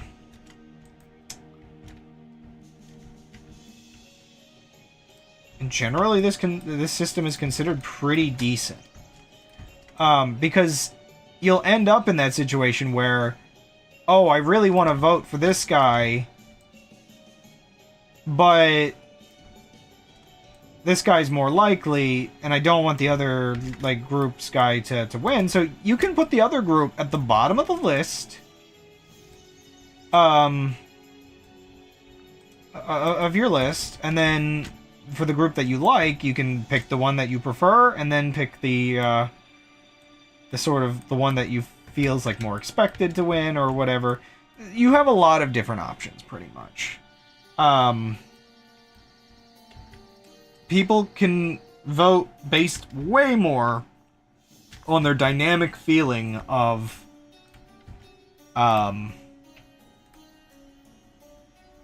what they feel about all of the candidates on the list, instead of just voting for the one that they like the most.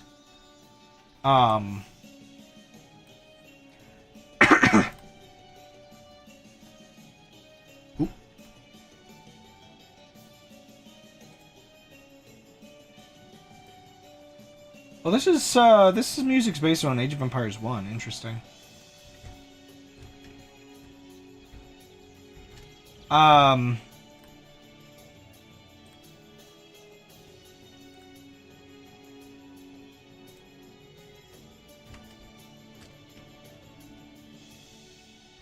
Whoa. I guess I must have really upped that flood fill limit.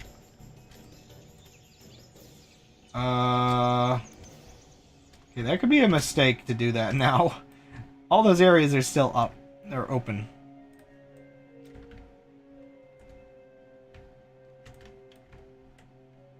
At least this, like, gorge here is kind of like what I imagined there to be. It's kind of cool.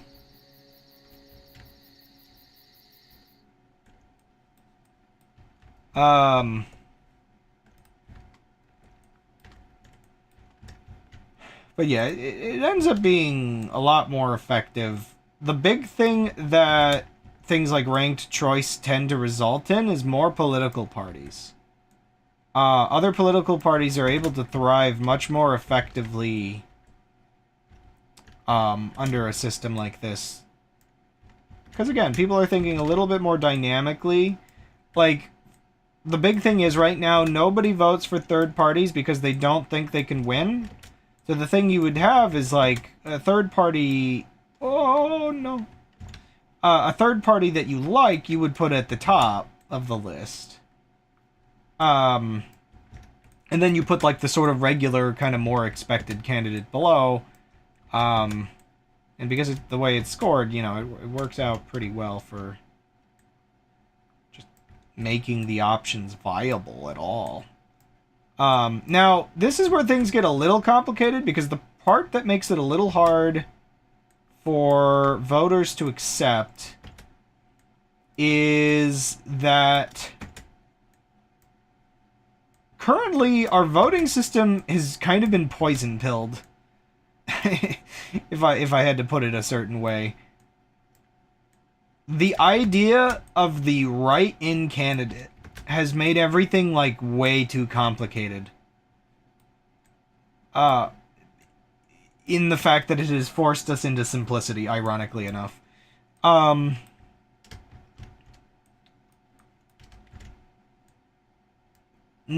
Like, the poison pill here is that being able to write in whichever candidate you want has ultimately made it impossible to get a voting system that very simply incorporates, like, ranked choice. And has ultimately made it so not even third parties win. So it's just like your write-ins are a throwaway on top of a throwaway.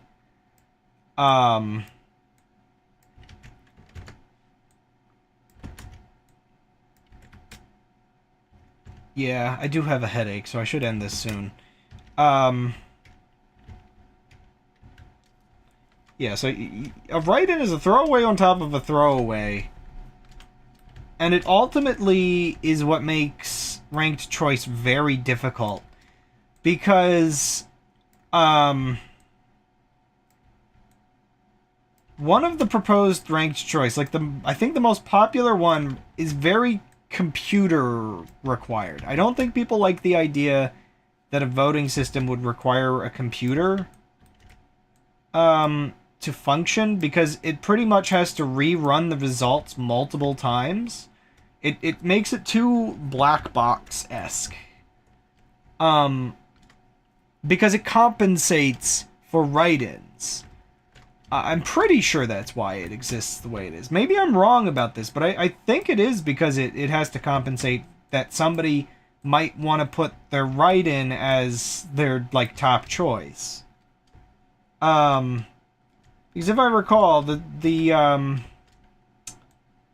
system is pretty much that you tally everybody up, and then you figure out which one has the least number one picks, you discard them, and then you sort of tally up it again and repeat. There's probably like a way that makes it, like, there's probably some kind of very complex system that lets it essentially minimize how many passes it has to do with the list, or not even have to really go through the list again.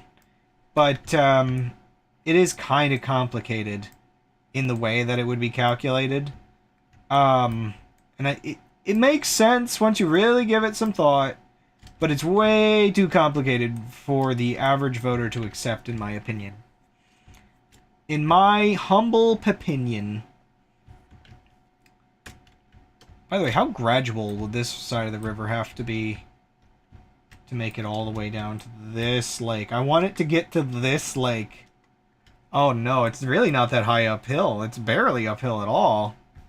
Because if you recall, it splits off here and goes to the lake. But that's so far away. Well, it's interesting to say the least.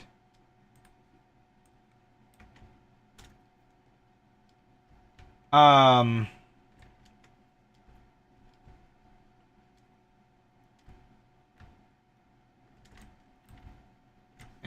this world's getting big. Oh man, I wonder how many gigabytes it is or whatever.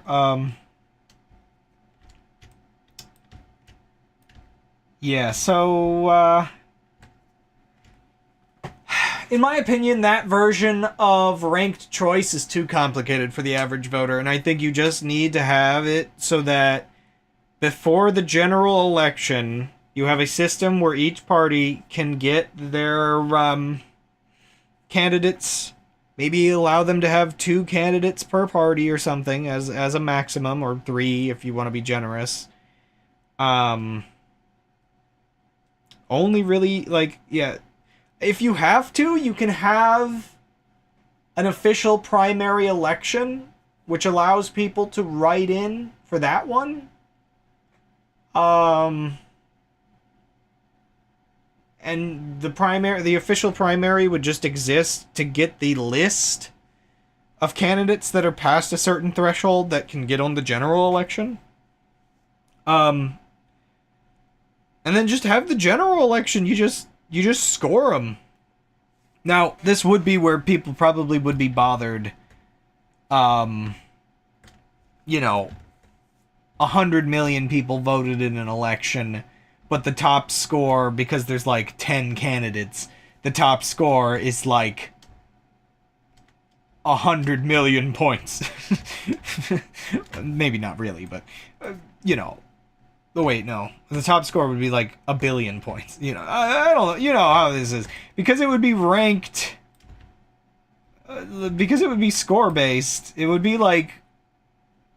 There'd be way more points in the system than there would be votes.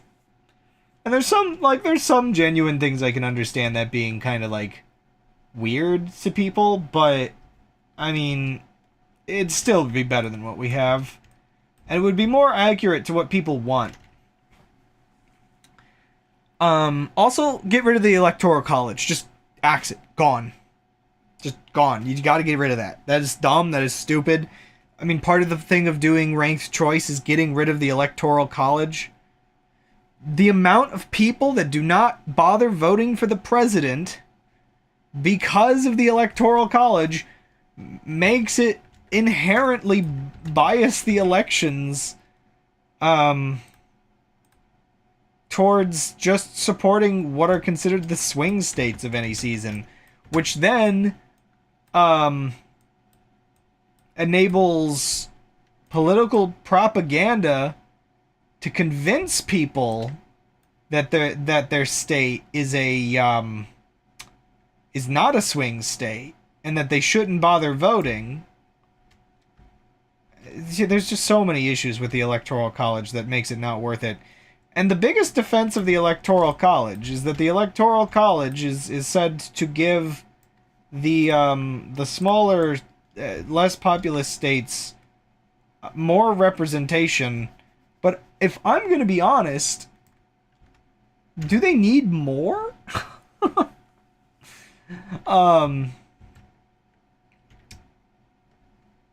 Especially because the problem with the Electoral College is that in its current state, it is winner takes all, which is dumb. Like, you're just going to completely not represent the people in the states that are biased a certain way. Like, why?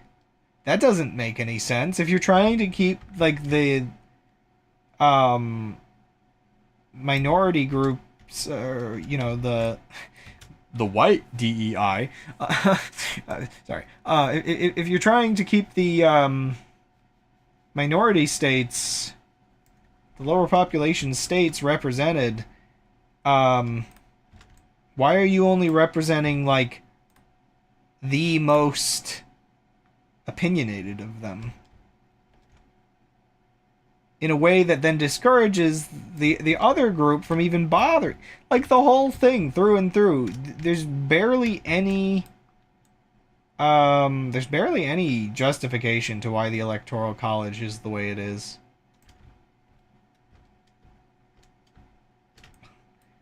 I forgot that I didn't actually fill this in with water.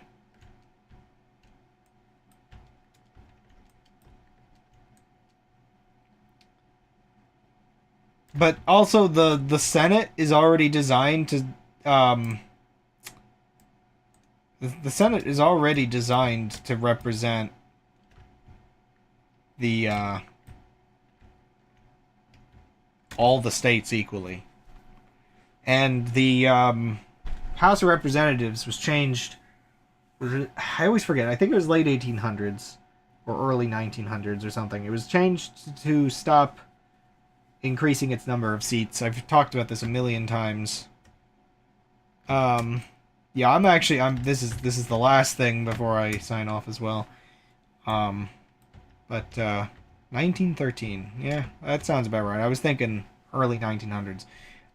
Yeah, the House of Representatives is also biased for the lower populated states because it also stopped adding seats, so every time the population increases, the most populous states, like, they pretty much do not get extra representation. Slowly they lose representation, if anything.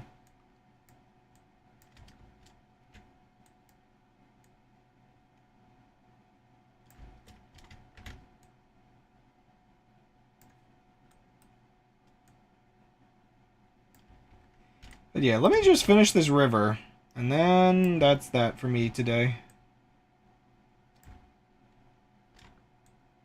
I think I went over quite a heavy amount of what happened to American politics. I think the thing that is most interesting about this entire topic is that quite a few of the problems were not there originally. Quite a few of them is like government rot, basically.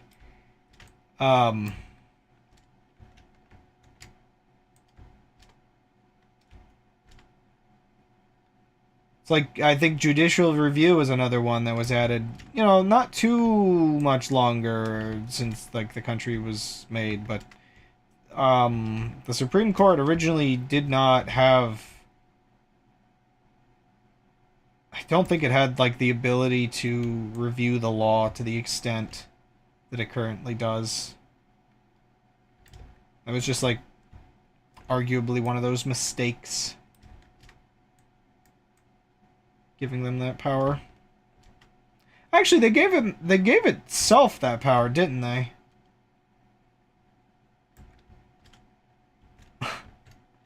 I think that might have been how that went down, wasn't it? Oh no. Okay. I like how I have to make the rivers like these weird roads.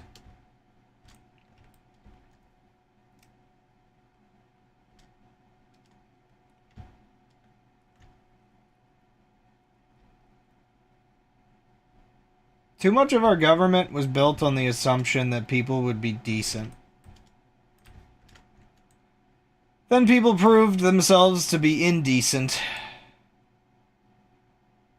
And the rest is history, really.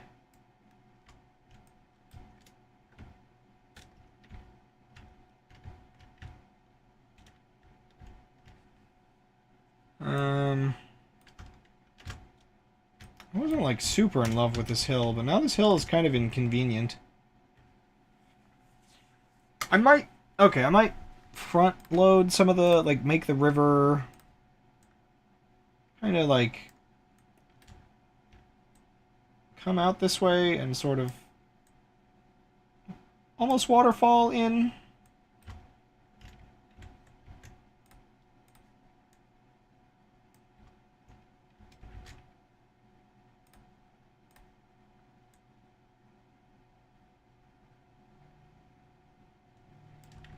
Oh, man. I hope you liked the early 1900s, because it's happening again. We get both the Great Depression and to become Nazi Germany. Wow.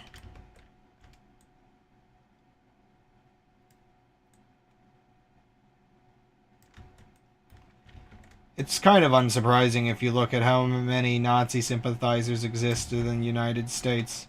It took a hefty amount of actual, like, it honestly did take quite a lot of, like, essentially propaganda to, get our own people riled up against the Nazis.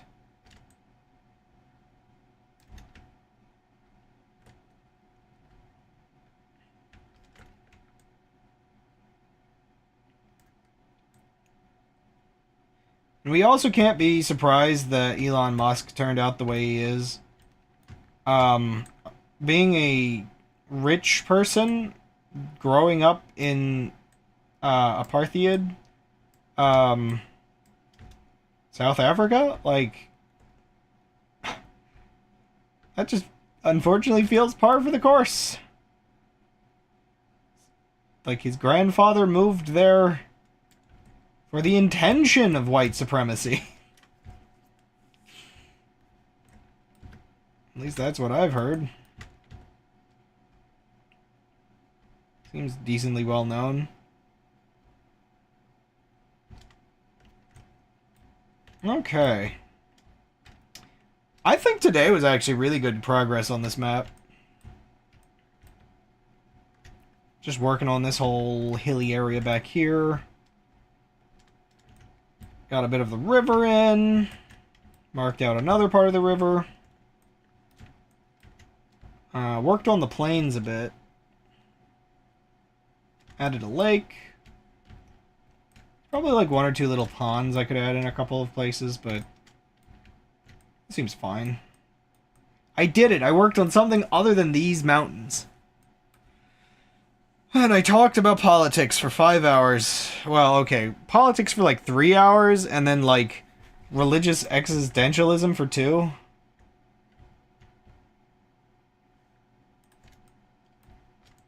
The worst part about some of these topics is like I threw 1,000 different topics at you today. And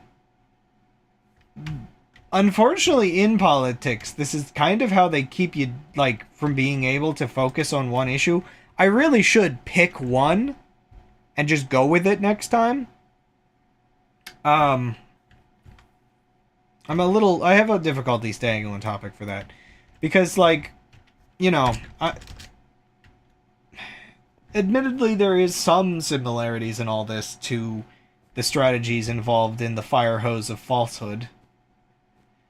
I just hope I'm a fire hose of truthhood.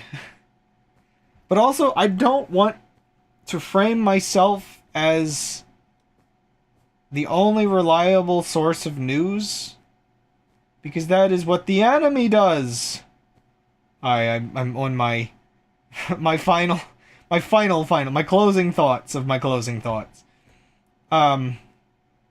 Again, that's the one thing. If I had to give anybody like notable advice about politics, it is to be absolutely afraid of anybody that presents themselves as the only source of truth. Somebody willing to share information, you know, take what they say, think about it for yourself, think critically, and, you know, appreciate if what they're telling you is decently accurate. Don't trust everything to be completely accurate, though. It's like a big hole in the clouds here. But definitely just do not trust anybody that is trying to set themselves up as the only source of truth.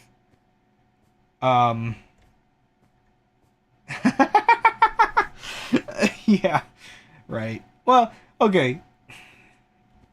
The thing is, these kinds of conversations are a little different than our, like... I know I talk your ear off on Sundays, but these conversations are a little different because I am talking about a large number of topics to a chat that can only sort of talk back, and I have to kind of keep it flowing, and it's a little different than personal conversations.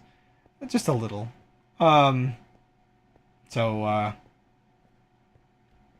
Also, specifically today's got specifically intense because somebody asked, can I get a rundown of everything? And I gave... I missed things. Anyway, yeah. The reminder I'll always have is always think critically about everything everybody has said. Always keep the reminder to form your own opinions as best as you can. If there's something that you're curious about... I really like this view. Oh, I'm sorry. I haven't been getting screenshots of my progress, but I really like... This view makes... Oh, it feels like it's actually coming together. Oh, that's so good. You can see, like, the wiggle of the path on the terrain and everything. Oh, man, that's so cool. But anyway, I partially do bring this up because one of those final disturbing thoughts I can express is Trump names everything that he does with truth in the title. Truth Social. There was something recently that was like, I don't know, like crypto related or something that had like truth in the name. He'll frame himself as the king of all truth, basically. And ultimately it's like a reliance thing. This is where I really do need to find myself a somewhat more diverse set of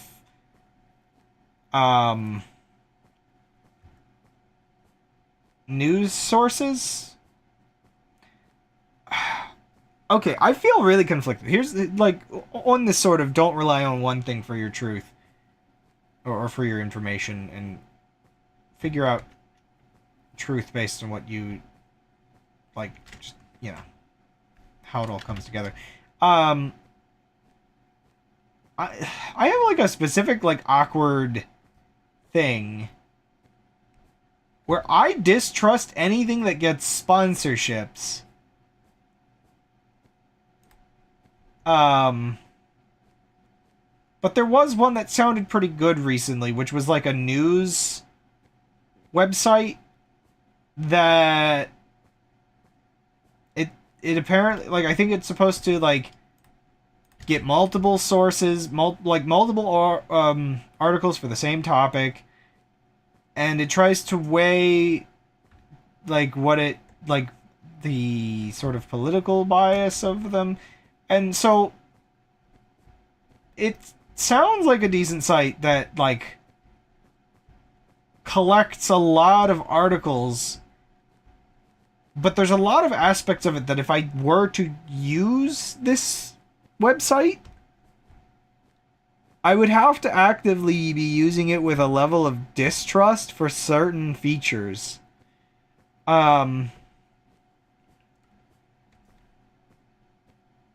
Just because, like, I mean, how do I know the political bias rating is, like, accurate? How do I know it's collecting all of the information? It would have to be one of many, many options. Yeah, I don't know. I don't know what to feel about a service like that. Because it's something I want. I want something that collects a diverse amount of articles and topics, and you almost do need something that is a third-party service that is collecting them for other services. Again, this is why I need, like, a new Reddit. I need a new, better Reddit that doesn't have... Wow, the infinite reach is hilarious. That doesn't have its current issues, because Reddit is like just a conglomeration of all kinds of posts. I know that's like the thing. Even Reddit is like very left-leaning with its users, but I've heard about this one. What is this one again? I'll have to look into it. Oh yeah, it's another one of the protocol-based ones.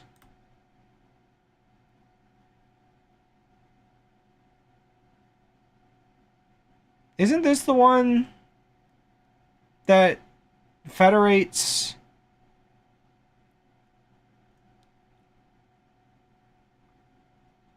Or, wait, is this just just a term for them, or is this a API that connects? Okay, wait, so the website... I mean, federated networks... I hate how I open this and one of the first things I see is Truth Social Coin. Let's make social media great again. Newest instances. So newest instances is probably just going to be a billion scams. I mean, what? Versus biggest instances. So I see a lot of Mastodon stuff. This has got to be... I wonder if this is more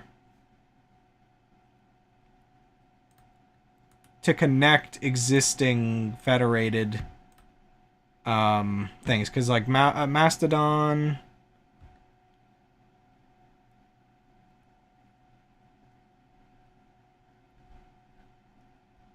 There's some older ones... See, that's the thing. A lot of things are trying to become essentially federated APIs.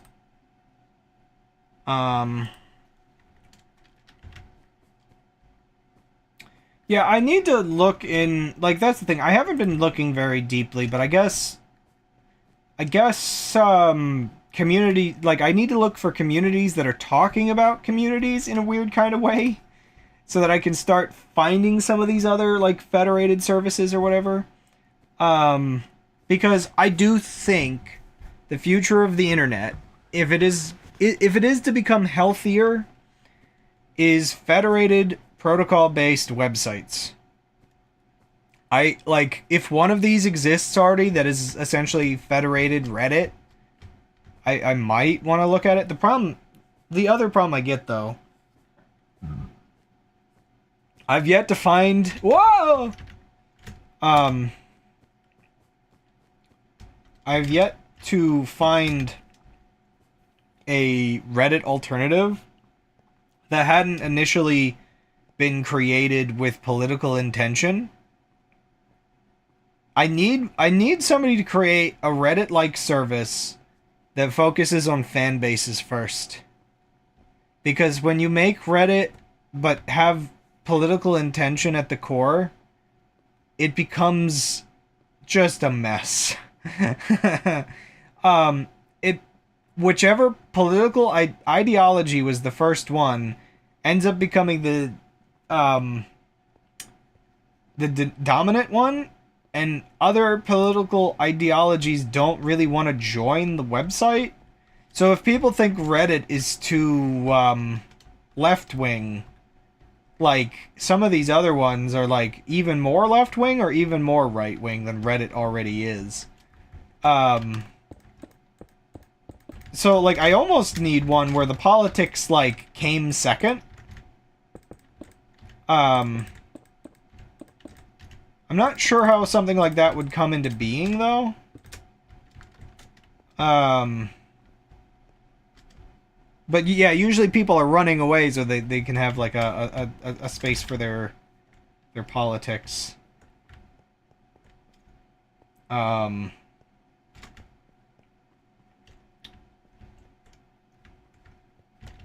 and yeah, I don't know.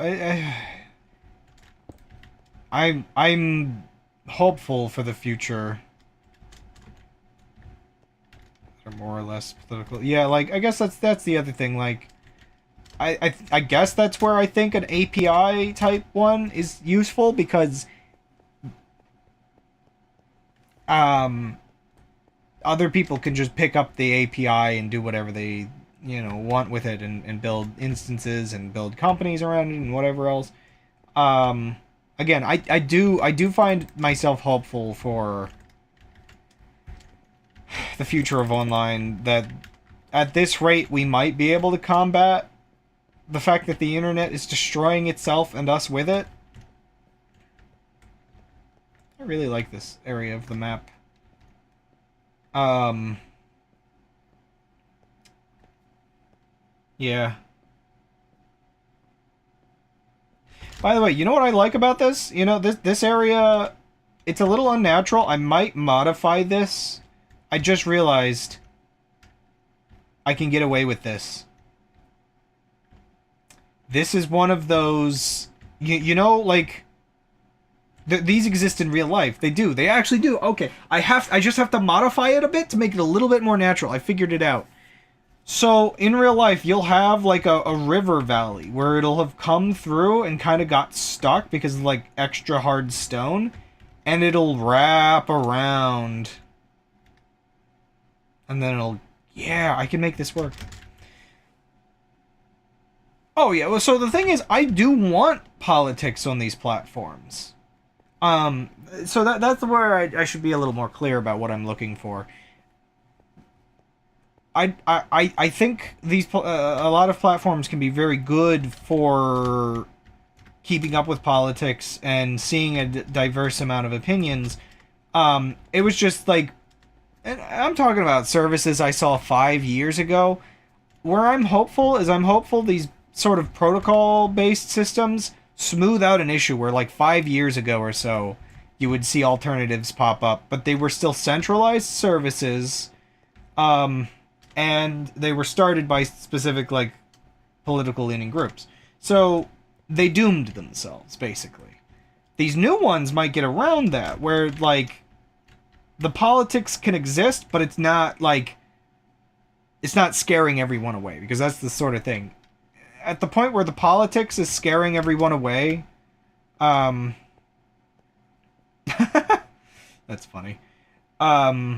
Yeah, at the point where politics is scaring everyone away tends to be like a big part of the problem, because then the political opinions aren't diverse. Um I like it's bad to put it this way, but you almost need the politics. You almost need the politics to worm their way in the kind of way that people almost find to be toxic in a way. You kind of almost need, yeah, not to take over discussion, but just to kind of find its way into discussion. Um, but yeah, I'll actually look into that. You know, I'll look into more of this because I think this is a growing trend. So where I'm like, oh, I looked for this a couple of years ago and didn't find any. Well, a couple of years passed and the internet changed, and maybe now what I'm looking for just exists. I think that's like that's a sort of issue that me and a lot of other people fell for, is what we were looking for didn't exist when we were looking for it, and so we stopped looking, and now it exists, but nobody's supporting it. So I should try to be better about that. It's a catch too, and this is where it's just like, okay, well, I guess I'm on Blue Sky, but I haven't gotten into any others, and yeah, Mastodon's interesting, but I would have to look into it a bit more because I think I need, if I'm gonna like self-host an instance, which feels like the best. Like Blue Sky's the biggest one, I should note at this point. It kind of surpassed Mastodon for a couple of reasons, and one of the main reasons is Mastodon is, it's very decentralized, and I like the fact that it's very decentralized, but it has an incredibly difficult time surpassing like the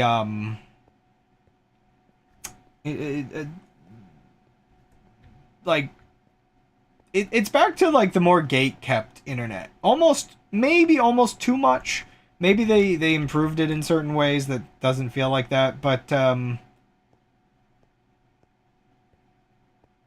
you have to do a lot to like host your own instance and get a URL and everything. Well, not that much, but it's enough where like somebody that doesn't have like some hardware on their own or the ability to just like sort of rent a server or whatever,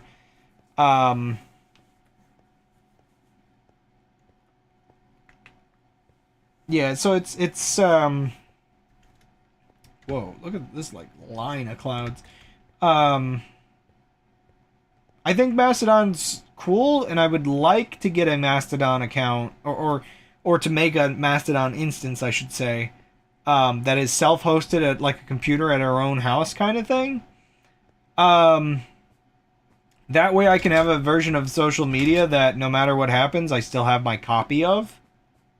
The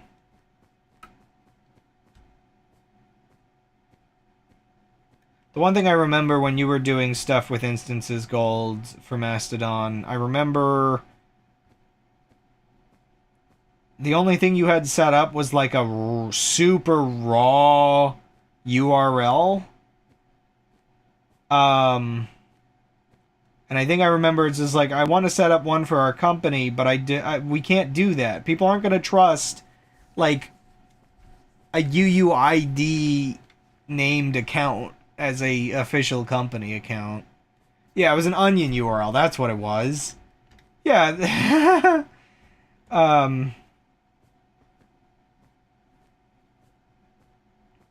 Yeah, and that was part of what I was going to get into a minute ago with the problem with social media, is I want to support this sort of new, almost like resurgence of indie web.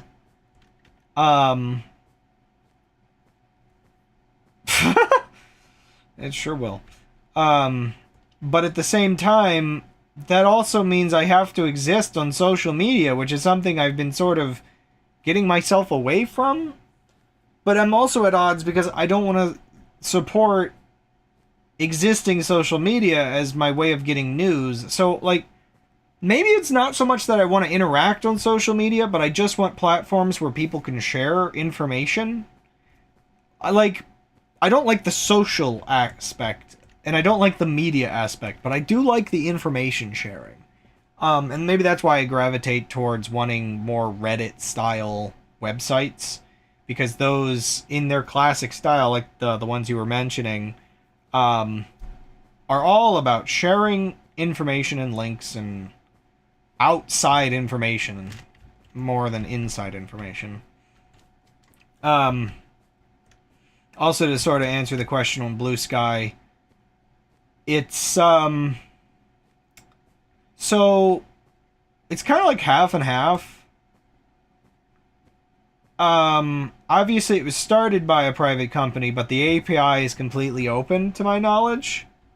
So the main instance most people use is through their private servers and funded through their investments and everything. But technically you can host your own, from what I can tell. You can also use whatever URL you want. And yeah, stuff like that. Did I smashed this into the ground? Well, there goes the text.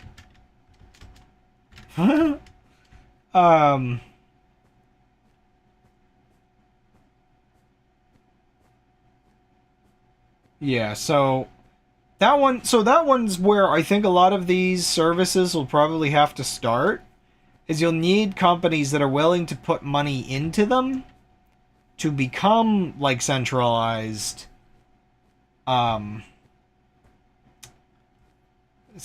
social media, but have their API and federation system completely open so that anybody can add a federated server. I think because the API is as open as it is, technically you can browse Blue Sky feeds on Mastodon, and maybe vice versa.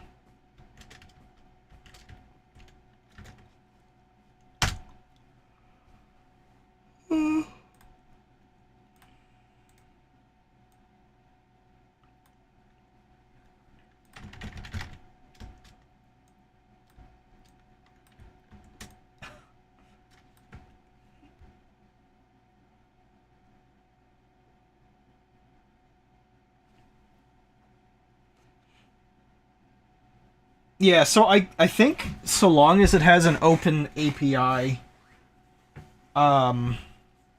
any service can be federated. Like Lim is saying.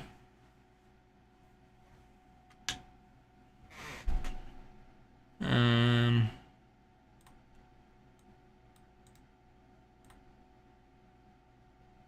I just like...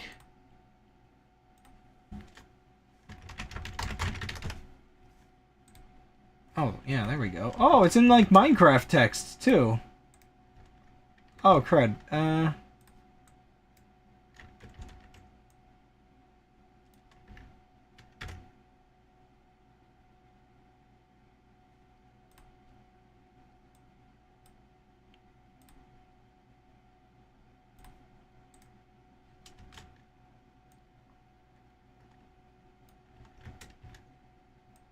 I like this.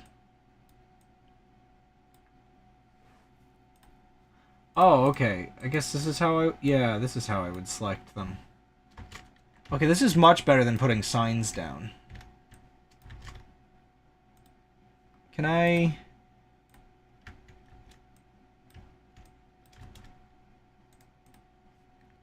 Huh. I don't think I can edit the billboard after it's already been up.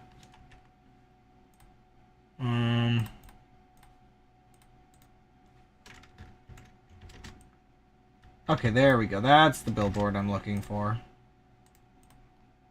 I should mention this to Will. I think Will would, like this. Well, granted, I don't know what he would do with it, but I'll still mention it to him.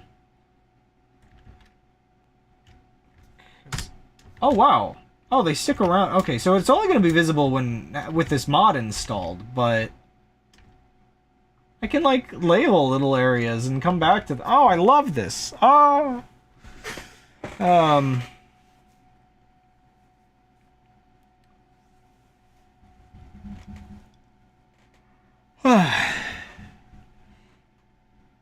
Let's return to GeoCities.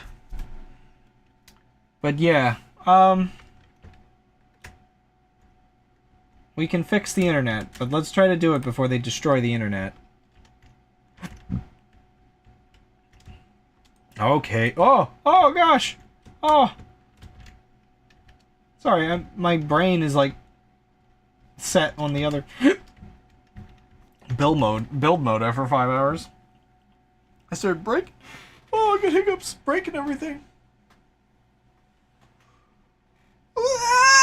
Okay, I'll end the stream now. I think I finally ran out of juices. That was a lot of topic today. Oh boy. But that, at this point, is what Minecraft is for.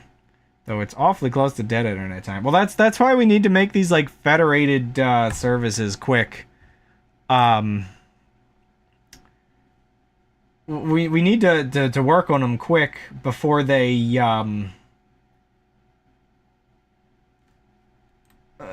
before the internet fully dies. Because it's a little easier to have a live internet. Like, that's the thing. Communities need to become more interpersonal again instead of just timelines and timelines. This is where, like, my brain is toast. I'm cooked. This is where Discord, weirdly enough to me, feels like the most, like, real internet right now. Like, I've got, like, I don't know, like, the Noida Discord is all real people to me. And, like, my personal Discords and a couple here or there that I've interacted with. It's not like... It's funny because you do have the purposeful bots that exist for doing certain tasks. But it's all people. Like, you can't function in these communities. These communities are, like, in a weird kind of way, they're too multimedia. And, like, they require too much day-to-day back and forth. I even with large language models, I just don't know if we might be safe for a while before something like Discord can be taken over by bots.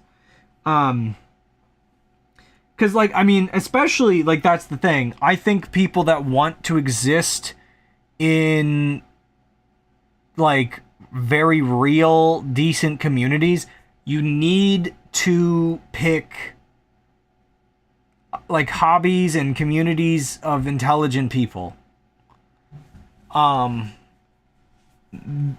kind of thing where the way that language models will just guess on information and lose context and not be able to keep up will kind of out them as not humans.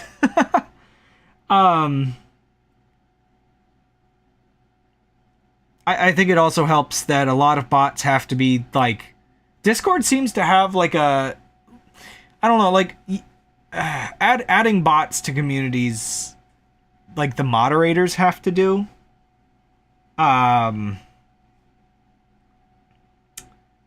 So, like, luckily that's the... Like, you could probably make something that runs the API of an account. But, I imagine there's, like, some weirdness there. Without moderator approval. It'd probably get caught and tossed. I guess it is weird, because people get their accounts stolen, and those are technically end up run by very generic bots that just paste text and try to get you to click links. But I guess it is possible.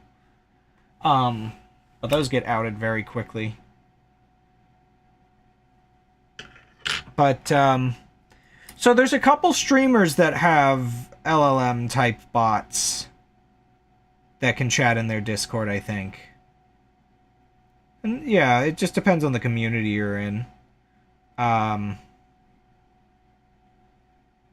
But, yeah, so Discord might be safe for a while. At least communities like the Noida community, I can't imagine what it would take for a bot to try to mask itself like a user in there, because they're just gonna get like treated like they're stupid.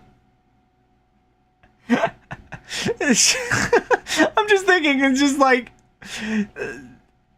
the quality of the answers that people get, the quality of the answers people get from asking Chat GPT and everything. I'm just trying to think, like, it would be funny, but it would just be like, I don't know. It is weird. Okay, so here's a weird thing. I'm starting to hit a point where my brain picks up on this person is either a troll or a bot. And I'm wondering, like, so because the problem is bots are given specific tasks. And so when I say my brain is starting to pick up on these things, it's specific conversations I see online. So common on Twitter, unfortunately, federated like API stuff like Blue Sky and Mastodon, those are not free from bots. Those actually have like the same bot issues. You just have better filter systems and better ways to like get them out of your feed than Twitter. But going there doesn't solve the bot problem, unfortunately. But yeah, like Blue Sky, Twitter, Reddit, there's a lot of these social medias where the bots are basically given just the instruction, argue with people. Be argumentative against anything they say. Or respond with... Always respond with a counter argument or a question. And it is that sort of thing where the responses usually aren't very long. They're not usually very informative. If you see like an internet argument, you can discard it and not even read it if it's under like 2 paragraphs per person. When people are having actual thoughtful discussion, it is going to be much more detailed, especially on Reddit. That's one of the things I like about Reddit is the comments tend to be very long. And if they're not, you can know the person is not using all of their brain, or it's just like generic, you know. I mean, not everything warrants a long comment, but in deep discussion, Reddit and Discord is like where you'll get stuff. That's the thing. Yeah, you'll get some like, yeah, I guess if it's multi-paragraph, I guess sometimes it'll be overly verbose and weird. There's a very specific way of speaking that you can get from LLMs. It's almost, here's a weird thing. I almost wonder if it's a good idea for people to chat with some of the chat bots and just conversate with them for a while to start picking up the quirks. Now, the thing is, it's like overly verbose without like substance, usually. Like, it's the sense of if you gave like a caveman a thesaurus or something, because that's the thing. Oftentimes, a lot of these ones, they don't seem very smart, but they can use big words. Like there's an inconsistent. There's also, admittedly, when it comes to currently the big issue is the most argumentative people online,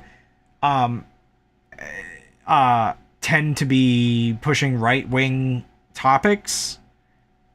There can sometimes be a disconnect where, admittedly, and this sounds very rude, but admittedly there is an education difference between left and right-wing people right now. A lot of, like, there's a lot of dumb people on both sides, a lot of smart people on both sides, but there's, like, specifically an ignorance and education issue is, like, that's how you get to where we're at currently, if I'm being completely honest. And so, yeah, there's like, to argue certain right-wing things, like, the bot has to both be ignorant, but then if it's verbose, it seems too well educated, which that might be part of the thing, but there is a logical dissonance. Yeah, oh gosh, yeah. Gotta get them stupider. But yeah, there is a logical dissonance in the way that some of these bots will talk. That to me is different than the sort of right-wing talk show host ones, which are like the intelligent con man kind of way of talking. The provider and the consumer are like two different things in the way they talk and the amount of intelligence they have.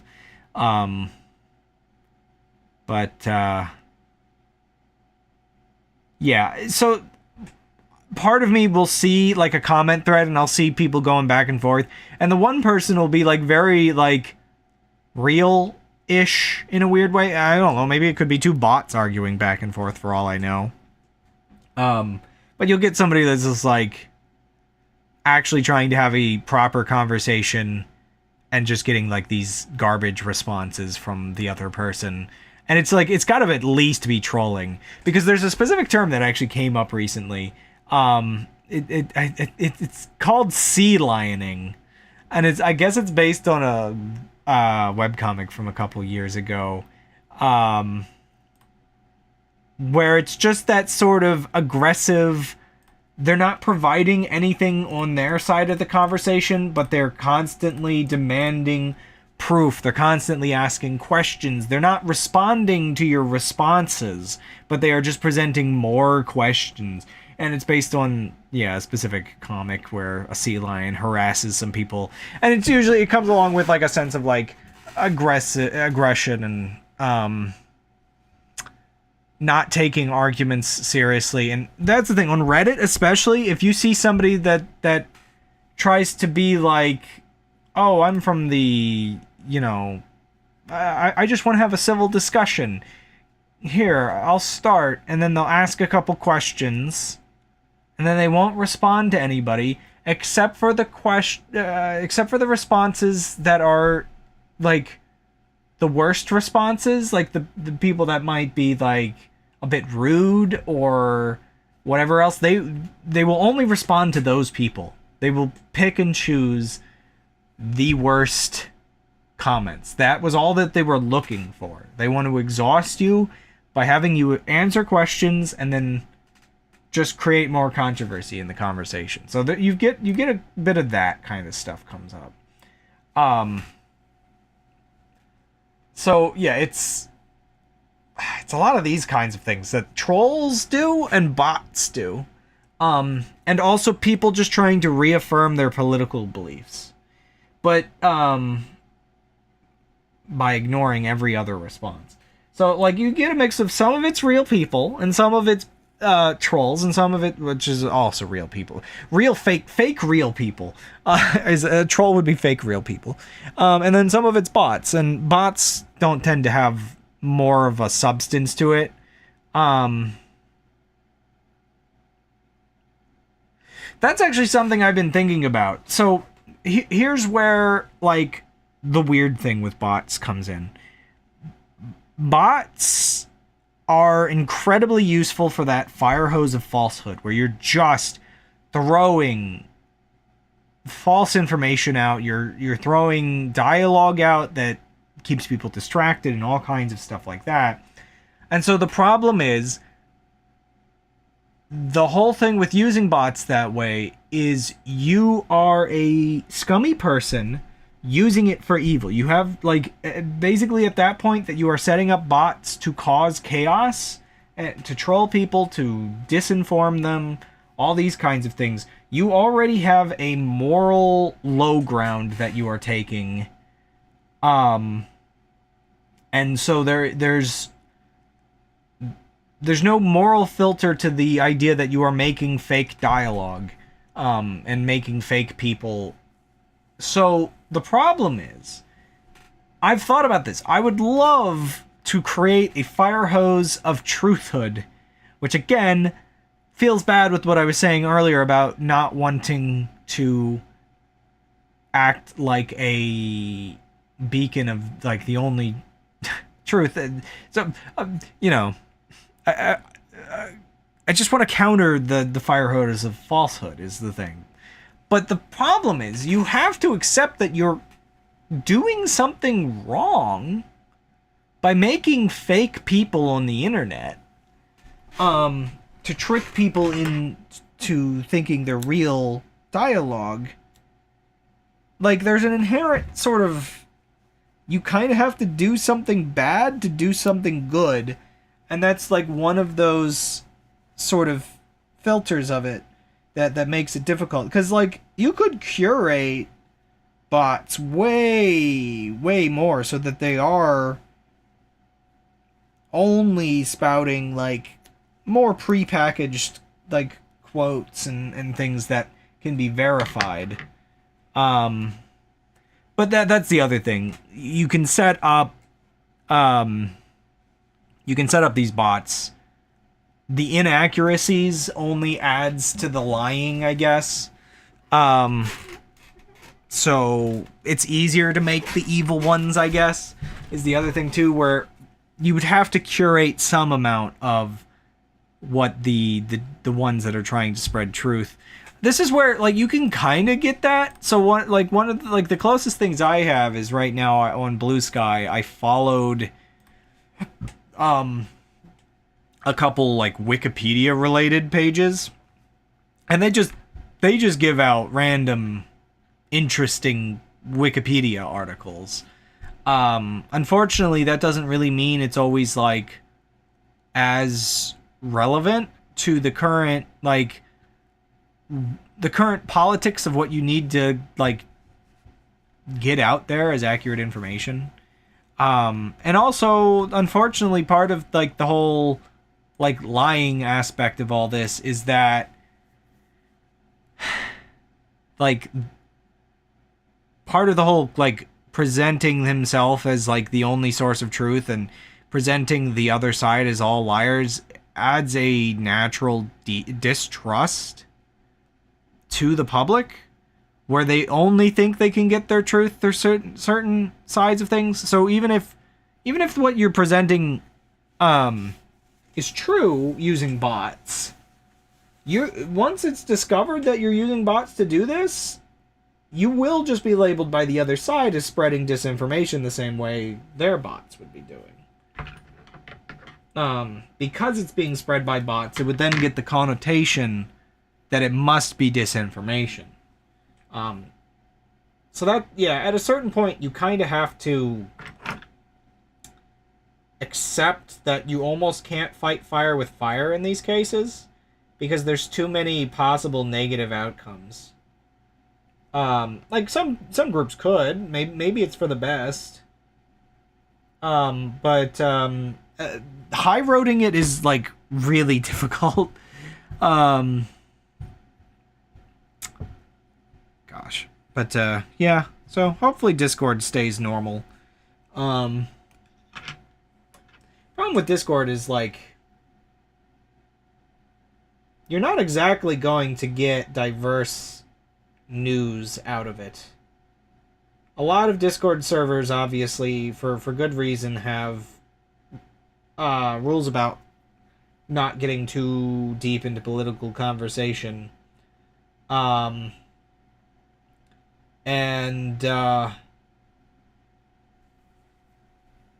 wouldn't want to join a political Discord server. That is, like, not how you get your information. Ew. Oh. 1,000 people screaming different things. Oh, hey, XKCD. A thing that I follow on Blue Sky. Spammers are breaking traditional CAPTCHAs with AI, so I've built a new system. It asks users rate a slate of comments as constructive or not constructive. Then it has them reply with comments of their own, which are later rated by other users.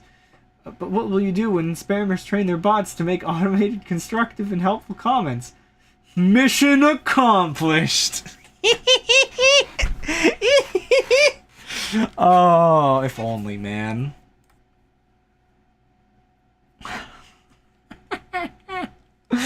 I feel like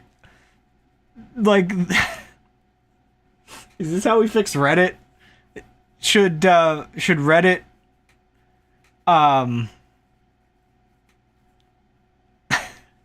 should Reddit function entirely through CAPTCHAs? Oh, yay. Bot's getting fussy. Oh man. I felt like I was just gonna say one more thing about Discord, but Discord at least makes us able to be part of like communities. Like maybe that's the thing. Maybe I'm fine with social media, like the internet as we see it on the surface, being a heavily news and like politics, like this is where I get my information, but this isn't really where I interact with people kind of place. And then sites like or services like Discord and other direct chatting programs is where social interactions should be. Like the internet at large, what we call social media. Again, like I feel like we need to divide social and media. Like they need to be two different things. We have turned our social lives into media.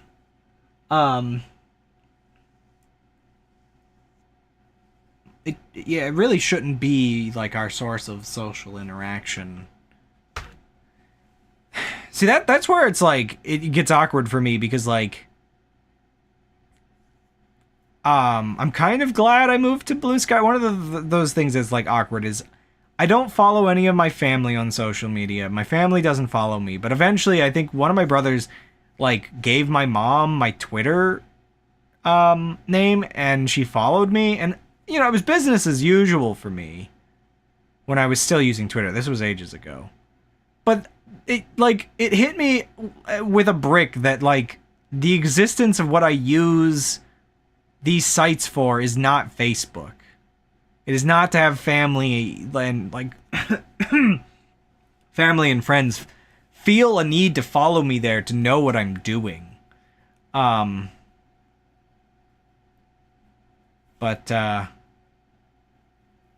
yeah, like we got to talk to each other directly for that, I feel.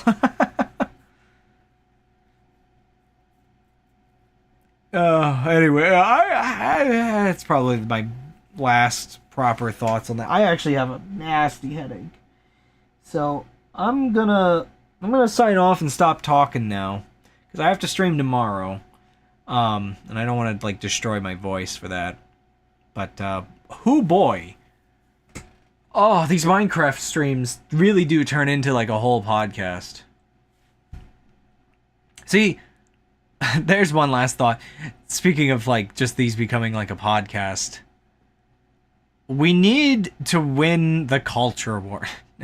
Unfortunately, a lot of right-wing people say that they are winning the culture war, and I kind of agree, because most big podcasts are heavily these right-wing, like Sigma male, like Manoverse kind of brain rot, whatever you want to consider them. There's not really like, if that's like the right wing takeover of like the podcast space is like a really popular thing and really taking over male culture again, there's not really like left wing like equivalents of people that are just like reasonably like just reasonable. You know, I don't want to frame left wing as the reasonable option, but right and left, it's all relative. At a certain point, the left-wing equivalent is just central of the political spectrum. It's not even left-wing. I'm not even talking about, like, a podcast that brings people to be more progressive. I just talking one that's just not right-wing. It's not, like, toxic about, like, you gotta have this, like, chiseled, you know, sigma male, like, you both are supposed to get chicks, but also be so manly that, like, you discard the chicks, and, you know, you gotta be testosterone until your hair falls out. And anybody that shows emotion is a wimp, kind of like fragile masculinity kind of stuff. I need a truly, like, I need a culture shift to a truly not fragile man that is tough but shows emotion and respects women and isn't a misogynist, because there's nothing more fragile than a misogynist. You see what happens when they get keys to the city. They kick all the women out because, oh, they can't physically believe a woman can do the same job a man can, because they're so fragile that women proving that they can do the same job is hurting them. It's like, dear goodness me, this is like actually how things are at this point. It's crazy. But yeah, I don't know. You know what's cool? You know what's cool? What'll make you really get the girls? Respecting women! It's that easy! Also, bathing!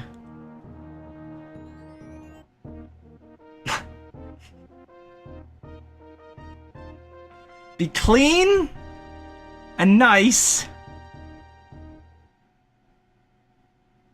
And also, the testosterone things a lot of these guys get is a form of gender-affirming care.